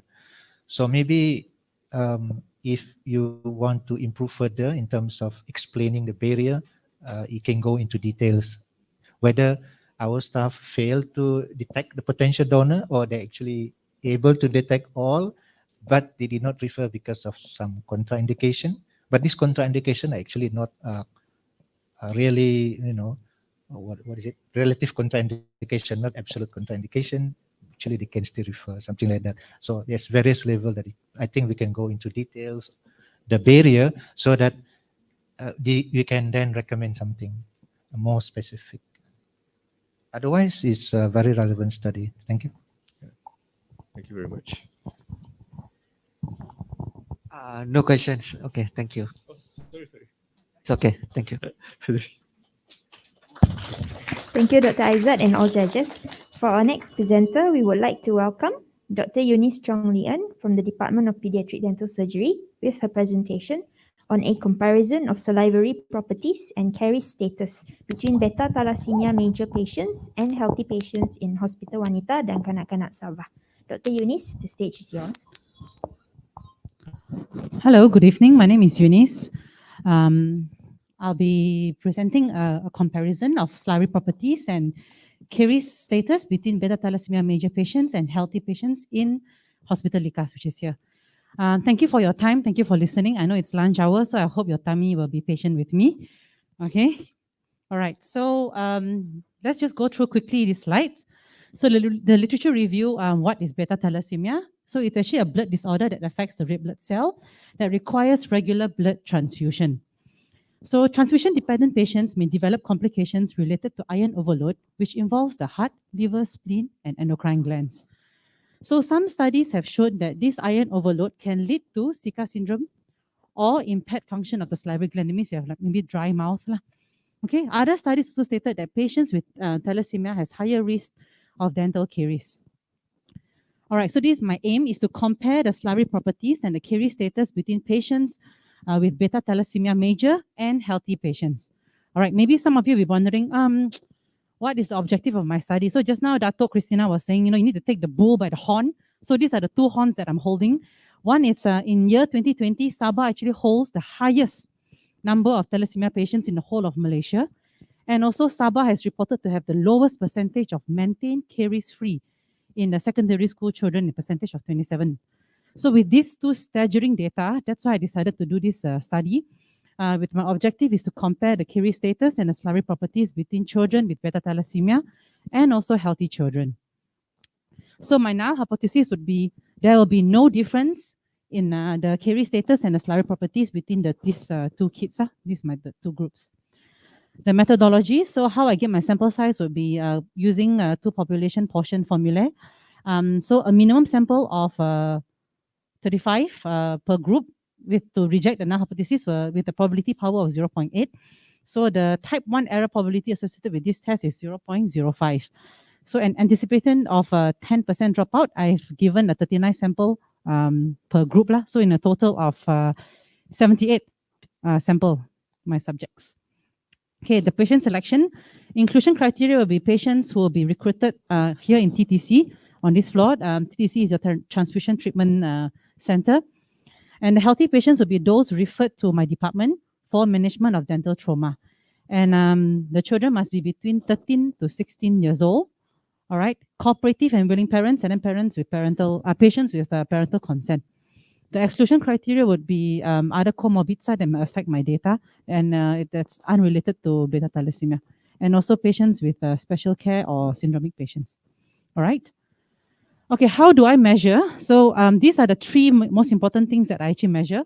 The 5 different salivary properties, the OHI, and also the DMFT. So I know just now, a lot of terms you all may not be familiar. So I'm trying to simplify it as possible. OHI is your oral hygiene index score. It's just to see how clean your mouth is. And your DMFT is what is the caries risk. Do you have a lot of fillings in your mouth? Do you remove your tooth due to decay and all this? Okay. So how do I measure the saliva? So there are 5 properties that we have to take. First, I will invert the lips. All right. Then after that, I will dry the lower lips, and then I will just check to see how long does the saliva takes to form. This will give me the resting salivary flow rate. All right. Then by judging that, I will also able to check the consistency of your saliva. Is it very thick? Is it very thin? Okay. Then at the same time, I will ask you to chew on this very nice sugar-free chewing gum. Dentists always promote sugar-free. So we will ask you to chew on this sugar-free paraffin gauze so that you stimulate your saliva. And then after that, I will ask you to spit it into a calibrated Tupperware, like a bottle. Okay, this will give me your stimulated salivary flow rate. So you got your resting, your consistency, your stimulated salivary flow rate. Once I got these 3, then after that, I'll get a litmus of your pH litmus. I'll actually soak it into your saliva, and then this will give me your saliva pH. And then I have a buffering kit that will allow me to get the buffering capacity of your buffering capacity is because every time when you eat something, your mouth gets very acidic. So your saliva is the one to reduce the acidity. So this will actually helps to check whether your saliva has that power to reduce the acidity or not. Okay. All right. Then this is to check how clean your mouth is. There are the 6 tooth that I'm going to measure. You don't have to know. So these are the 6 tooth: 1, 6, 1, 1, 2, 6, 3, 6, 3, 1, and 4, 6. So I will just scrape the surface on this area just to check whether how clean, how many, we call it tahi mulut lah, or your plaque, and also how much of calculus that you have, your tatar. So I'm going to scratch it. So then this will give me the score, and then you give me your oral hygiene index score. Okay. Then your DMFT, which I say your decay, missing, and filled. This is due. This one missing, right? Not due to trauma. I told you my healthy patients come due to they're healthy, but no, this one missing is due to decay. That means sudah rosak, sudah kena sakit kah? Then only I remove the tooth. So DMFT for patients. All right. So these are my results. There is no significant difference in the mean age. So both of my data, the 2 groups are 14.4. And also there is no significant difference between the salivary properties and the DMFT. However, it noted that my median DMFT for the thalassemia patients is 1 and the healthy patients is 3, indicating that patients with thalassemia has a lower caries risk than my healthy patients. So even though the study shows that the patients in the healthy one has a better oral hygiene. So in other words, the healthy patients has cleaner tooth, but they have more fillings and also more tooth that are missing compared to my patients with thalassemia. So some of you may be wondering, so why? So this is the conclusion of my study lah. So our study showed that there is no significance in caries between children with beta thalassemia and healthy children. So this could actually contribute to the fact that these patients are actually under our regular care. So it's been 13 to 16 years old patients, so they have been under a long-term care. So probably that's why, even though their mouth is very dirty, but they have lesser fillings and extraction that is needed. Okay, so this study supports the null hypothesis that these patients with thalassemia has no changes in their salivary properties. So that means the patient who undergo transfusion, the transfusion does not affect the salivary properties. Okay, we did notice that there's a better oral hygiene among the healthy patients. So this will actually, on the dental part, we will actually have to emphasize preventive measures for our patients with thalassemia lah. Why are you not brushing your teeth? Is it because you're lazy ka, or yeah. So that will be our role. So this is the study that I've done. The reason why I do this study also is because if you all know patients with thalassemia, they have to undergo multiple major operation, such as a splenectomy or a bone marrow transplant. So before they go this type of surgery, they have to be orally fit. That means they have to be cleared. Their mouth has to be free of infection or any kind of caries. So the reason why I do this study is I hope that the medical side can give us an early referral so that you don't have to like, oh, tiba-tiba want to do an operation tomorrow, then we have to do the clearance today. Yeah, so this is the reason why I do this study also. So that's all from me. Thank you. The 5 minutes Q&A session will now begin.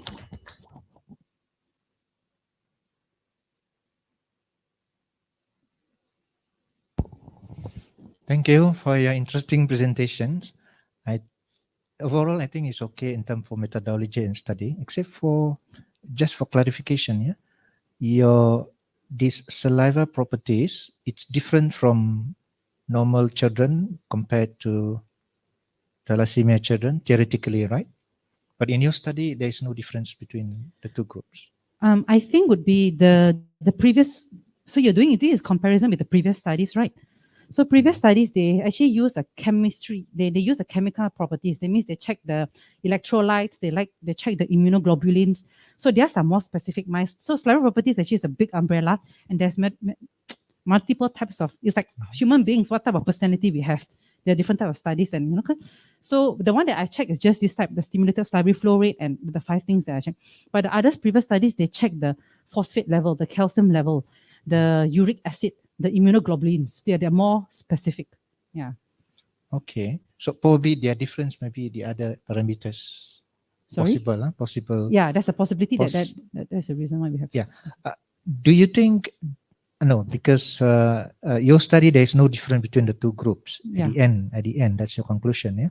We expect there is some problem with the thalassemia group. Yeah. But probably if you do this similar study in a different setting, probably you see the difference. Why you choose a patient which is already under dental care instead of doing it maybe outside, You mean my other clinics which is not dental clinic? my thalassemia patients? Yes, thalassemia patient and normal patient, and then you'll examine the teeth as per the methodology. Probably you will see different. What do you think? Yeah, that could be a suggestion for me to do in the next research. The reason why I pick here is because our TTC center is here, so it's easier for me to get my convenience lah. Okay, fine.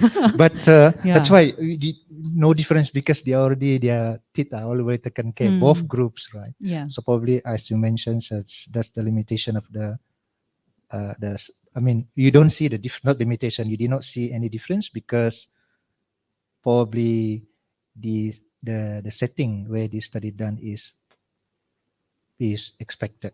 Yeah. But most of our patients do the review here, so out of convenience, they actually do their review down in our dental clinic also. So most of them are seen by us lah.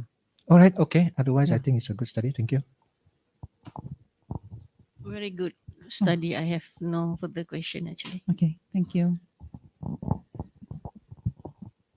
Okay, I just want to ask,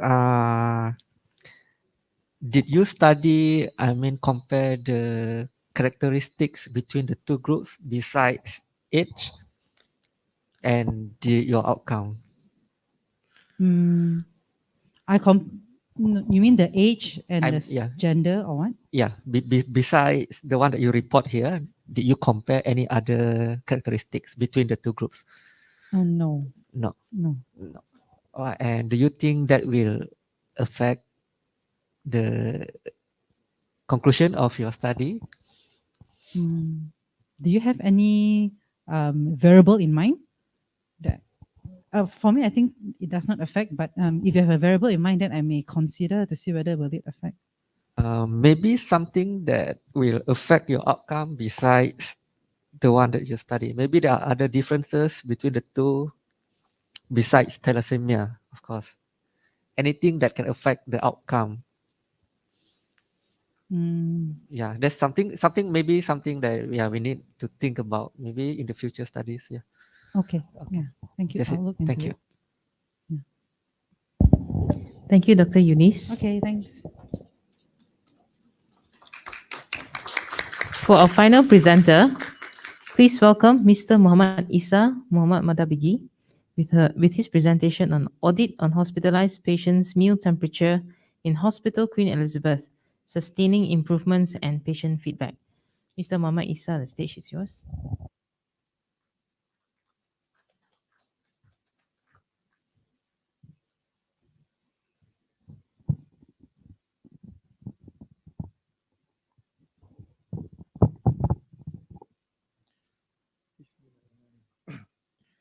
Assalamualaikum and good afternoon all judges, organizing community and all participants. I'm Muhammad Isa bin Muhammad Madabigi as an Assistant Catering Officer from Hospital Queen Elizabeth. We share on our audit on hospitalized patient, meal temperature in Hospital Queen Elizabeth, sustaining improvement and patient feedback.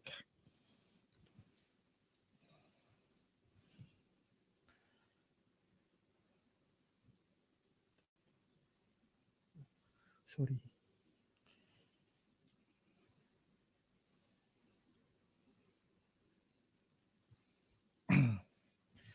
As for information, our Hospital Queen Elizabeth kitchen was not fit for operation since 2012. See that our inpatient food prepared in HQE2, which about 5 kilometers from HQE, cooked meal then delivered with van to HQE 3 times per day, which is breakfast, lunch and dinner. This is our current food service operation. Food preparation is the Queen 2 kitchen. The food packed in disposable food container and filled in food storage box to carry in delivery van. This 1 and 2 occur in HQA2, which all loading food, unloading from van to food trolley of every ward. This is our loading area around building, main tower HQE, HQE tower. The packed food delivered to ward and distributed to patient in ward.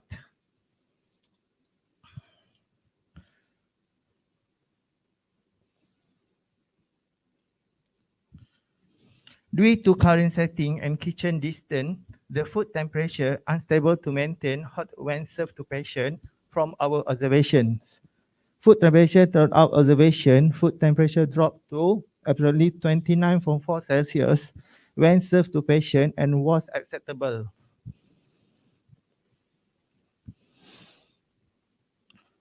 Food temperature is one of the sensory factors contribute to the meal acceptance beside ingredient use, culture acceptance, pressure social, meal presentation and customer expectations. Therefore, our objective of this audit to improve food temperature served to hospitalized patients as a acceptance a present temperature of 15 Celsius. We use a convenient sampling for this audit. Assessment tool, food temperature record form, probe thermometer, headset container, insulate food delivery bag. The data collection venue is hematology ward, Hospital Queen Elizabeth, and data collection from March 2021 to November 21.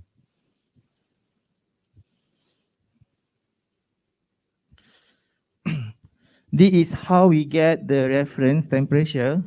We set field testing due to limit data on acceptable and acceptable temperature for food because it depends of type of food, culture and personal acceptable. This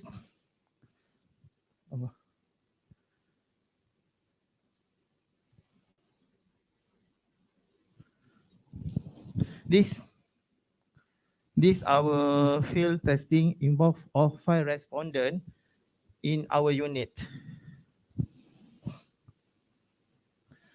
These are our result. 27.5 Celsius acceptable, hot to touch and chew. 64 Celsius acceptable, hot to chew. 51 Celsius acceptable, warm appetizing. 14 Celsius warm to cool, unappetizing. 36 Celsius acceptable and cool. Therefore, we decide to set 15 Celsius was set as reference temperature.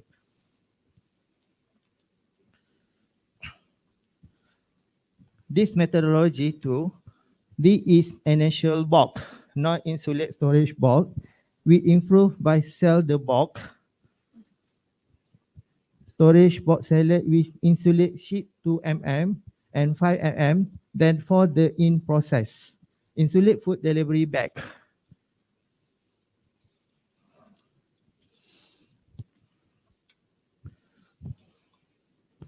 This the improvised process. During the plating area, food immediate keep in insulate food delivery bag and food storage container to carry in delivery vans. Loading area. Loading area, food remain is insulate food delivery bag and remain unopened till to what? What insulate food delivery bag carry along during food distribution in what? And then the what food temperature able to maintain above 15. Then the food temperature test using prop thermometer.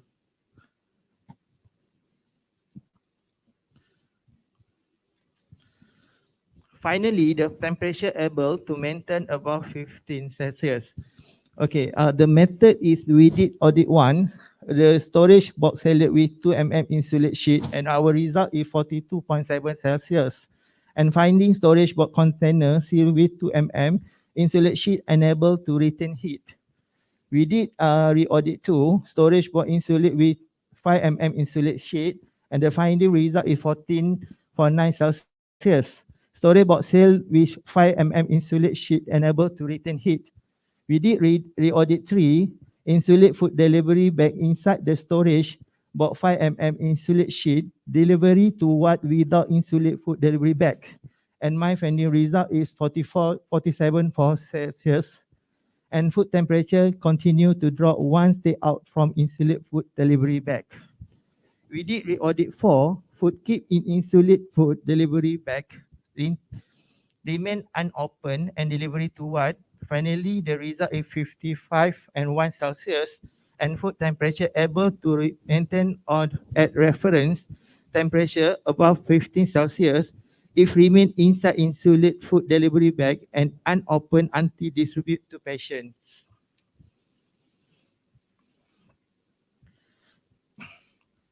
This is the comparison graph between the reference temperature and audit temperature. Maintain acceptable on audit 4.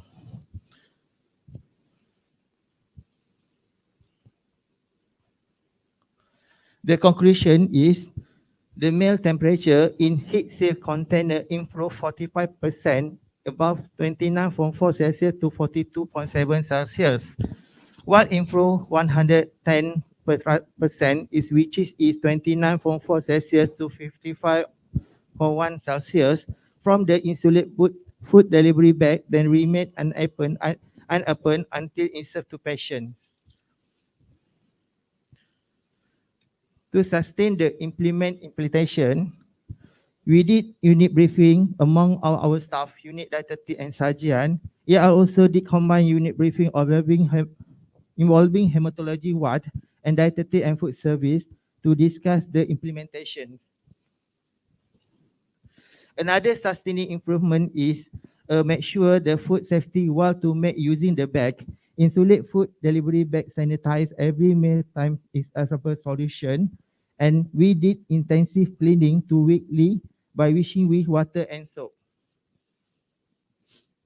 Another quality check is monthly food temperature observation. Mean temperature from monthly observation reveals that food temperature can maintain between 50.7 Celsius and 53.9 Celsius.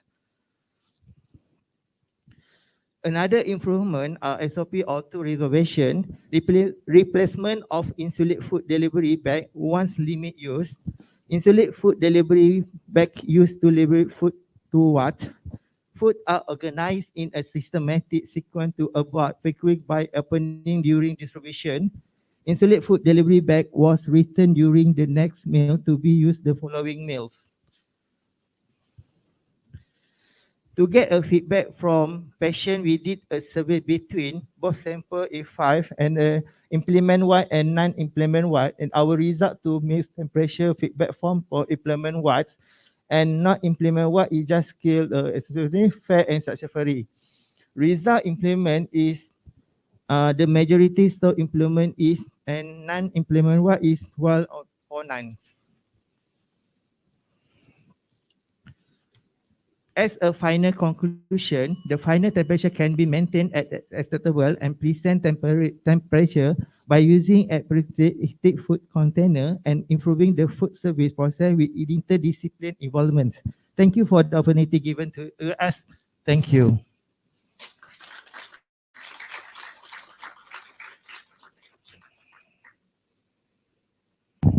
The 5 minutes Q&A session will now begin.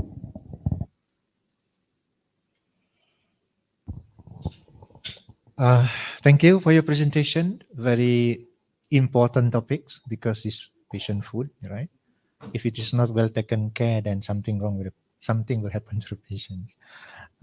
Okay. While reading your abstract, and when you present now, it becomes clear what happened actually in this study. I think it's a good study and very important, especially to our patients. But if the write up is more on you focusing on the audit of patient food temperature or meal temperature, and then in the end is sustaining improvement. So it's I think if this presentation, the write up is improved, look in a form of research, your study is actually very good. What I see here is actually it's like a intervention study. You have 4 methods of transporting the foods. You try it, yes, all the 4, and you find one of them is the best to maintain the temperature, right? So probably title will be how maintaining the temperature as you transport the food using whatever the name just now. Is it heated food container? That's in the end, at the end of your study. So it's like exploratory study, experimental study, to find which method is the best to maintain the temperature to transport the food from queen to queen. Yes. Queen, right? Yeah. But the emphasis here is audit. Actually, audit is just the method of conducting this study to find which method able to maintain the temperature, right?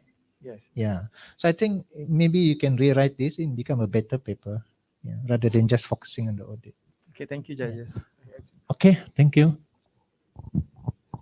Congratulations, Encik Isa. Very interesting and good. Like Prof said, it's actually can become a study instead of audit. Just a few questions. Is why hematology ward that been chosen to be audited? Okay, why Yeah. I select the hematology ward because it's my study because of endemic COVID and the what hematology is non-COVID patient, so it's selected to hematology ward. During the episode of Yes. of the audit lah. Okay, so in your study, in your result tadi ada 3 arm kan? One is this one. So audit 1, storage seal with 2 millimeter. Yes. Re-audit 5. Audit 3, insulated, deliver to the ward with the food delivery. So audit 2, the food delivery bag is not there. Not there. All right. So but audit 3, are you using the storage 5 millimeter as well with the delivery It's bag? augmented. It's my Okay.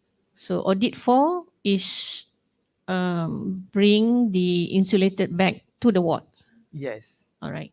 So yeah, should be one more that you use the normal storage without the insulated and the delivery bag. Whether is there's some change or not. Because like audit 3, there's 2 insulated there, the storage box as well as delivery bag. The delivery bag also insulated, right? Yes. So it's a double insulation. So in future, whether you need to insulate the storage box as well for all the food delivery, or actually you can just use the delivery bag, just like Grabs or Food Panda. Yeah. So I would suggest that your team might do some innovation in regards to how to improve do a proper insulation instead of buying those food delivery bag. Baik, Doctor. Yeah, noted. Thank you. Okey, Tanya. Jadi satu yang ni memang sudah buat kan, maksudnya sudah sudah implement. Yes. sudah implement. Yeah. Jadi saya rasa saya tidak komen, cuma mungkin dari segi sample size mungkin boleh tambah dan juga mungkin boleh tengok dari segi cost of implementation. Adakah yang perlu ambil banyak masa, perlu guna lebih banyak duit? Our cost, Doctor, because Yeah. in my team, we are present a pengarah. So it's my major pilot project lah. So it's the first ward is hematology ward, and I wish next year lah to all the ward lah implement. It's our budget because the one pieces a bag is 115 is price. So very. Okay, thank you. Okay, thank you. Thank you, Mr. Muhammad Isa and all judges. Ladies and gentlemen, it is time for lunch. We would like to invite all our honorable guests, judges, and VIPs to leave the hall first to enjoy their lunch. As for all delegates, you may go to the area outside the hall for collection of your lunch packages later. There are lunch coupons placed in your door gifts. Please present the coupons to the secretariat in charge in exchange for your lunch. Do line up in an orderly manner. Before that, please note that the next session will be conducted virtually.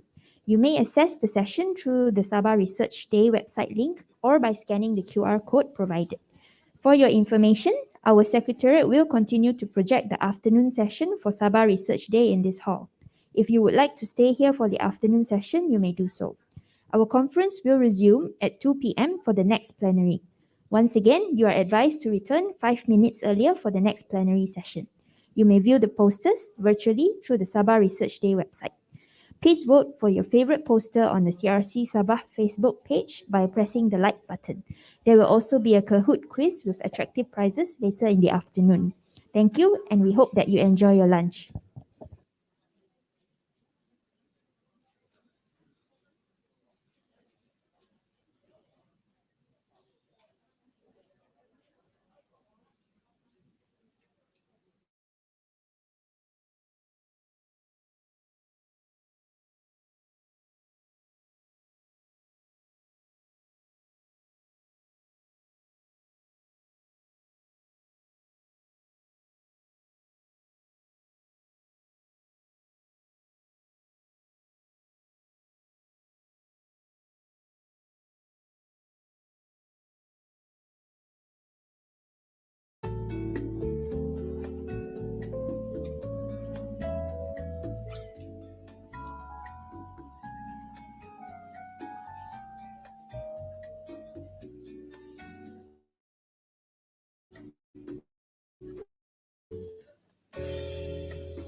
Dear honorable guests and delegates, our conference today will continue with our third plenary by Madam Asha Tanabalan, Business Development Manager, Clinical Research Malaysia. Madam Asha is a health science graduate with 10 years of experience in the clinical research industry. Prior to her current role, she was with the Medical Research and Ethics Committee in Ministry of Health, during which she was responsible in managing the review of sponsored research studies, as well as maintaining MREC's relevant accreditation and recognition by both FERCAP and NPRA. She is currently the Business Development Manager in Clinical Research Malaysia, where she manages leads and queries by sponsors and CROs, as well as driving the marketing and promotion team within CRM. In addition, Madam Asha is also a working committee for the ISO Quality Management System and internal auditor for the ISO Anti-Bribery Management System with CRM. Please join us to welcome Madam Asha Tanabalan with the topic Progressing Sponsored Clinical Research in Malaysia. Thank you very much, Debbie, for the kind introduction. I shall proceed first with sharing my screen. I just want to confirm if in case you're able to view my PowerPoint presentation from everyone's end. All good? Okay. I shall then proceed. Thank you. All right. So firstly, let me just thank the organizers of the Sabah State Research Day for giving CRM the opportunity to present on the sponsored research scene pretty much here in Malaysia. And as narrated earlier, the topic of my presentation is pretty much talking about the progress sponsored clinical research has made in Malaysia and what we are to anticipate further as well. So before I proceed, let me also just share a little bit of an overview about Clinical Research Malaysia. We have in fact just turned 10 this year. We've been set up since 2012, and the main purpose why CRM was set up is mainly to facilitate with sponsored clinical research activities here in Malaysia. And how we pretty much facilitate is mainly in supporting our investigators at the site through our role as a site management organization. And this is truly led by the work of our study coordinators who are placed at these sites to facilitate our investigators, supporting them with the clinical trial activities, mainly through the recruitment activities as well as administrative matters as well. Now, let me just share a little bit of an overview about how sponsored research has progressed over the years. We have close to 1,900 sponsored studies to date, if you look back for data since 2012. And many of these studies are in fact in the field of oncology, followed by cardiology, hematology, and other therapeutic areas. But last year especially has been a remarkable year when it comes to sponsored clinical research here in Malaysia. We have seen the highest number of sponsored research compared to the years before, with over 200 sponsored research just of last year. And this has generated also huge revenue of over 226 million when it comes to the revenue generated from our study values. We've also, many of our investigators have gained global recognition when it comes to recruitment achievements. Many of it are in fact in global top recruiters as well as APAC top recruiters.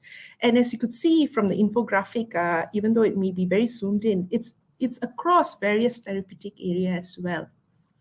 We have also seen successful COVID-19 trials. In fact, with the number of COVID-19 trials that has been led by this country, close to 9,000 patients and subjects were recruited into these trials as well. We've had a first inpatient study that took place in Sarawak General Hospital, and this first inpatient study was in fact reviewed through the scientific review panel as well as a panel of experts by NPRA before it was conducted at the site. And on top of it, the Sarawak General Hospital team led by Dr. Chew Liping was the first global recruiter for this particular study. And on top of it, with the growth, tremendous growth in sponsored research, we have also noted a rise in the nation as well when it comes to our position within the region. And looking back at the data that we've evaluated and analyzed in clinicaltrials.gov, Malaysia has risen to the second position when it comes to the region. And this, if you look back at the data 10 years ago, we were in fact at the third or the fourth position. And this has showed that Malaysian sites and investigators have been performing tremendously well that industry members are very much interested in bringing in more study opportunities into the country. Now, moving on to my next slide, I just want to share also just a piece of information on how Sabah State has been contributing to the sponsored research in Malaysia. Close to 6%, at least 6%, but sometimes at times up to 12 to 14% of the sponsored research that we observe in Malaysia does take place at Sabah sites. And as you could see here, the top sites are usually Hospital Queen Elizabeth, followed by Hospital Wanita and Kanak-Kanak Sabah, as well as Queen Elizabeth II Hospital as well. And I've outlined here as well some of the top TAs we've observed, and I think it's to no surprise to anyone here as well, especially when it comes to Queen Elizabeth Hospital. Many of hematologists, the top TA, and many of it in fact led by the works of Dr. Lily Wong.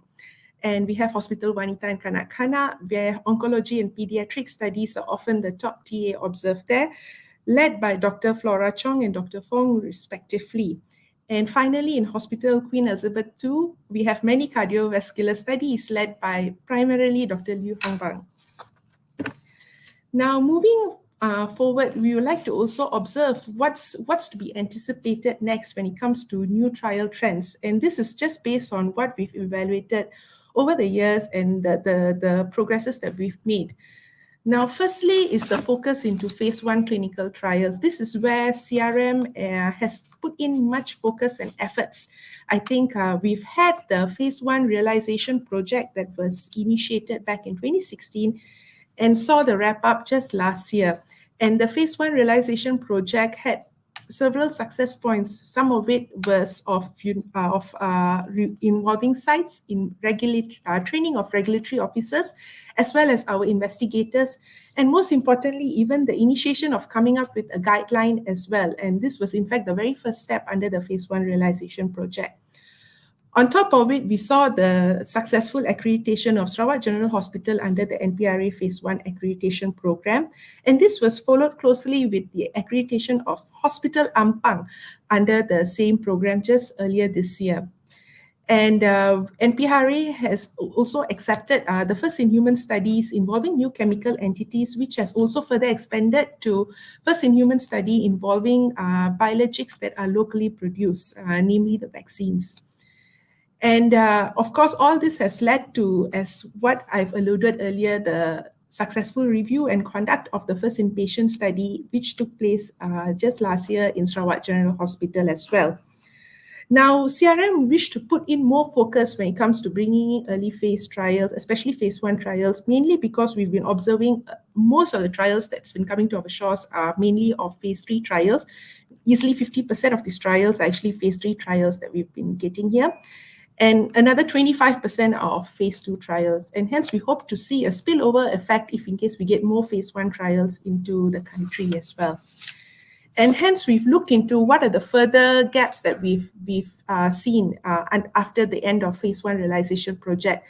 There is still some sort of hesitancy when it comes to regulatory readiness, especially in evaluating first-in-human IPs that are of biologics or of cell gene therapy products. There is still also limited investigators with first-in-human experience as well. And this also brings to limited sites that are able to conduct first-in-human studies. And of course, low number of first-in-human studies coming into our shores as well. We do get feasibility approaches, but this is never translated. Not many are translated to studies. And hence, we've explored into the P1RP 2.0, which is the second level of the phase 1 realization project. This was one that was initiated just this year. And the primary focus is looking into the capability development, site development, and improving the access as well. So under the capability development pillar, here we are looking into seeing how we can further close the gap in training up our investigators and our regulators so that they are ready to take up more first-in-human studies and first-in-human study opportunities.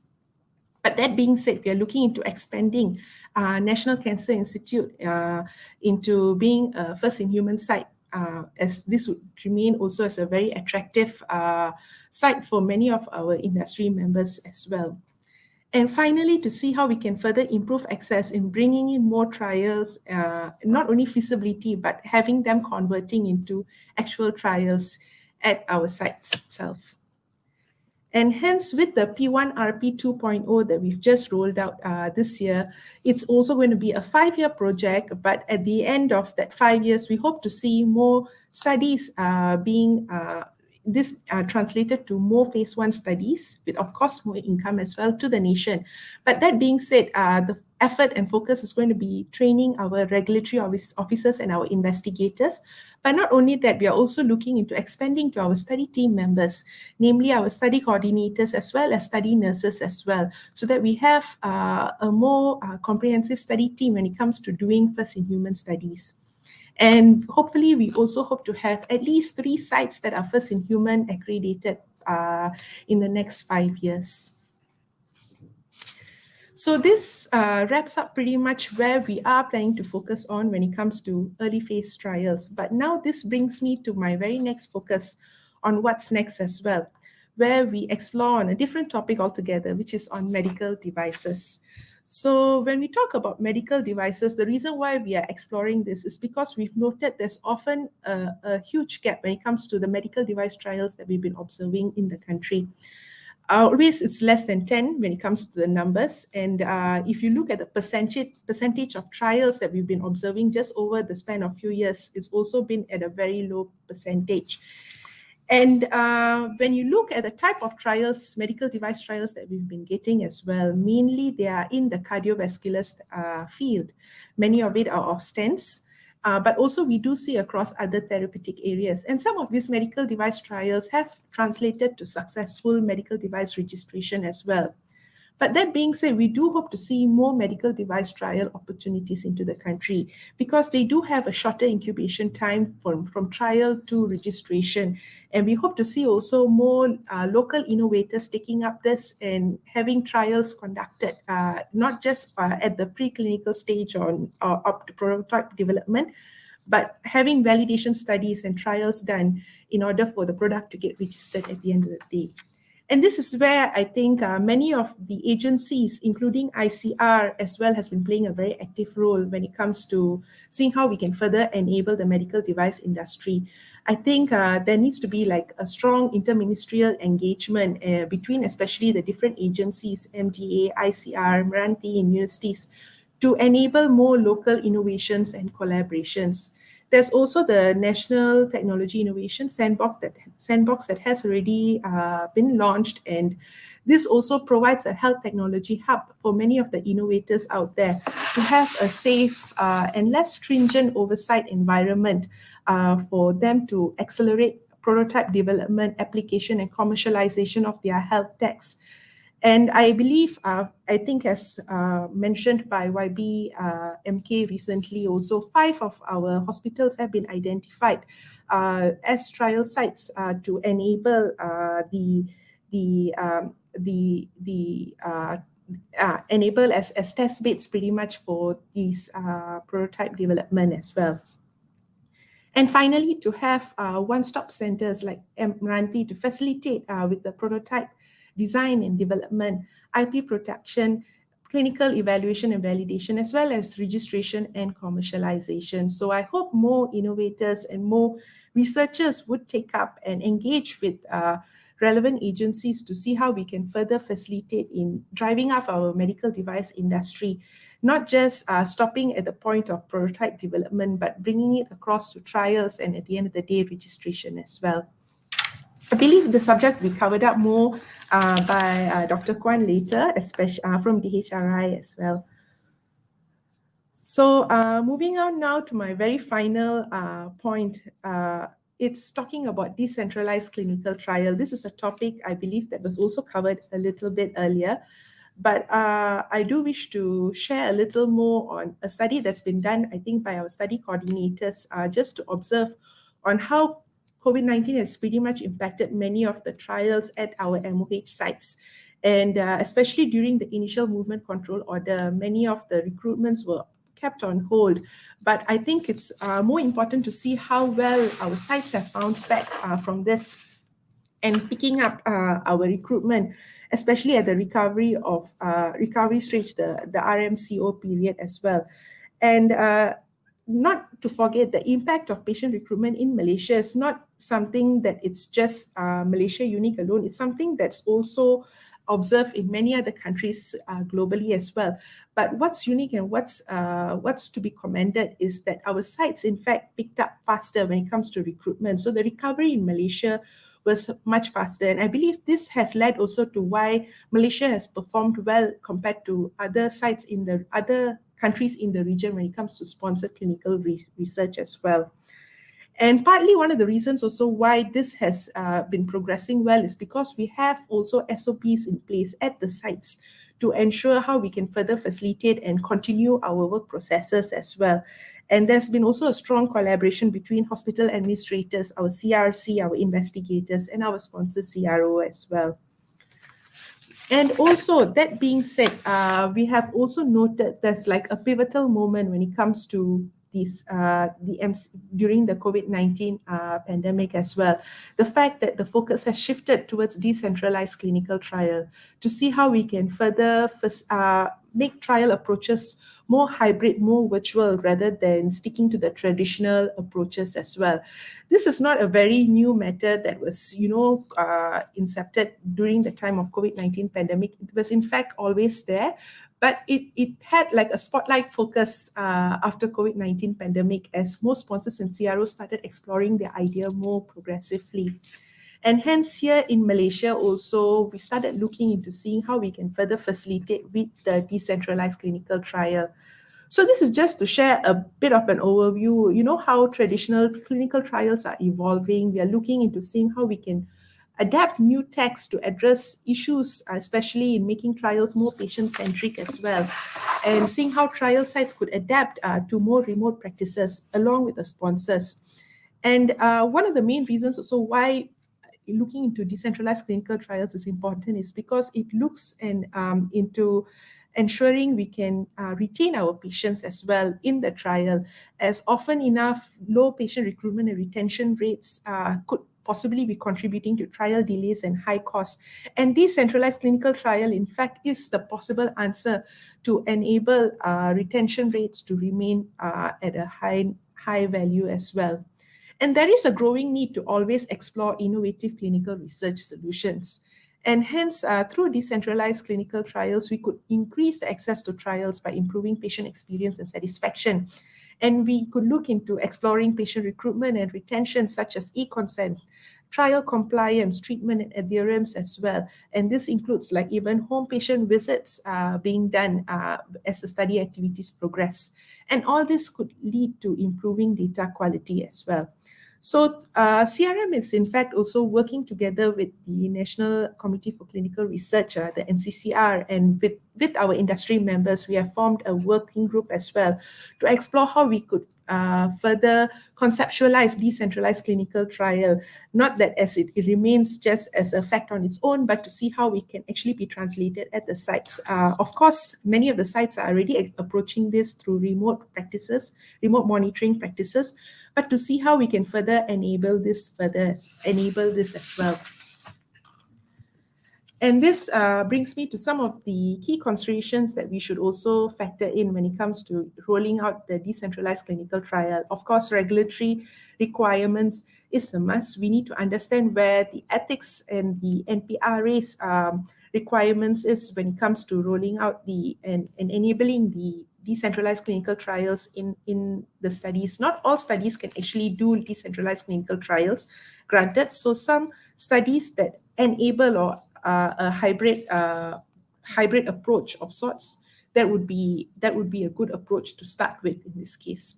Of course, cross-cultural sensitivity is also an important element to consider. We have to look into language and cultural differences, because this often can pose a challenge to the sponsor. Typically, Malaysians, we tend to rely on our primary care physicians' guidance when it comes to involving or enrolling in a trial, and hence, without that immediate contact with the physician, they may feel hesitant to enroll in a trial. So hence, usually when it comes to the consent, usually when it comes to the initial stages of enrolling the patient, that would be very much involving a traditional site approach. But as the trial progresses, some study activities may shift towards a more hybrid or a virtual experience as well. Of course, sponsors also could possibly be looking into this issue by integrating some telehealth elements into these trials and see how we can further foster the relationships with local providers as well, and working with some industry partners that have a local presence as well. So this is where sometimes we work with in terms of monitoring some health data. They work with wearable devices, have wearable devices for their patients, so that there is no need for patients to fill up e-diaries. All this can be obtained from the gadget or from the wearable device that the patient is already having as well. There needs to be also technology and infrastructure readiness. Internet connectivity is often the major issue. Not all hospitals have the best internet connectivity. Some do, some don't. And hence, this would at times pose a challenge to our study team members, our investigators, and even the sponsors and CROs when it comes to conducting all these remote activities. And of course, the ability to capture data remotely, the access to e-health records, for the matter of fact, is often also one of the biggest challenge our industry members face when it comes to remote monitoring as well. Of course, device validation, ensuring every single device that's being used needs to be validated for a home use and is also user-friendly as well for the patient. And finally, training as well. Patient, site, sponsor all need to have proper training in order to adapt the use of these digital tools, especially when it comes to conducting the trial. So this is pretty much my last slide. And just to share a little bit, there are still many growth areas to be explored when it comes to sponsored clinical research. Of course, the main focus CRM has undertaken over the past few years has been in phase 1 clinical trials. But we hope to see also a rising number of medical device trials and the practice of decentralized clinical trials adapted into our sponsored research. We have shown tremendous growth, especially in the last 10 years when you look at the landscape of clinical trials. But that being said, the buck does not stop here. We need to continue to evolve and progress forward as well. And hence why CRM is actually conducting the CRM Trial Connect program this coming 14th and 15th of October. One of the main objectives is to showcase our capabilities, our investigators, our sites when it comes to doing multinational clinical trials. We hope to get industry members in for this conference. But that being said, we also hope to have a good number of investigator representatives, as we hope to have this platform as a networking platform between all stakeholders when it comes to sponsored clinical research in Malaysia. Among the program highlights, we have our Minister of Health participating in a forum. But that being said, we also have keynote address by the Director General of Health, as well as several symposium sessions underway. So this is my very final slide. And with that, I thank you all.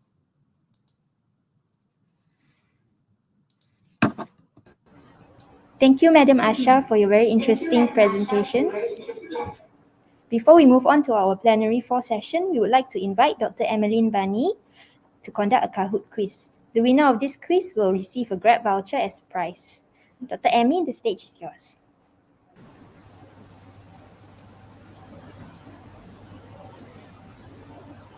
Hi, good day everyone. I'm Amy here. Thank you so much, Dr. Yiling. So as for now, let us start with our first session for our quiz today. Let me brief about the quiz. I'm sure some of you have already know what Kahoot is. So we'll be using Kahoot platform, but it's okay. I'll just brief about this Kahoot thingy first. So later I will share the barcode and also a PIN number. So you can actually log in via the website and then log in the numbers, or you can just scan the barcode later. So before that, let me share the screen. And then each question you will have 20 seconds to answer. And you can And then you can use any nickname you want, or you can use your real name also. And then at the end, the winner will have to contact us either personally, or you can email us to sabahresearchday@gmail.com. Or if you want to use your real name also, also boleh juga. So let me share the screen first.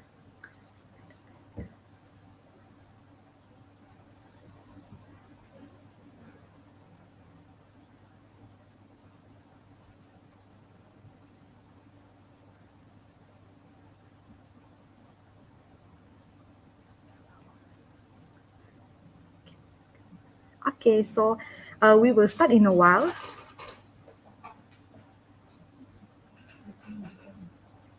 So later you can just log into Kahoot, the website, and then you log in the game pin, or you can just scan the barcode. You can see there's a barcode on top there. As what mentioned by Dr. Yiling, the owner of each session will get a 20 ringgit voucher, Grab voucher. So the winner later can kindly contact us. You can email us to Sabah Research day.gmail.com. So I give about 2 minutes for you to log in, and you can just enter whatever names you are comfortable with. Your real name also okay.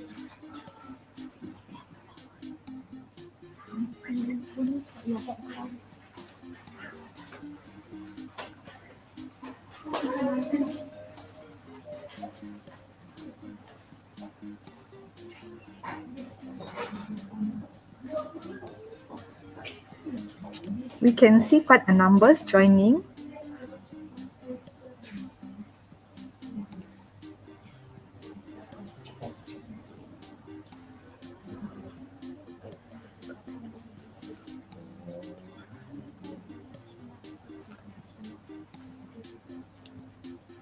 Okay, we can see more participants joining. Some more, some more. So we'll wait for another 1 minute, and then we will start soon. So the questions are basically there are 5 questions, and it's actually based on the previous plenaries.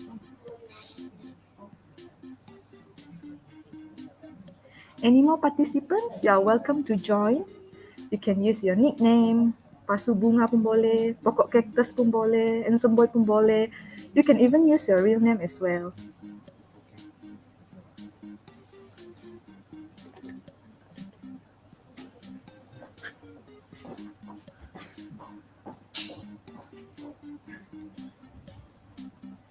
So shall we wait for another 30 seconds?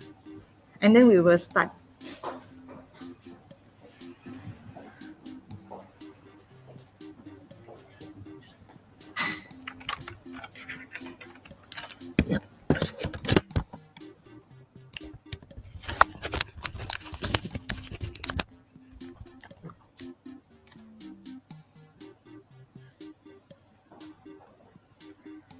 So we can see here there are more than 20 or maybe participants. Okay, we can see more people coming.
Thank you, Dr. Amy.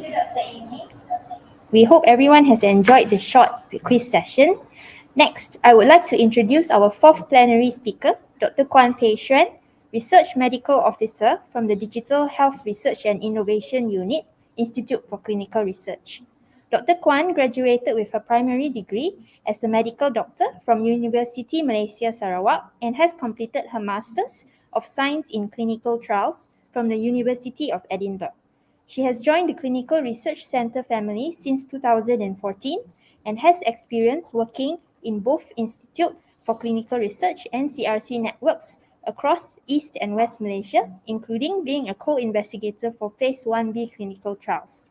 She has published more than 15 peer-reviewed papers on anesthesiology and intensive care, cardiovascular and infectious diseases. Currently, she's working with the Digital Health Research and Innovation Unit, DHRI, in ICR. She aspires to integrate the use of digital technology into clinical trials for future health innovation. Ladies and gentlemen, please welcome Dr. Kwan with her topic, Digitalization in Healthcare, Current and Future Perspectives. Thank you very much, Dr. Lee, for your kind introduction. Hope you can hear clearly from your side. I'm going to share my screen. Do let me know if you are able to see my screen.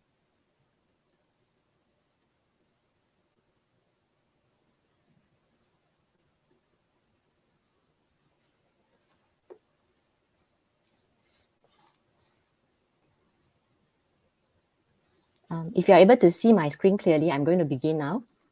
Good afternoon, everyone. Before I start my plenary session, I would like to take this opportunity to thank the organizers for inviting me to present a talk during this Sabah Research Day 2022. I'm Dr. Kwan, Research Medical Officer from DHRI ICR, located in Setia Alam. I will be sharing you this 40 minutes of a topic on digitalization in healthcare, current and future perspectives. This will be my outline of presentation, where I'm going to cover the overview, the history of the digital healthcare, as well as the landscape of digital healthcare in Malaysia, some of the ethical dilemmas of digital healthcare, the current and future of digital clinical trials, as well as a brief overview of DHRI team and its DNA. Before I begin, some disclaimers. The views expressed during this presentation are intended to be of general information and do not necessarily represent the views of the Ministry of Health Malaysia. Let me start with the overview of digital healthcare. As you can see, this is a diagrammatic overview of the evolution of healthcare towards digitalization.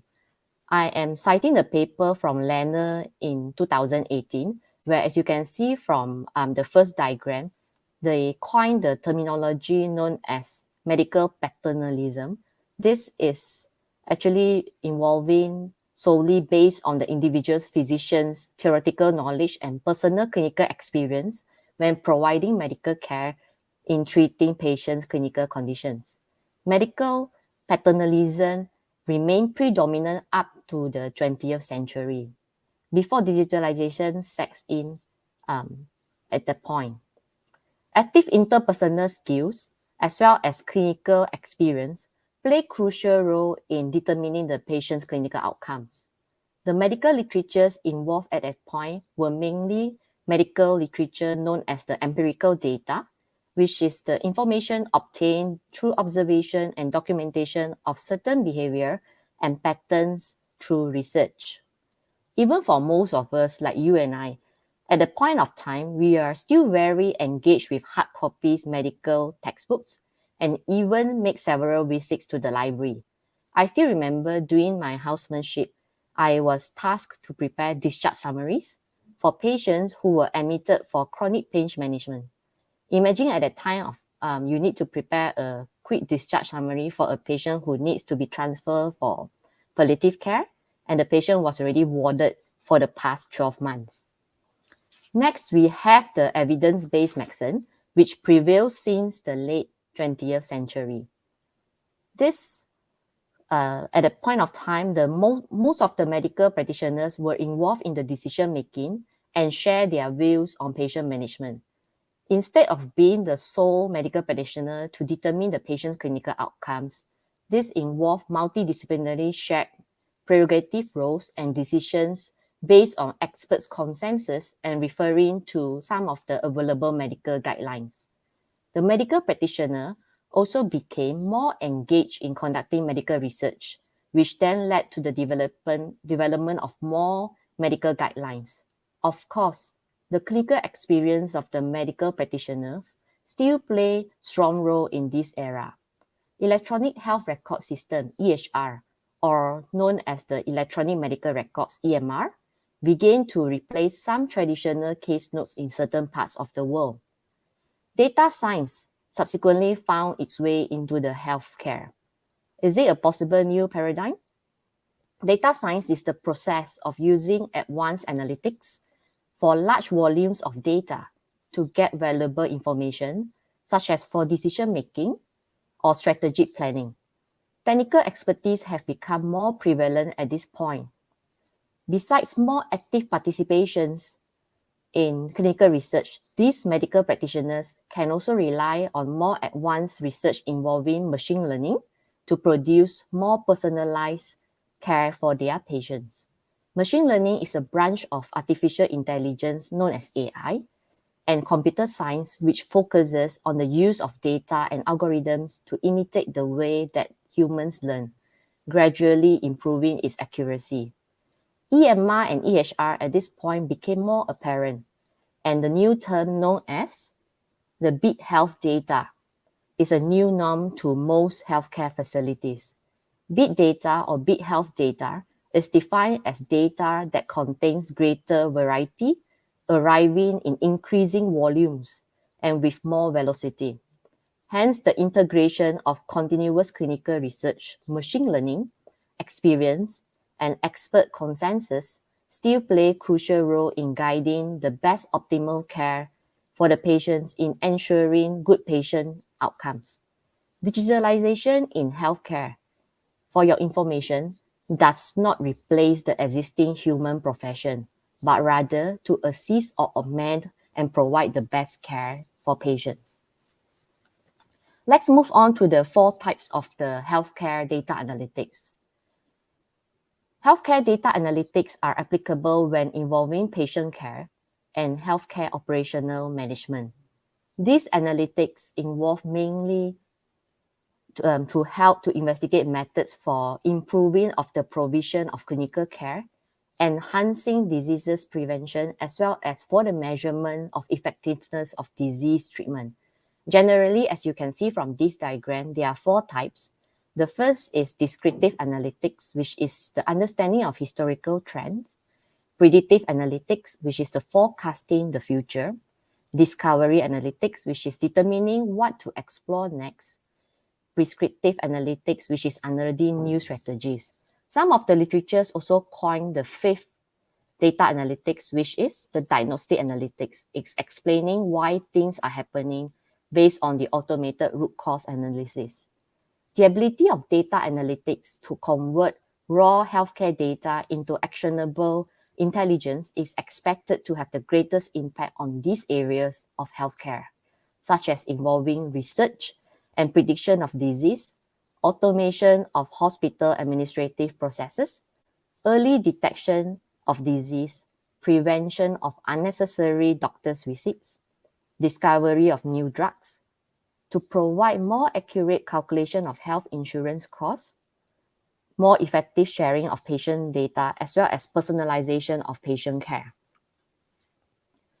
Data sciences in healthcare generally, as you can see from this diagram by Leonard et al. In the Frontiers Public Health, it can be used to optimize and provide integrated care for all patients in various clinical disciplines, to improve monitoring such as the electrocardiogram, the ECG of the patients, blood pressure monitoring, heart rates, as well as temperature, which can be monitored remotely.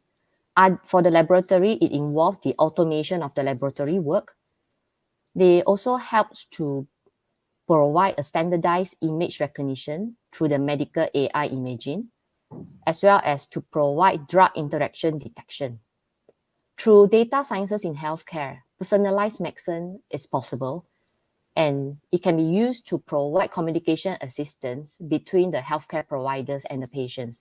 Last but not least, it can be used to provide a secure and shareable medical records. Let me bring you to a short history of the digital healthcare. I'm going to mention about the 6 important key milestones of digital healthcare. It started as early as in 2007, where there is a e-patient white paper. This e-patient white paper, as you can see from this book, is actually produced by Tom Ferguson. He is a physician, author, and researcher. As early as 1975, Tom Ferguson wrote about empowered medical consumer. In 1987, online health resources for consumers were produced, and in 1993, he organized the first world's conference devoted to computer systems designed for medical consumers. Tom Ferguson coined the E-terms mainly to describe individuals who are equipped, enabled, empowered, and engaged in health and healthcare decisions. However, Tom Ferguson was diagnosed with multiple myeloma, and throughout the 15 years, by following his own philosophy, pursued strategies for both cell care and the newest research and experimental practices for controlling his aggressive cancer. During that time, between relapses and the treatments, Tom Ferguson led a migration of medical consumer information to the internet, which was lectured widely to the emerging field of health informatics and earned a global reputation as a true innovator and pioneer in the field. In 1999, he was one of the 4 candidates recognized as online health hero, given an award by the Intel Corporation's Health Initiative Project.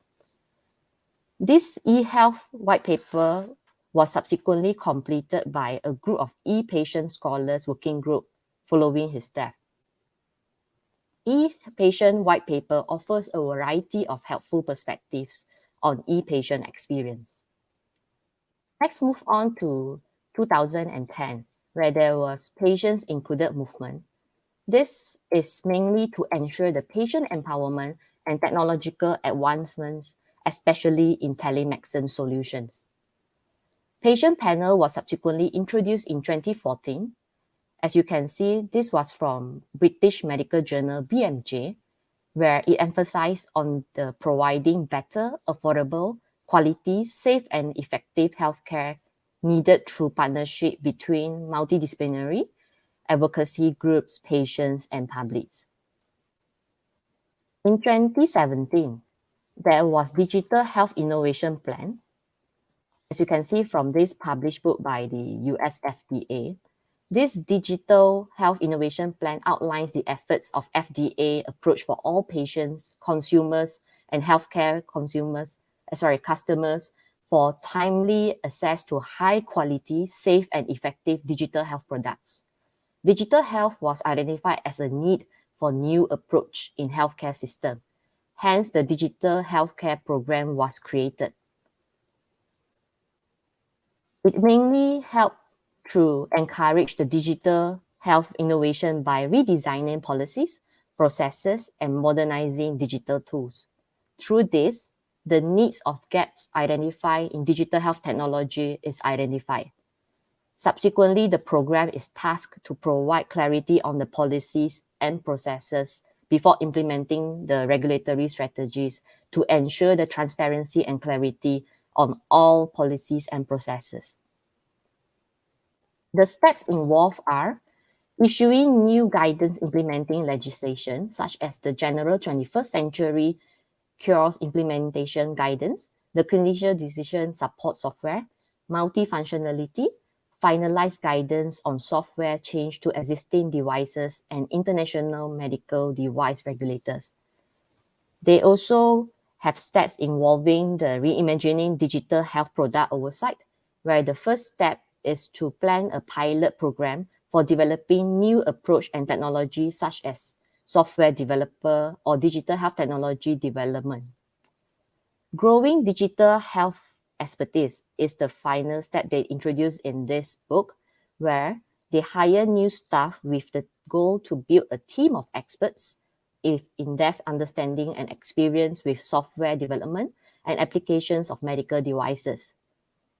The final aim of the Digital Health Innovation Action Plan is to improve the quality, predictability, consistency, timeliness, and the efficiency of the decision making. Next, we look at in 2018, there was AI policy introduced. As you can see, this was published in the American Medical Association Journal of Ethics in 2019, entitled Making Policy on Augmented Intelligence in Healthcare. Through this, the key points we can learn is healthcare AI as a tool to augment professional clinical judgment. Again, this is not to replace, but to augment rather. And the development of healthcare AI tools based on personalized applications, privacy, and clinical implementation. The final or the sixth key milestone of digital healthcare is through FDA-approved AI-guided ultrasound device. This was back in 2020, where, as you can see, this FDA news release, there was a new software known as the caption guidance. This was actually approved as the first cardiac ultrasound software that uses AI to guide user. For user guidance, this is used among the adult patients for cardiology perspective, where it can acquire standard views of different heart angles for diagnosis of various cardiac conditions. This is done through two-dimensional transthoracic echocardiography known as 2D TTE. This is how the first AI-guided ultrasound looks like. Let's move on to the digital healthcare landscape in Malaysia. The following slides are adopted with permission from Dr. Fazila Shaikh's Alazin presentation on digital healthcare in Malaysia. Dr. Fazila is our Senior Deputy Director from Planning Division, Ministry of Health, Malaysia. For Malaysia, the areas of concern in health mainly divided into four, as you can see here: the population health, the people, financing, as well as the delivery system. Population health can further be divided into disease burden, such as the communicable diseases and non-communicable diseases, the aging or the geriatric involvement, the field, mental health, environmental health, urbanization, nutrition, as well as disaster and crisis. As for the people, for areas of concern in health, it involves the health awareness, the needs and expectations involvement, empowerment, participation, as well as lifestyle in health. For delivery system, this involves the dual healthcare, the accessibility, quality and safety to when providing medical care for the patients, health workforce, new technology and service models, as well as cybersecurity. Last but not least, the financing, which is one of the main important role in the healthcare concerns, which is underfunding or underinvestment, healthcare costs, the sustainability of the system, as well as the financing and reimbursements. Malaysia digitalization journey began as early as 30 years back, which was in 1995. At the time, there was process automation to transform administrative process and service delivery through the use of information technology and multimedia. The business IT strategy alignment is to transform Malaysia into a digitally driven, high-income nation and a regional leader in digital economy. Subsequently, there was e-government 1.0 connected government in 2007, where ICT drives national development and closing the gap of digital divide to provide mainstream ubiquitous access to all information and communication technology services facilities and to promote adoption and use in everyday life. There was also National IT Agenda and Electronic Government Blueprint stretched throughout 1996 to 2020. And during this recent 5 years, 2021 to 2025, we have Malaysia Digital Economy Blueprint introduced, where digital economy seen as a key economic growth potential. As you can see at the bottom here, there's G2E, G2G, G2C, as well as G2B, where it shows how governmental digital services are provided. During these 2+ years of the COVID-19 pandemic, Malaysia has major initiatives known where we have VMS and MyVAS, backbone for vaccination. As you can see from this diagram, there's a vaccine blockchain linked to the vaccine management server and certification server. And this, which is the front end, which is the Malaysian Vaccine Administration System, MyVAS, linked to end users, My Sejahtera applications. So My Sejahtera application is an empowering community application which was introduced during COVID-19 through collaboration of multi-government agency and industry. There were various modules introduced through My Sejahtera app, and to date, there are more than 30 million registered users. My Sejahtera has incorporated machine learning and AI for all the data and the algorithm created. Next, we move on to eCOVID-19, which was used for data collection, reporting, and case management. They have 4 main modules which covers patient and lab management, assessment and home monitoring, as well as to produce statistics and dashboard, subsequently used for state and health district office. This is how the unique identification codes generated used for both patient and lab data, linked to CPRC, which is a Crisis Preparedness and Response Center, and SIMCAR for the laboratory component, which is the Sistem Informasi Makmal Kesihatan Awam. Lab results also integrated to My Sejahtera, and last but not least, identification through patient information. So CPRC hospital system is through planning and operations by the Ministry of Health and Industry collaboration, where it covers the facility capacity, the numbers of the hospital beds, the ICU, the step-down care. And it also shows us the supply chain visibility, such as the personal protective equipment, PPE, and clinical reporting, as well as laboratory and hospital 360. To date, Malaysia's digitalization leads to data-driven ecosystem. As you can see, many dashboards are produced. COVID now, Malaysia dashboard, as you can see, the total number of populations vaccinated, first dose, second dose, first booster, as well as second booster, and the healthcare utilization for various components such as the ventilation, hospital beds, ICU, and PKRC. As for the CPRC hospital dashboard, again, you can see the facilities available for COVID-19, the breakdown of the patients, and the number of cases in each center. CPRC World COVID-19, apologies for the typo, surveillance also show the number, and as you can see from this dashboard, it shows how our country are providing the up-to-date data to this World COVID-19 surveillance. We have also COVID-19 vaccination dashboard, as shown from here. And last but not least, the MySejahtera dashboard. As you can see, we have the total number of registration, the total activation, and total dependent registration. Malaysia Digitalization Strategic Plan, like I mentioned earlier, it stretches over these 5 years, 2021 to 2025, leading to the launching of the book in February this year, Pelan Strategic Pendigitalan by KKM.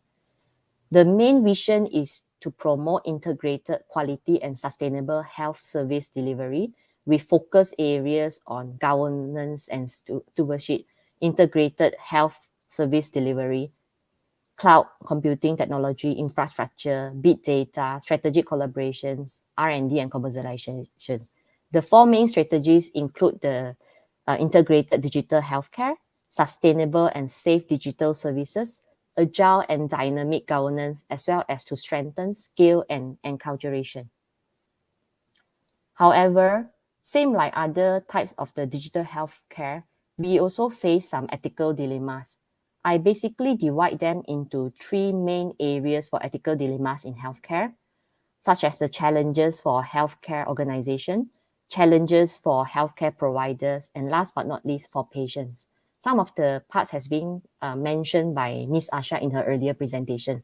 Let's move for the first challenge to healthcare organization. As you can see from here, the cost of technology, this is in respect to procuring, installation, as well as maintenance of digital technology equipments. Applicability of algorithm or machine learning enable healthcare environment. This also had challenge towards the interoperability, where the cross-access of data and usage between different systems or different versions of the healthcare environment. We have also liability for incorrect diagnosis. Since this is digital healthcare, the validity and reliability of the algorithms or machine learning is questionable. When there is incorrect diagnosis, should the blame goes to the developer, clinicians, organizations, or institutions, subsequently lead to various indemnity issues. Let's move on to the challenges for healthcare providers. First is the understanding of the AI systems. Not all of the medical practitioners have the similar background. They come from various backgrounds and trainings, and it's not easy for all to adapt to the new technology transfer in digitalization. Trust on algorithm. Ultimate aim by all clinicians or medical practitioners is to provide the best healthcare for the patients, linked to the reliability of the algorithm. There's also moral dilemma, where again, not all clinicians or medical practitioners can accept the digital healthcare. How to decide the conventional treatment versus the digital technology to substitute the conventional regular follow-ups in the clinics, which is superior and inferior. All these pose ethical dilemmas for digital healthcare for the healthcare providers. What about for patients? One of the main challenge that we have, like Ms. Asha has mentioned, is the access to digital healthcare technology and services. We famously coined as the digital barriers, where some of the places in Borneo as well as in the West Malaysia, we have accessibility issue. Some of the areas are still dependent on water transportation and took days just to commute there. We also question on the availability of the 3G, 4G, as well as 5G to enable digital healthcare system to be enabled. Last but not least, we talk about the privacy and security. Digitalization in healthcare consumes a lot of big health data, like mentioned earlier. What happens to all this data? Where is the storage? Who has access? And whether all these data are encrypted? These are the major ethical dilemmas in digital healthcare. This leads us to know the values of ethical relevance. It's crucial for all stakeholders or all parties involved in promoting the digitalization in healthcare, either through system or through research, to ensure the safety and privacy of the patients, and all data collected and the system employed are transparent. And most important, we have to make sure the patient's autonomy and justice are protected. Last but not least, to ensure all these ethical relevance are done correctly, all the medical professionals need to have professionalism when conducting digitalization in healthcare. Let's move on to the current and future of digital healthcare trial. One of the terms that was earlier presented by Ms. Asha, decentralized clinical trials. We know that the artificial intelligence powered technology has the potential to assist clinical trials processes, including to locate a clinical trial, such as through the patient's electronic medical records. Dr. Fariza earlier in her lecture also mentioned his has been integrated in some of the hospitals in Malaysia. And through some of the patient recruitment, we could be done through telehealth services, as you can see. And I would like to bring you a little bit more on AI Cure, which is one of the new technology to provide medical adherence, as you can see from this picture. Just for your information, AI Cure was founded back in 2010 and was funded by NIH US and leading institutional investors. It is globally recognized and recipient for multiple awards for AI and digital health innovations. AI for medical adherence, they based on the principle of the right dose for the right patient. This AI Cure delivers a compliant, a scalable AI platform in order to maximize the impact of data on clinical research and to provide end-to-end operations from preclinical up to commercialization. As you can see from this diagram, there is a software application where the patients need to launch it, and through facial recognition, they will make sure this is the right patient, and the patient is subsequently asked to show the clinicians who is assessing the patient remotely through healthcare facilities, whereas the patient was at home, to show the medicine that he or she is going to pop in to ensure it's the right dose and right drug. Subsequently, he or she need to open the mouth to show that the pill is in the mouth and swallow in front of the remote monitoring by the attending physician. Monitoring can also be used for AI and IOMT for remote patient monitoring. This one I will cover shortly in some of the innovations done by our DHRI. Robotics for rehabilitation of hand movement in stroke survivors. This was published back in 2019. This is through some of the exoskeleton and effective robots, which is used to help the new patients of stroke to have effective hand recovery. There's a stroke patient's robotic arm aids rehabilitation trial done by the Hong Kong Polytechnic University, where they use these robotic arms to help facilitate self-help and the upper limb mobile rehabilitation for stroke patients. In some of the countries, we can also see that this robotic arm or robotic limb has been integrated with some advanced AI, such as through the virtual reality. Other applications of AI in different subfields of pharmaceutical industry are also available. This is published by Paul et al. In 2021, where, as you can see, applications of AI can be used for clinical trial design and monitoring. As you can see here, there's subject enrollment or selection to monitor the patient dropout as well as to monitor the whole progress of the trial, for quality assurance and quality control, where to understand better the critical process parameters, to guide future production cycle, to regulate the inline quality as well as to ensure the quality assurance with aid of multiple techniques. For pharmaceutical manufacturing, this AI has been used to automate to personalize as well as to correlate manufacturing errors to set parameters. Pharmaceutical product management also applied AI, mainly for market positioning, prediction, as well as analysis. Last but not least is for product costing. We also use AI for drug discovery guidance, such as to design as well as to screen it, such as to target protein structure prediction and for bioavailability, bioactivity, and also toxicity prediction. AI can also be applied for pharmaceutical product development, such as providing aid in deciding the suitable recipients, monitoring and ensuring all processes or specifications are compliant. I'm going to show you a short video here. This is other applications of AI in the field of research. As you can see, this is actually from Wall Street Journal, where it's initiated by Zhejiang Brain Core Technology in China and US, which aim to improve the students' concentration in class. Let me show you the video.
Hi, Dr. Kwan. Sorry to disturb you. You're muted, yeah?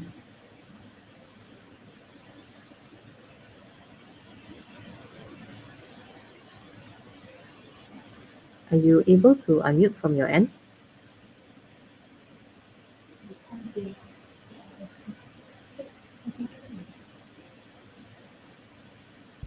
Oh, sorry. I think after I shared the Yes, video, okay. it was muted. Apologies for that. Yeah, yeah. Okay, thank you.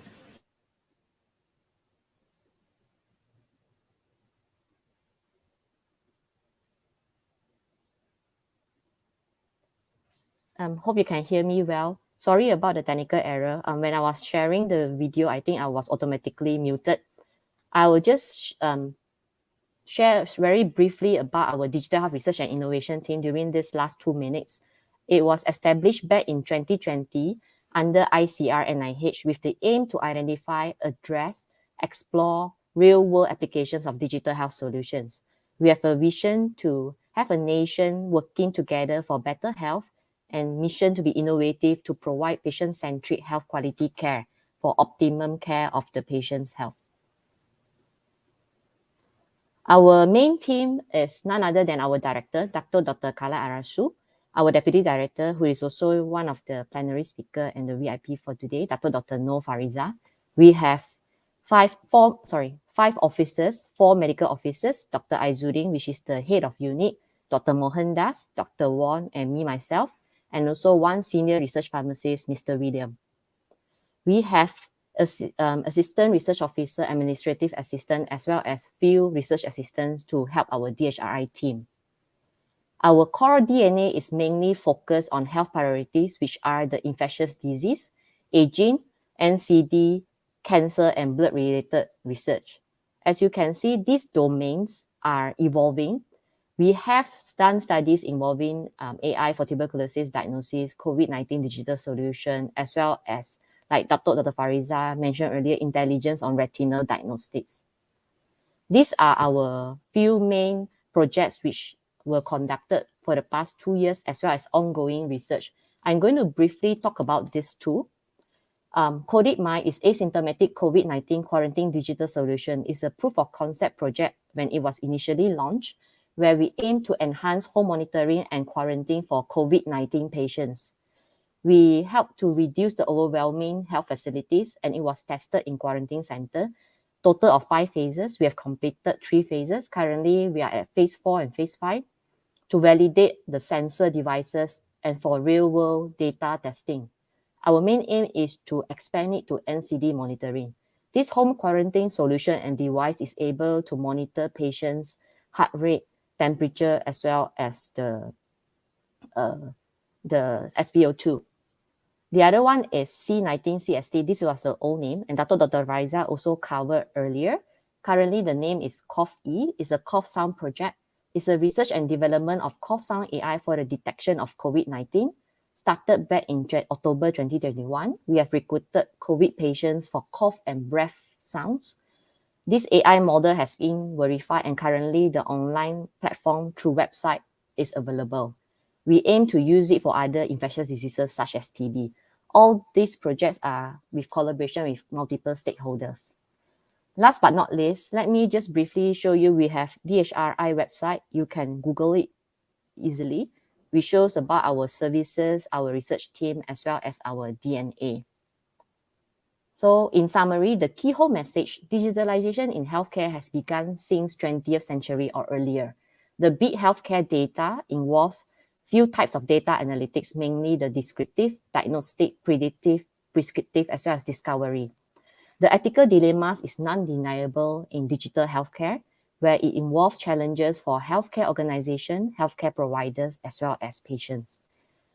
The main message here is digital healthcare is an evolving field and is not to replace existing clinical trial or services, but rather to assist or augment. These are my references if you wanted to know in more detail, and I thank you for your kind attention.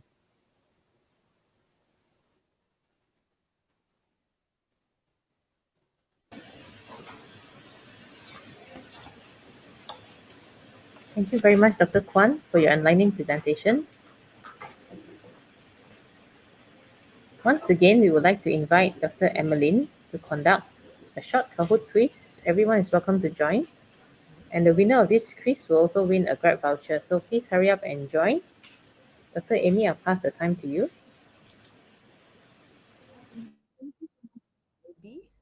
Hi everyone, I'm back with another 20 ringgit Grab voucher. So for this session, just like the previous session, we'll be using Kahoot, and then you can just scan the barcode to join and enter your nickname, or you can go to the website directly and enter the game pin. So let us start.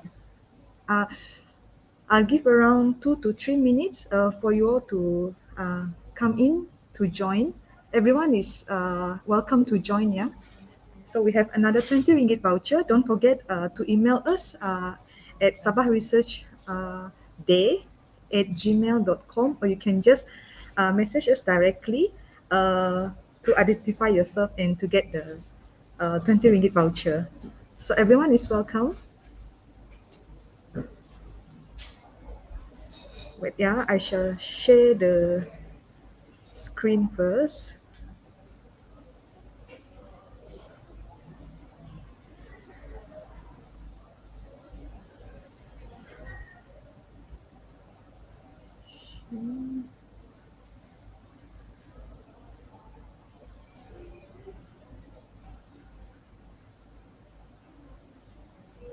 Okay, so here we go.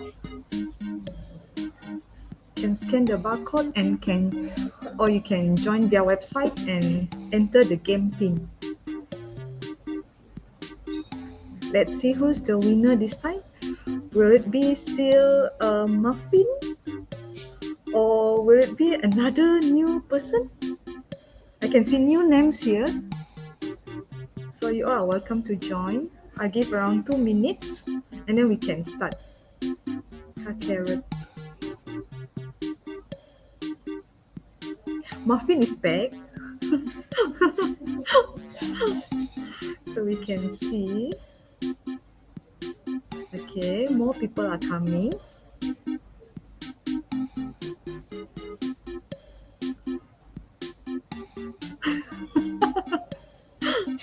I can see that I eat muffin, so muffin be ready.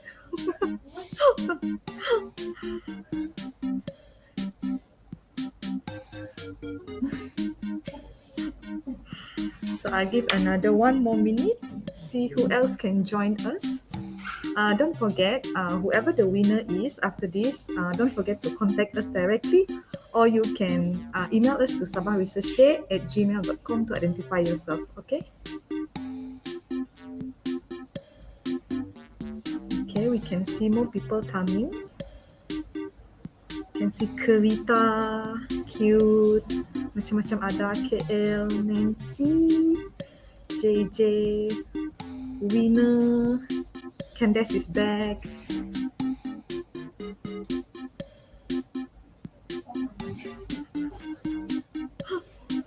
Mi, okay. Saya ada, Mi pun ada.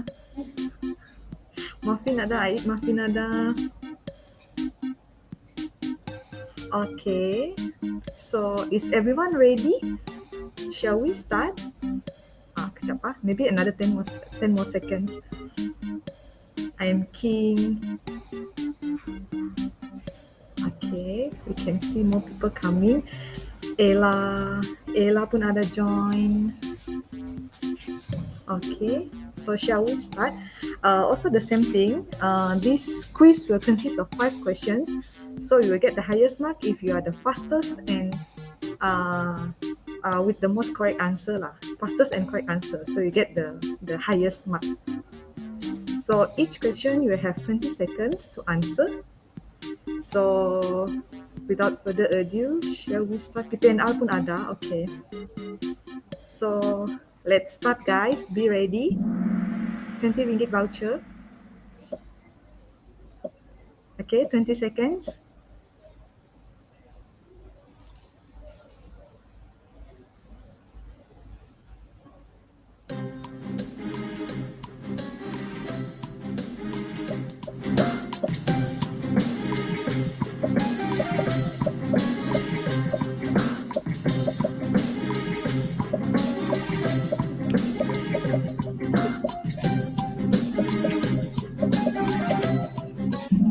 Okay, let's see who remembers because this one is actually from our previous plenaries. So let us see. The correct answer is actually engaged. So 18 people correct. Let's see. Is muffin still leading or maybe I eat muffin? Let us see. Macam mana mau sebut? Shh, shh. Okay. Now is leading together with K. So same mark, but maybe our HS ni jawab lebih awal ya. So we can see saya pun ada. Okay, the top 4. Don't worry, got 4 more questions.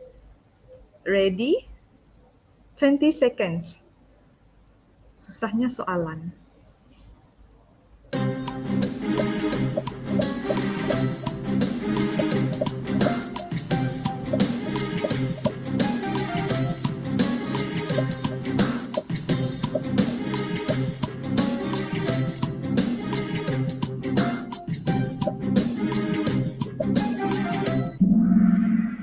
Okay, so 21 answered correctly. Let's see who's leading. Ni pun susah mau sebut. Okay, so susah mau sebut is now leading. So number 2 is still, second place is still K. HS down to number 3. Don't worry, masih ada like Muffin is here. Okay, be careful guys. Muffin is back. So next question, also 20 seconds.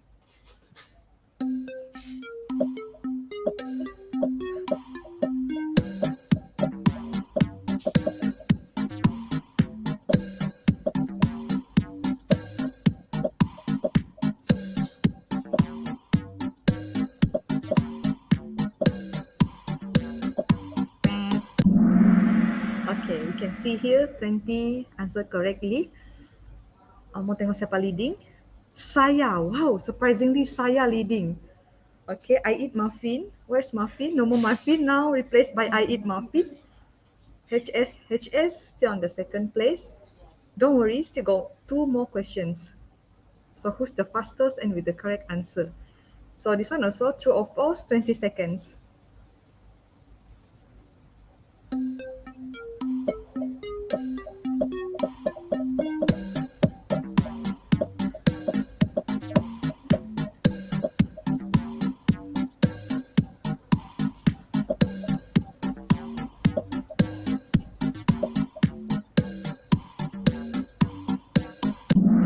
Okay, time's up.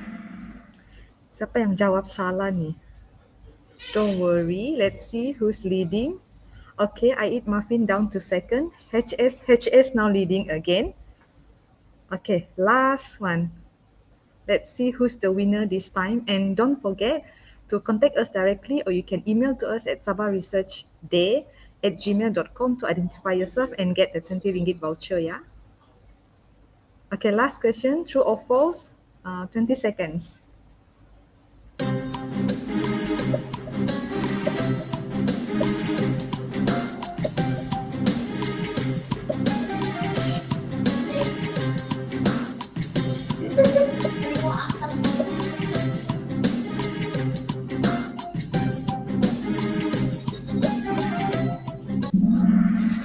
Alright, so 24 answered correctly, 6 tak apalah tersalah.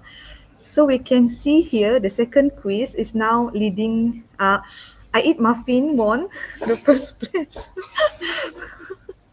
The first one muffin and now I eat muffin. I eat muffin, please identify yourself, yeah? And then don't forget because you can claim your 20 ringgit voucher later.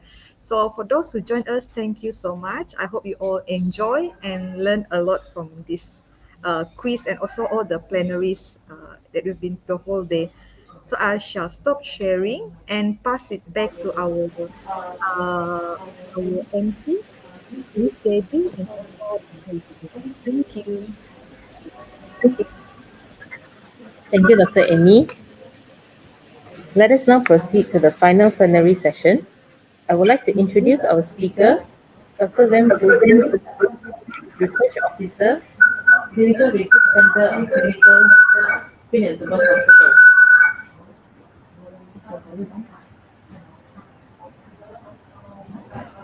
Dr. Lam Pui Pui is an experienced researcher in CRC HQE.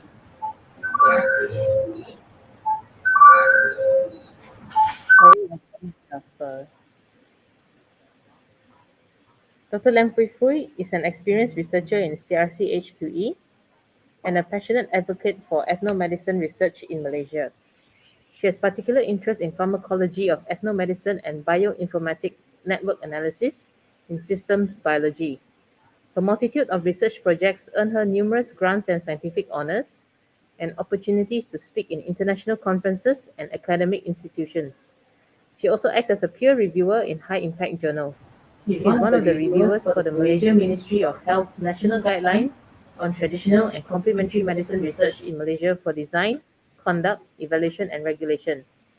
Her active collaborations are with renowned institutes such as Cambridge University, University of Alabama, Johns Hopkins University, and University of Groningen to promote ethnomedicine research. Ladies and gentlemen, please welcome Dr. Lam Fui Fui with her topic, Bridging the Past and the Future of Drug Discovery, Mining the Hidden Green Gold in the Land Below the Wind. Dr. Lam Fui Fui, the stage is yours.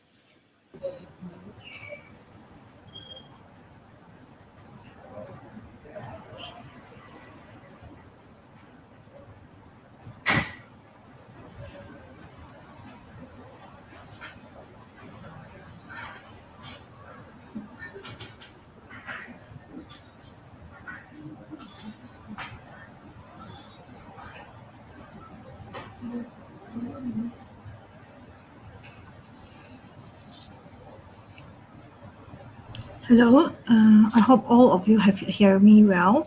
Thank you, Madam Chairperson. First and foremost, I would like to thank you, organizer, for inviting me for this sharing.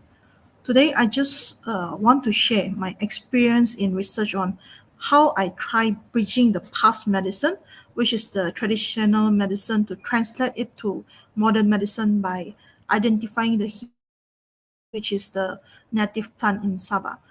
Just as like the title, I will talk more on what the challenges I encounter, what the benefit and opportunity I get from doing the research, or how I still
stop. Slow slide.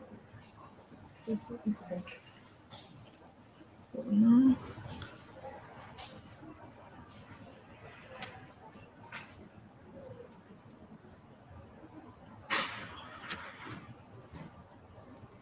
Hello, I'm so sorry for the technical issue here. I go back to just this slide, which is I would like to emphasize more on one of the successful case of ethnomedicine herbs in China, which is why I also very obsessed with the ethnomedicine. So this successful case actually is a ethnomedicine herbs that been used for centuries to treat the malaria. So as we know from this example, actually it was not until 40 years later that the drug was officially recognized by the Western medical fraternity and subsequently won the Nobel Prize for medicine in 2015.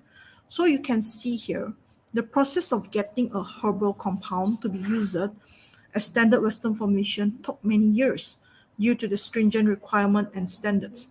However, the huge impact that was brought about later on has gone to show that the effort and the long wait was worthwhile. So the success of the artemisinin is from China itself. But how about our ethnomedicine? Do we have our own plants that can compete with the success of Chinese medicine? Or do we have plants that can be the future artemisinin itself? I'm pretty sure that we have it. Our country, Malaysia, is well known for its conservative rainforests, and Sabah itself encompasses between 59 to 70% of the tropical rainforests. That's why a lot of researchers from Europe like to conduct their research related to conservation in our state. All of these plants are the ones that are promising therapeutic agents in the future, which are the 90% unknown from the rainforest of Sabah itself. If this environment gave us the privilege in discovering more promising drug for treating the complex diseases. Unfortunately, we have limitation in unravel the potential of the pharmacology possessed by those plants, especially ethnomedicine formulated by the Sabahan or indigenous ethnics itself. So these are the challenges I'm facing in conducting research of ethnomedicine in our country, which we lack of documentation, we lack of the scientific study. Compared to China or India, which are well established in this field, we lack these both elements, especially when the formulation or prescription from traditional healer inherited generation by generation globally in Sabah. Due to the lack of the strong evidence and justification, the budget or resources are restricted, where you want to test your hypothesis, but there is no money to conduct it. So it keep remain unknown. And at last, even if we discover the effect from the formulation itself is complex because it's not drug which only a single compound, but a combination of plant to possess those synergistic effect to treat or relieve the disease symptom. So to start the research interest of mine, it really challenging because it was expensive to begin with, and there are no support from any party. So when you have a lot of these obstacles, it sure will make someone want to demotivated, to give up, just like whoever first conduct research before where they have something like time restriction, no support from others, and got problem collecting the data, etc. So actually every research is like that beginning. In the first place, I also don't know why I still continue in the first place lah. So to begin with, I need to at least start with well-established medicine, which is the Chinese medicine. So I start with the Chinese medicine prescription from a traditional healer in Kota Belud, which the prescription have been used for ages to reduce the hypertension, and so far, the patient that have been receiving the treatments that it was effective. The prescription consists of 4 Chinese herbs which have been used in other Chinese medicine as well, shown here. So it clicked into my mind, why not I try to find out if this formulation really work, and if it's work, what actually making it work. So I'm curious to know compounds on this formulation and see whether it play roles in hypertension. The first thing come to my mind is I did have an idea, but to get the project done, I need to start it right. So I start to find where to get the funding from. So I search a lot of grant information and I write a lot of revised version of my proposal. I remember that time is the first year I enter CRC, where I'm just like an infant that learning on how to crawl. I have revised my proposal until I actually already forgot how many times I revised it before submission to a grant known as Toray Foundation. This foundation actually is a Japanese foundation which award researchers grant to promote the science knowledge in developed countries, which they have branch in Malaysia, Indonesia, Singapore, Korea, and others. I remember I pitched to the grant committee, which consists of 2 or 3 professor emeritus. This emeritus status is an honor conferred by the university to show respect for a distinguished career of the professor, which actually is the highest title in professor level. So they asked me quite a lot of critical questions when that time I don't think I answer well, since this is my first time pitching in front of so many big people like them lah. So you think you're nervous ba? After that presentation, I actually started to aim for other grant and do not give quite big hope of it. So I quite shocked when they informed me that I am one of the awardees in my category.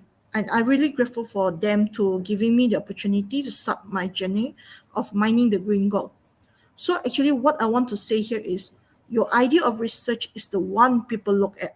So if you think you're not writing it well or present it well, doesn't matter. The experience for that is priceless.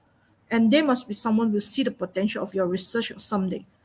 Plus, they actually provide you the expenses of flight, hotel for you to present the idea of you. So actually, you can take this opportunity for jalan-jalan like that lah.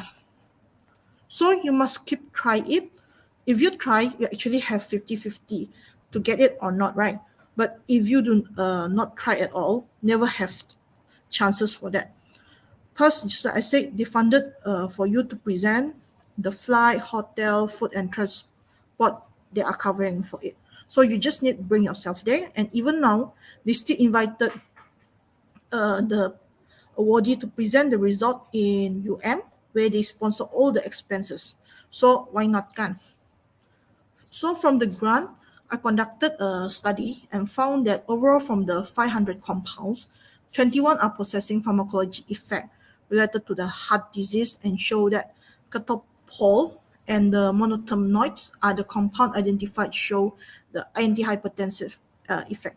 So actually we hypothesize that this polygonal multiflorum and the crataegus, which is the bottom of the plant here, are the plants that can help mitigate the hypertension condition, while the Rehmannia and the Senna act synergistically to enhance the effect.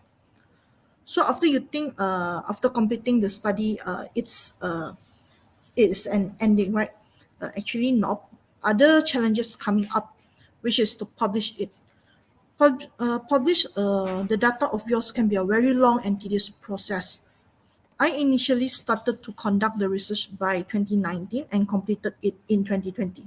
You can see here in the line here, it took me 1 year to get accepted for publication. You will find that you will keep rejected by the journals, then look for another, then format it and submit it again. So actually it's an endless cycle till you get accepted. I remember the reason I get rejected by the reviewer here is the reviewer said my English is bad. So I need to prove it, and this cycle continue until I ask my friend who are native English speaker from Johns Hopkins to help me in the proof it. But actually before that, I did send it to proofread service before as well, but it's still saying that the English is not good.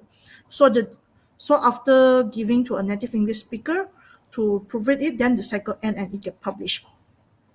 Here, I just want to say that if your study get rejected, it doesn't mean your study is not good. It might not be the study problem. It's just the disadvantage of researcher who is not native English speaker or not from the Western or Europe to publish it, because just like Dr. Sun Ray said, the language is is the one of the disadvantage of was the language barrier. Because how good your English is, how you get a good grade in the TESOL, etc., they will still say, some of the reviewer will still say that you need to prove it. So it's certainly not your research do not have impact. We should getting your study get published lah. So just keep going and try.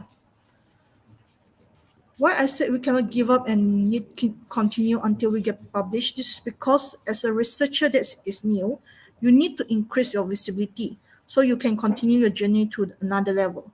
So from the published article, I approached another collaborator, Dr. Kaimin Lin.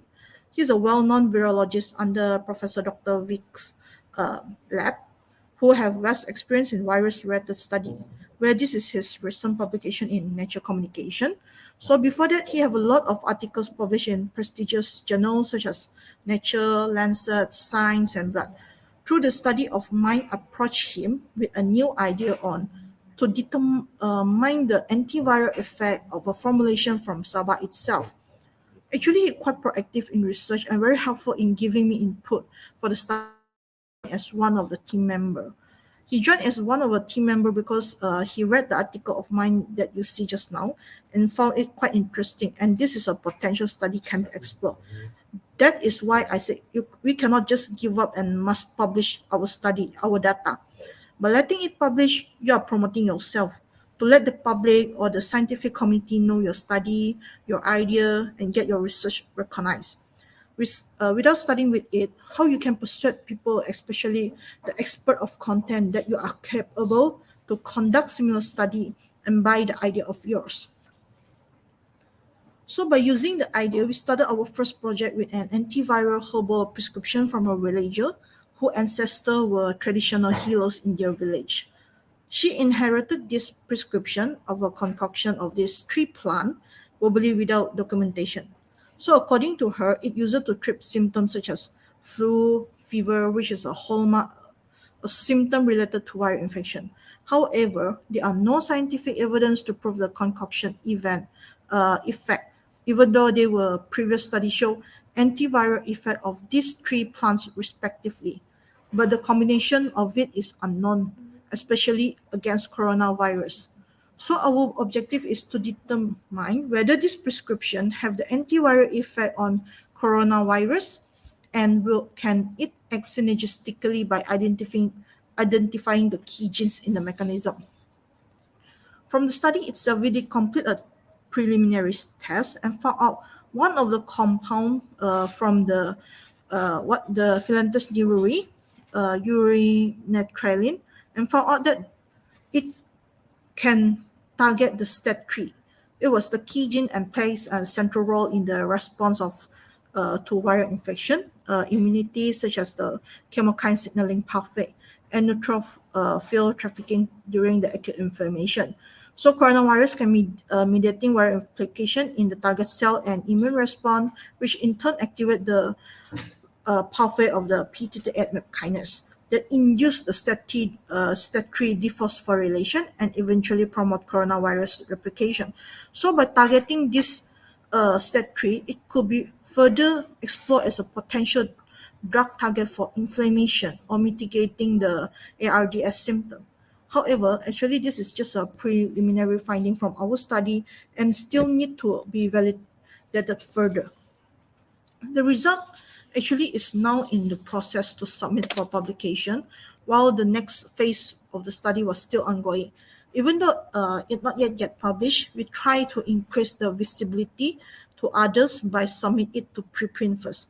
So actually, if your study is still waiting for publication, it may take a long time, but never mind, you can submit it to preprint first while waiting for the acceptance.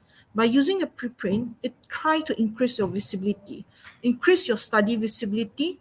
For example, when you want to go for lunch and search for which restaurant I should go, you will go search for the food blogger, influencer, Facebook to see which restaurant you should go, right? It's actually the same concept. Everything in this world is about marketing. It's just like advertisement. So it's important for that. Through that, actually it helps to find more new collaborators for your study. So due to that, it make other researcher can get connect to you. And this led to a new collaborator of mine from University of Groningen, where we discussed on a new study and finalizing the proposal.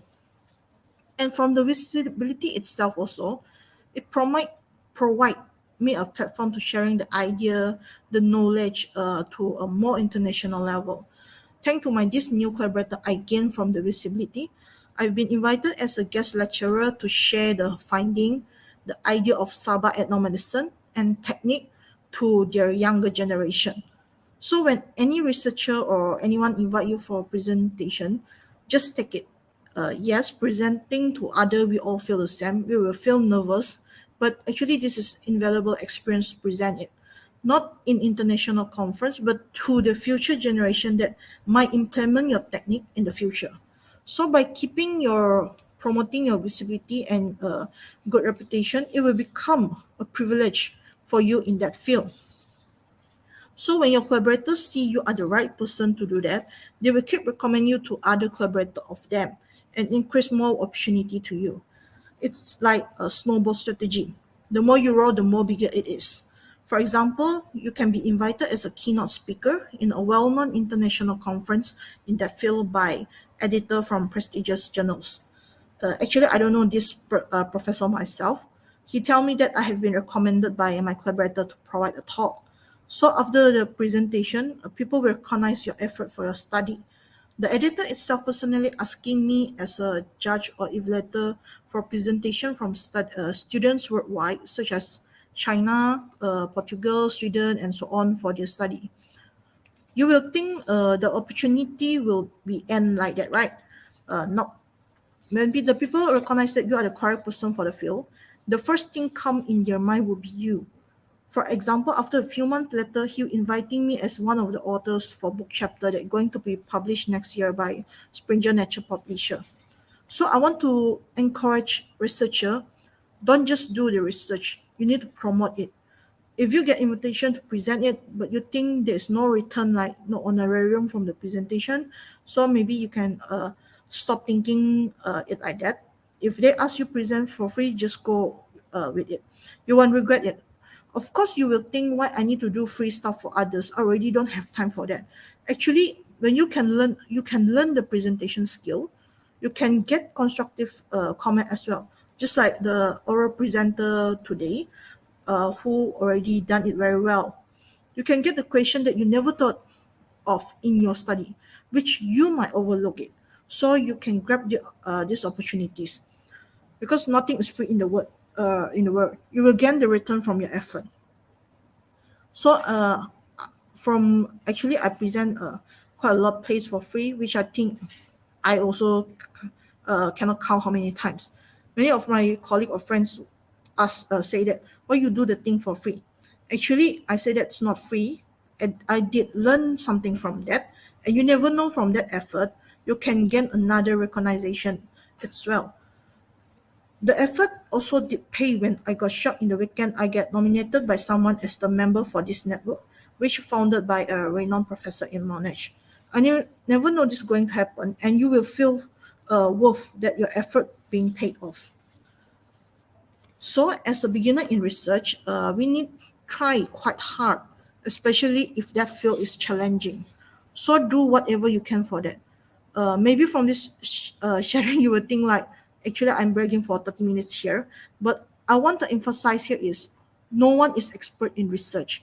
Everyone start from beginning, from zero. No one can walk when they still is in faint, right?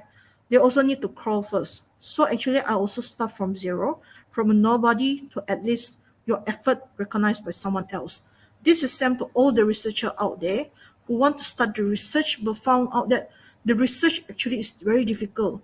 Research take very long time for that, etc. These are the reason why no one want to do this and have a start for it. So everything actually is not easy in life as the beginning. So this also same to the research. It is not something easy, and a lot of obstacle you can face, especially when you first starting it. You can get demotivated when the result is negative, your manuscript get rejected, and so on. But trust me, just like I said, your effort will pay off someday, and you will fall in love doing it. So I hope that my sharing today can inspire you at least in doing research not only in local but go beyond the international, which match the theme of Sabah Research Day this year. So actually, I'm still paving my way towards the Sabah and medicine potential. So actually, anyone is interested can contact me for collaboration, and we can working together. We will be able to work on empowering the Sabah scientific research. Thank you very much.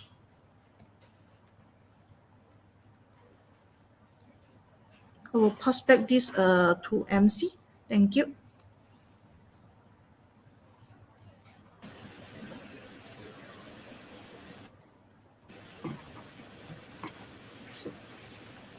Thank, thank you, Dr. Lam Pui Fui, for your sharing. Ladies and gentlemen, now is the time that we have been waiting for to announce the winners for the poster and oral presentation competition. And to do that, we are pleased to invite Madam Liliana Binti Pengui to announce for us the winners of the Sabah Research Day 2022 poster and oral presentations. Lily, I pass the time to you. Thank you to MC Miss Devi. So let me share my screen first.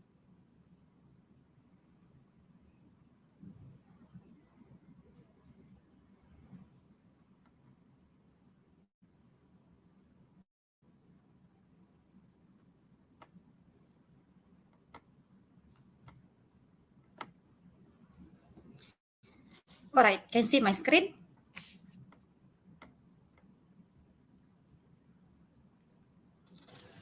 All Yes, right. can see. Thank you very much. All right. My name is Lily. It's a great pleasure to be elected as announcer of our winner for clinical research and case report competition for Sabah Research Day this year.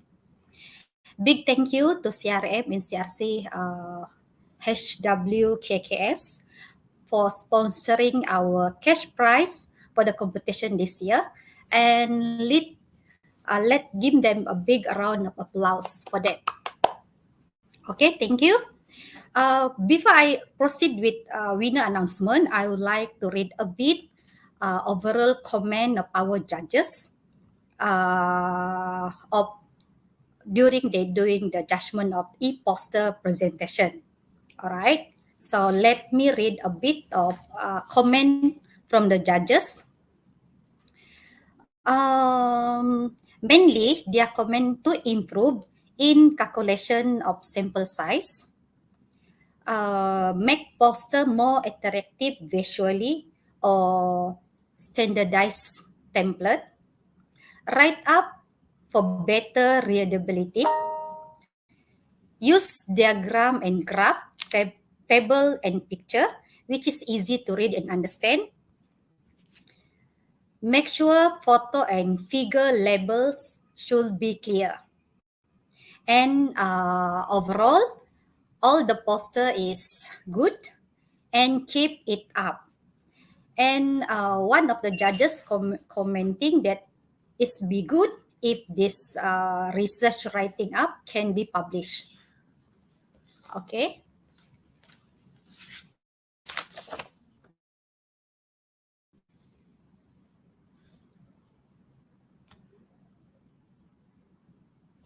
All right. So can see my now. Thank you very much. Okay, now that's the overall comment from the judges. Before I announce the winner of our competition this year, let me refresh the category of our competition, which is the first category is our clinical research competition, which is divided into oral presentation and e-poster presentation. And the second category is case report, which is e-poster competition. And first of all, I would like to thank to all the researcher and well done to all of you, even though we are still in recovering from tremendous COVID-19 challenge, but all of you managed to complete your research or case report project and show your full support to Sabah Research Day this year. And the most important is your willingness to share your study finding with others. And Let us give a round of applause to all the researcher. Okay. Now, first of all, I will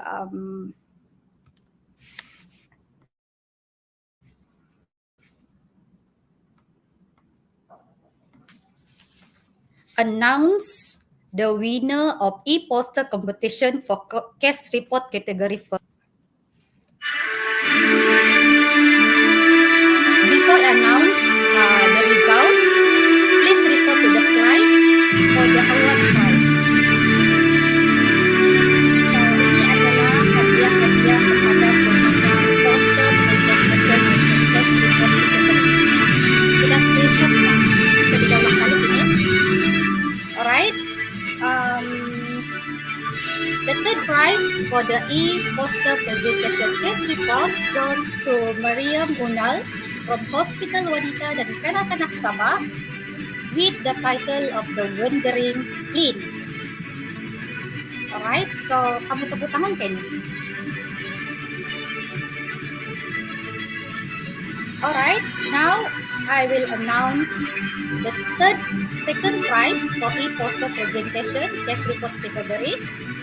The winner is Teo Jia In from Hospital Queen Elizabeth II with the title of Diagnostic Challenge of Pericardial Mass in this quiz.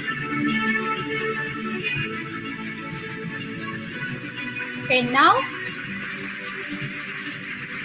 saya bagi kamu tepuk tangan, don't worry.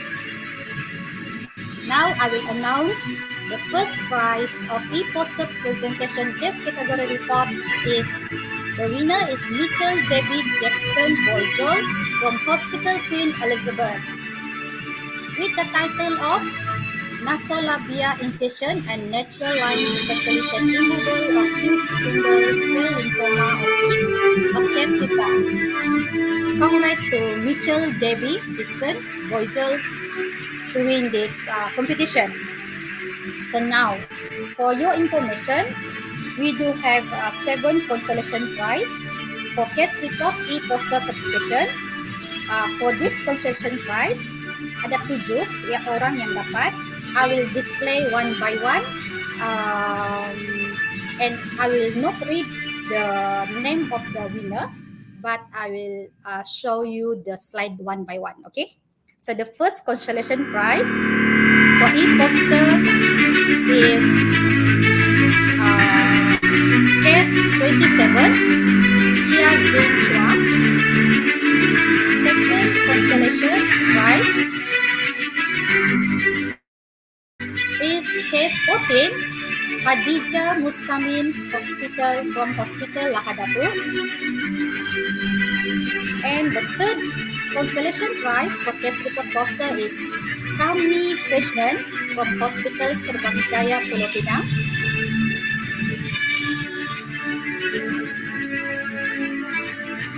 Followed by fourth case report poster consolation prize, Prakash Narayan from Hospital Queen Elizabeth. The next winner of consolation prize is Muhammad Faris Zulkifli from Hospital Tawau. Next consolation prize is to Yozi G from Hospital Peningau with the title of Thyroid Tuberculosis Great Mimic. And the last consolation prize for case report e-poster, the winner is Laura Sun Chiu Lin from Hospital Queen Elizabeth with the title of When Valproic Acid Levels Goes Many, Gas Dialysis Help. So now,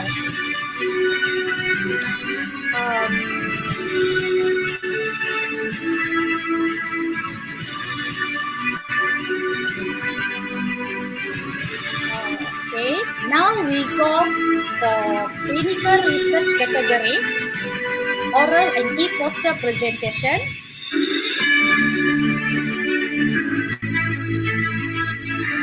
Before I announce the winner, this is the award prize. Please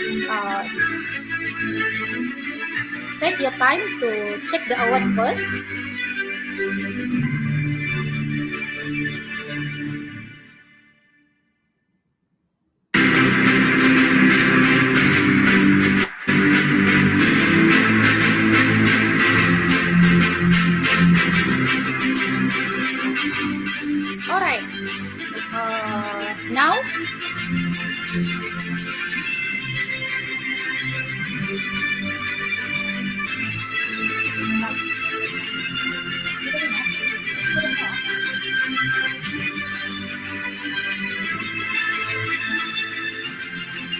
Alright.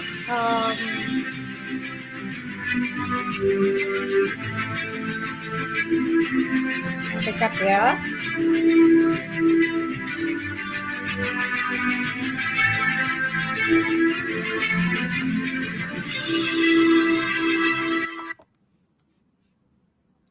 Let me reduce my music a bit.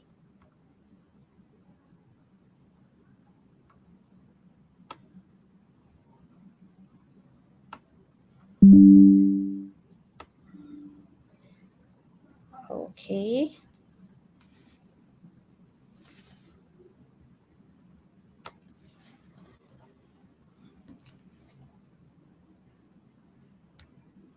Okay.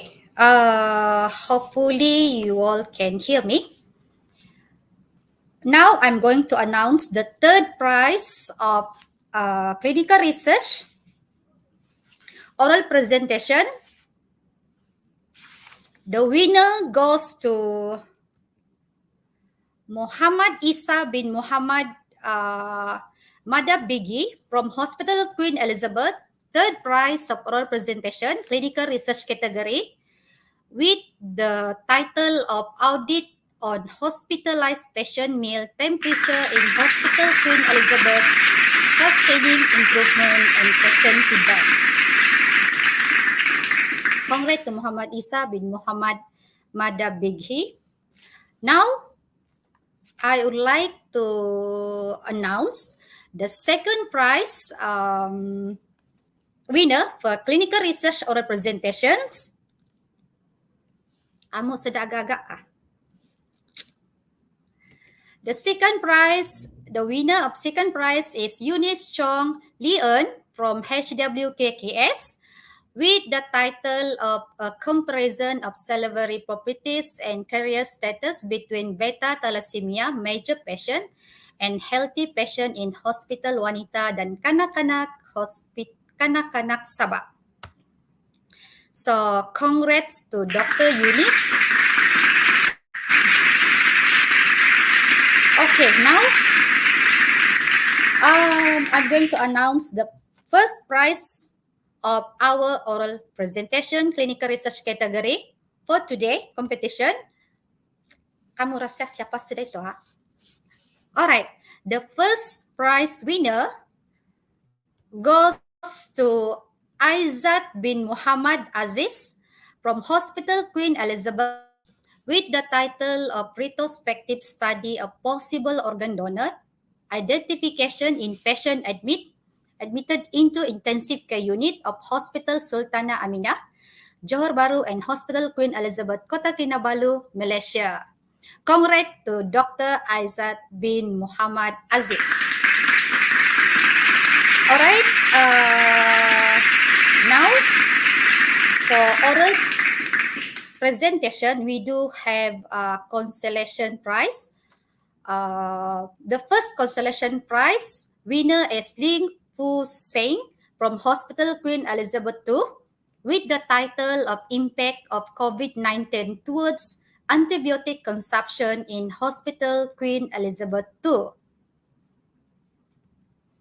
And our second consolation prize goes to Muhammad Ridwan bin Abdul Muttalib from Pejabat Kesihatan Pergigian Kawasan Tawau with the title of Reception of Periodontal Health Among Patients with BPE score 4 in Tawau, Sabah, and the associated factor, a cross-sectional study.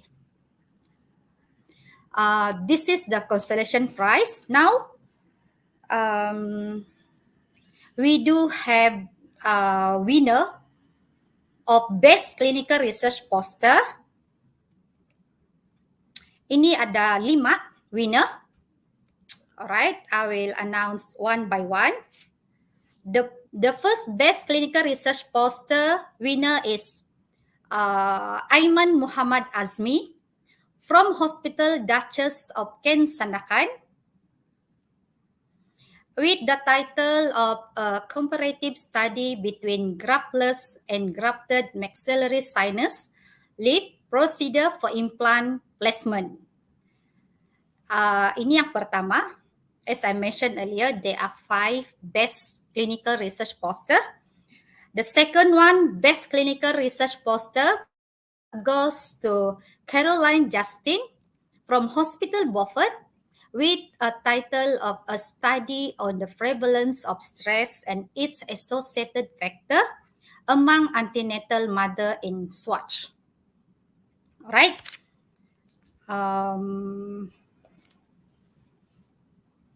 Wait, let me check.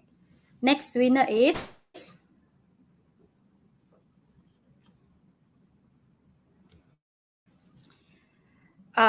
next best clinical research poster goes to Jean Hanley from Hospital Queen 2 with the title of Prevalence and Orthodontic Management of Missing Permanent Maxillary Lateral Incisor at the Referral Center in Sabah. And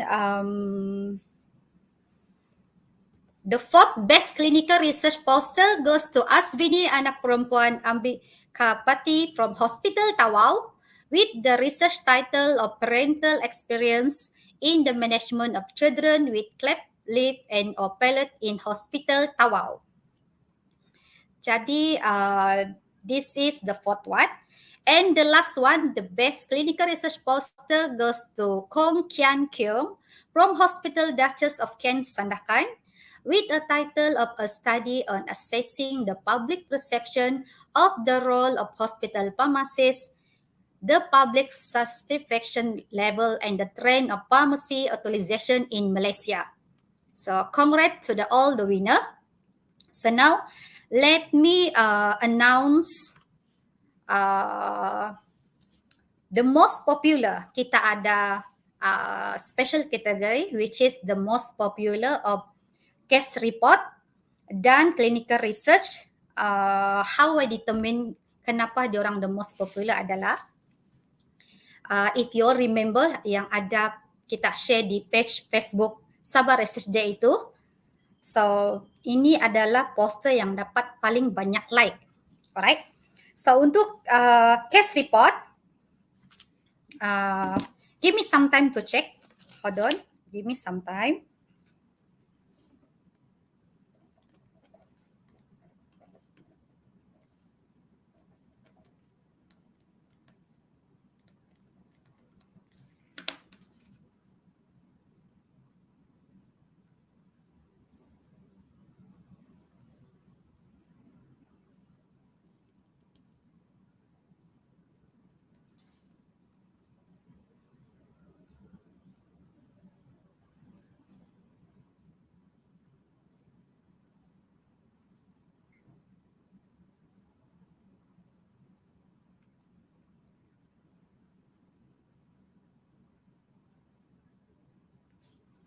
Okay, while waiting for the title of who the winner of most popular e-poster for case report and clinical research, let me remind all the winner.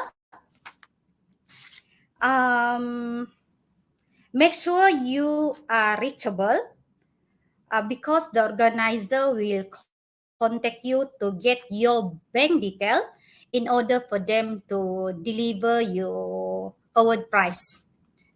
And make sure you give a correct bank detail. And please take note, the result of our competition will be displayed in Sabah Research Day website by today ataupun tomorrow. So make sure you easily can contacted by the organizer because they will contact you for your bank detail. All right. So, okay.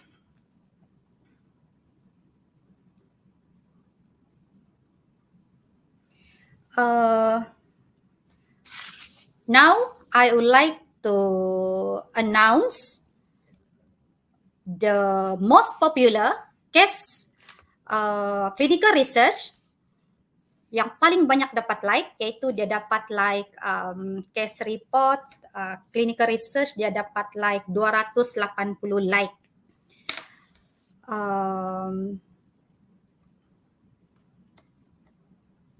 The winner is also Kong Kian Kiong with a study on assessing the public perception of the role of hospital pharmacists in public suspicion level and the trend of pharmacy utilization in Malaysia. So Mr. Kong Kian Kiong dia 2 kali dapat hadiah, most popular dan the best clinical research poster. Congrats, Mr. Kong Kian Kiong. Right? And now the most popular case report yang telah menerima like sebanyak 350. Banyak macam mana dapat like tu? 350 like. Pemenangnya adalah Laura Sun Chiu Ling yang title of her case report project adalah When Valproic Acid Levels Goes Manic, Does Dialysis Help? So congrats to these 2 most popular e-poster, yaitu daripada case report dan clinical research. Cuba kita bagi tepuk tangan yang bunyi sikit. Semua kamu tepuk tangan. So thank you very much.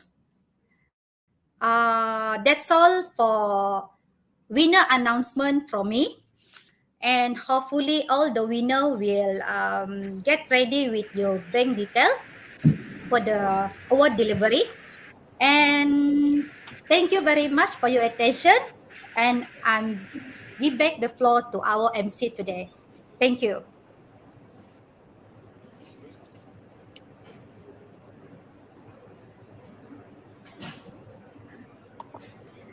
Thank you, Madam Liliana.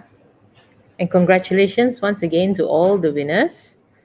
Now we would like to invite Dr. Audrey Chong for a closing speech.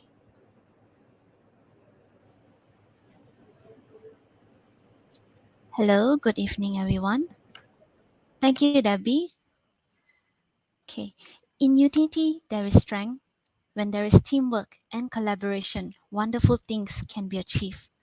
With that, as the organizing chairperson of Sabah Research Day 2022, I would like to thank our amazing team and all who had contributed, including our ICT team, our promotion team, for making this a great conference. On behalf of the team, I wish to extend our sincere thanks to our guests of honor, to our wonderful speakers, judges, sponsor, because without them, this conference would not have been possible. To all our delegates, thank you for your participation in this conference. I hope that each and every one of you have gained some benefit from today's conference and leave here feeling positive and motivated. Just like what our plenary speaker 5, Dr. Lim Fui Fui has shared, what you do, it does not mean that the research that you do, it does not mean anything. It means something. You just have to keep trying and push for it. So use this as a fuel to boost yourself and create the opportunity to get involved in a better quality research. And as what our speakers have shared earlier, we urge you to reach out to build stronger connections with other organizations, and we urge you to collaborate both locally and worldwide, government and NGO, so that we can gain better achievement and recognition together. Should you need the support in research, our team is here to provide you with it. You can follow us on our Facebook to know the latest happenings, and we welcome you to join our research workshops that are available to help you gain a better knowledge in research. Once again, congratulations to our winners. We will contact you soon. And once again, to our delegates, thank you for joining us, and I look forward to seeing you in the next Sabah Research Day. Thank you.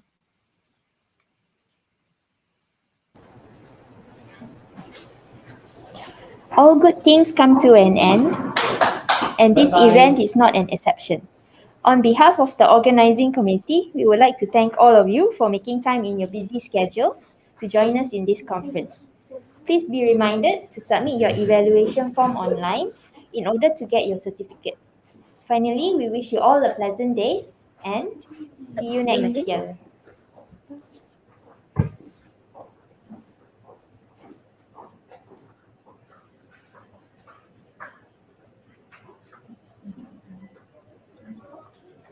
I think so.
Five seconds.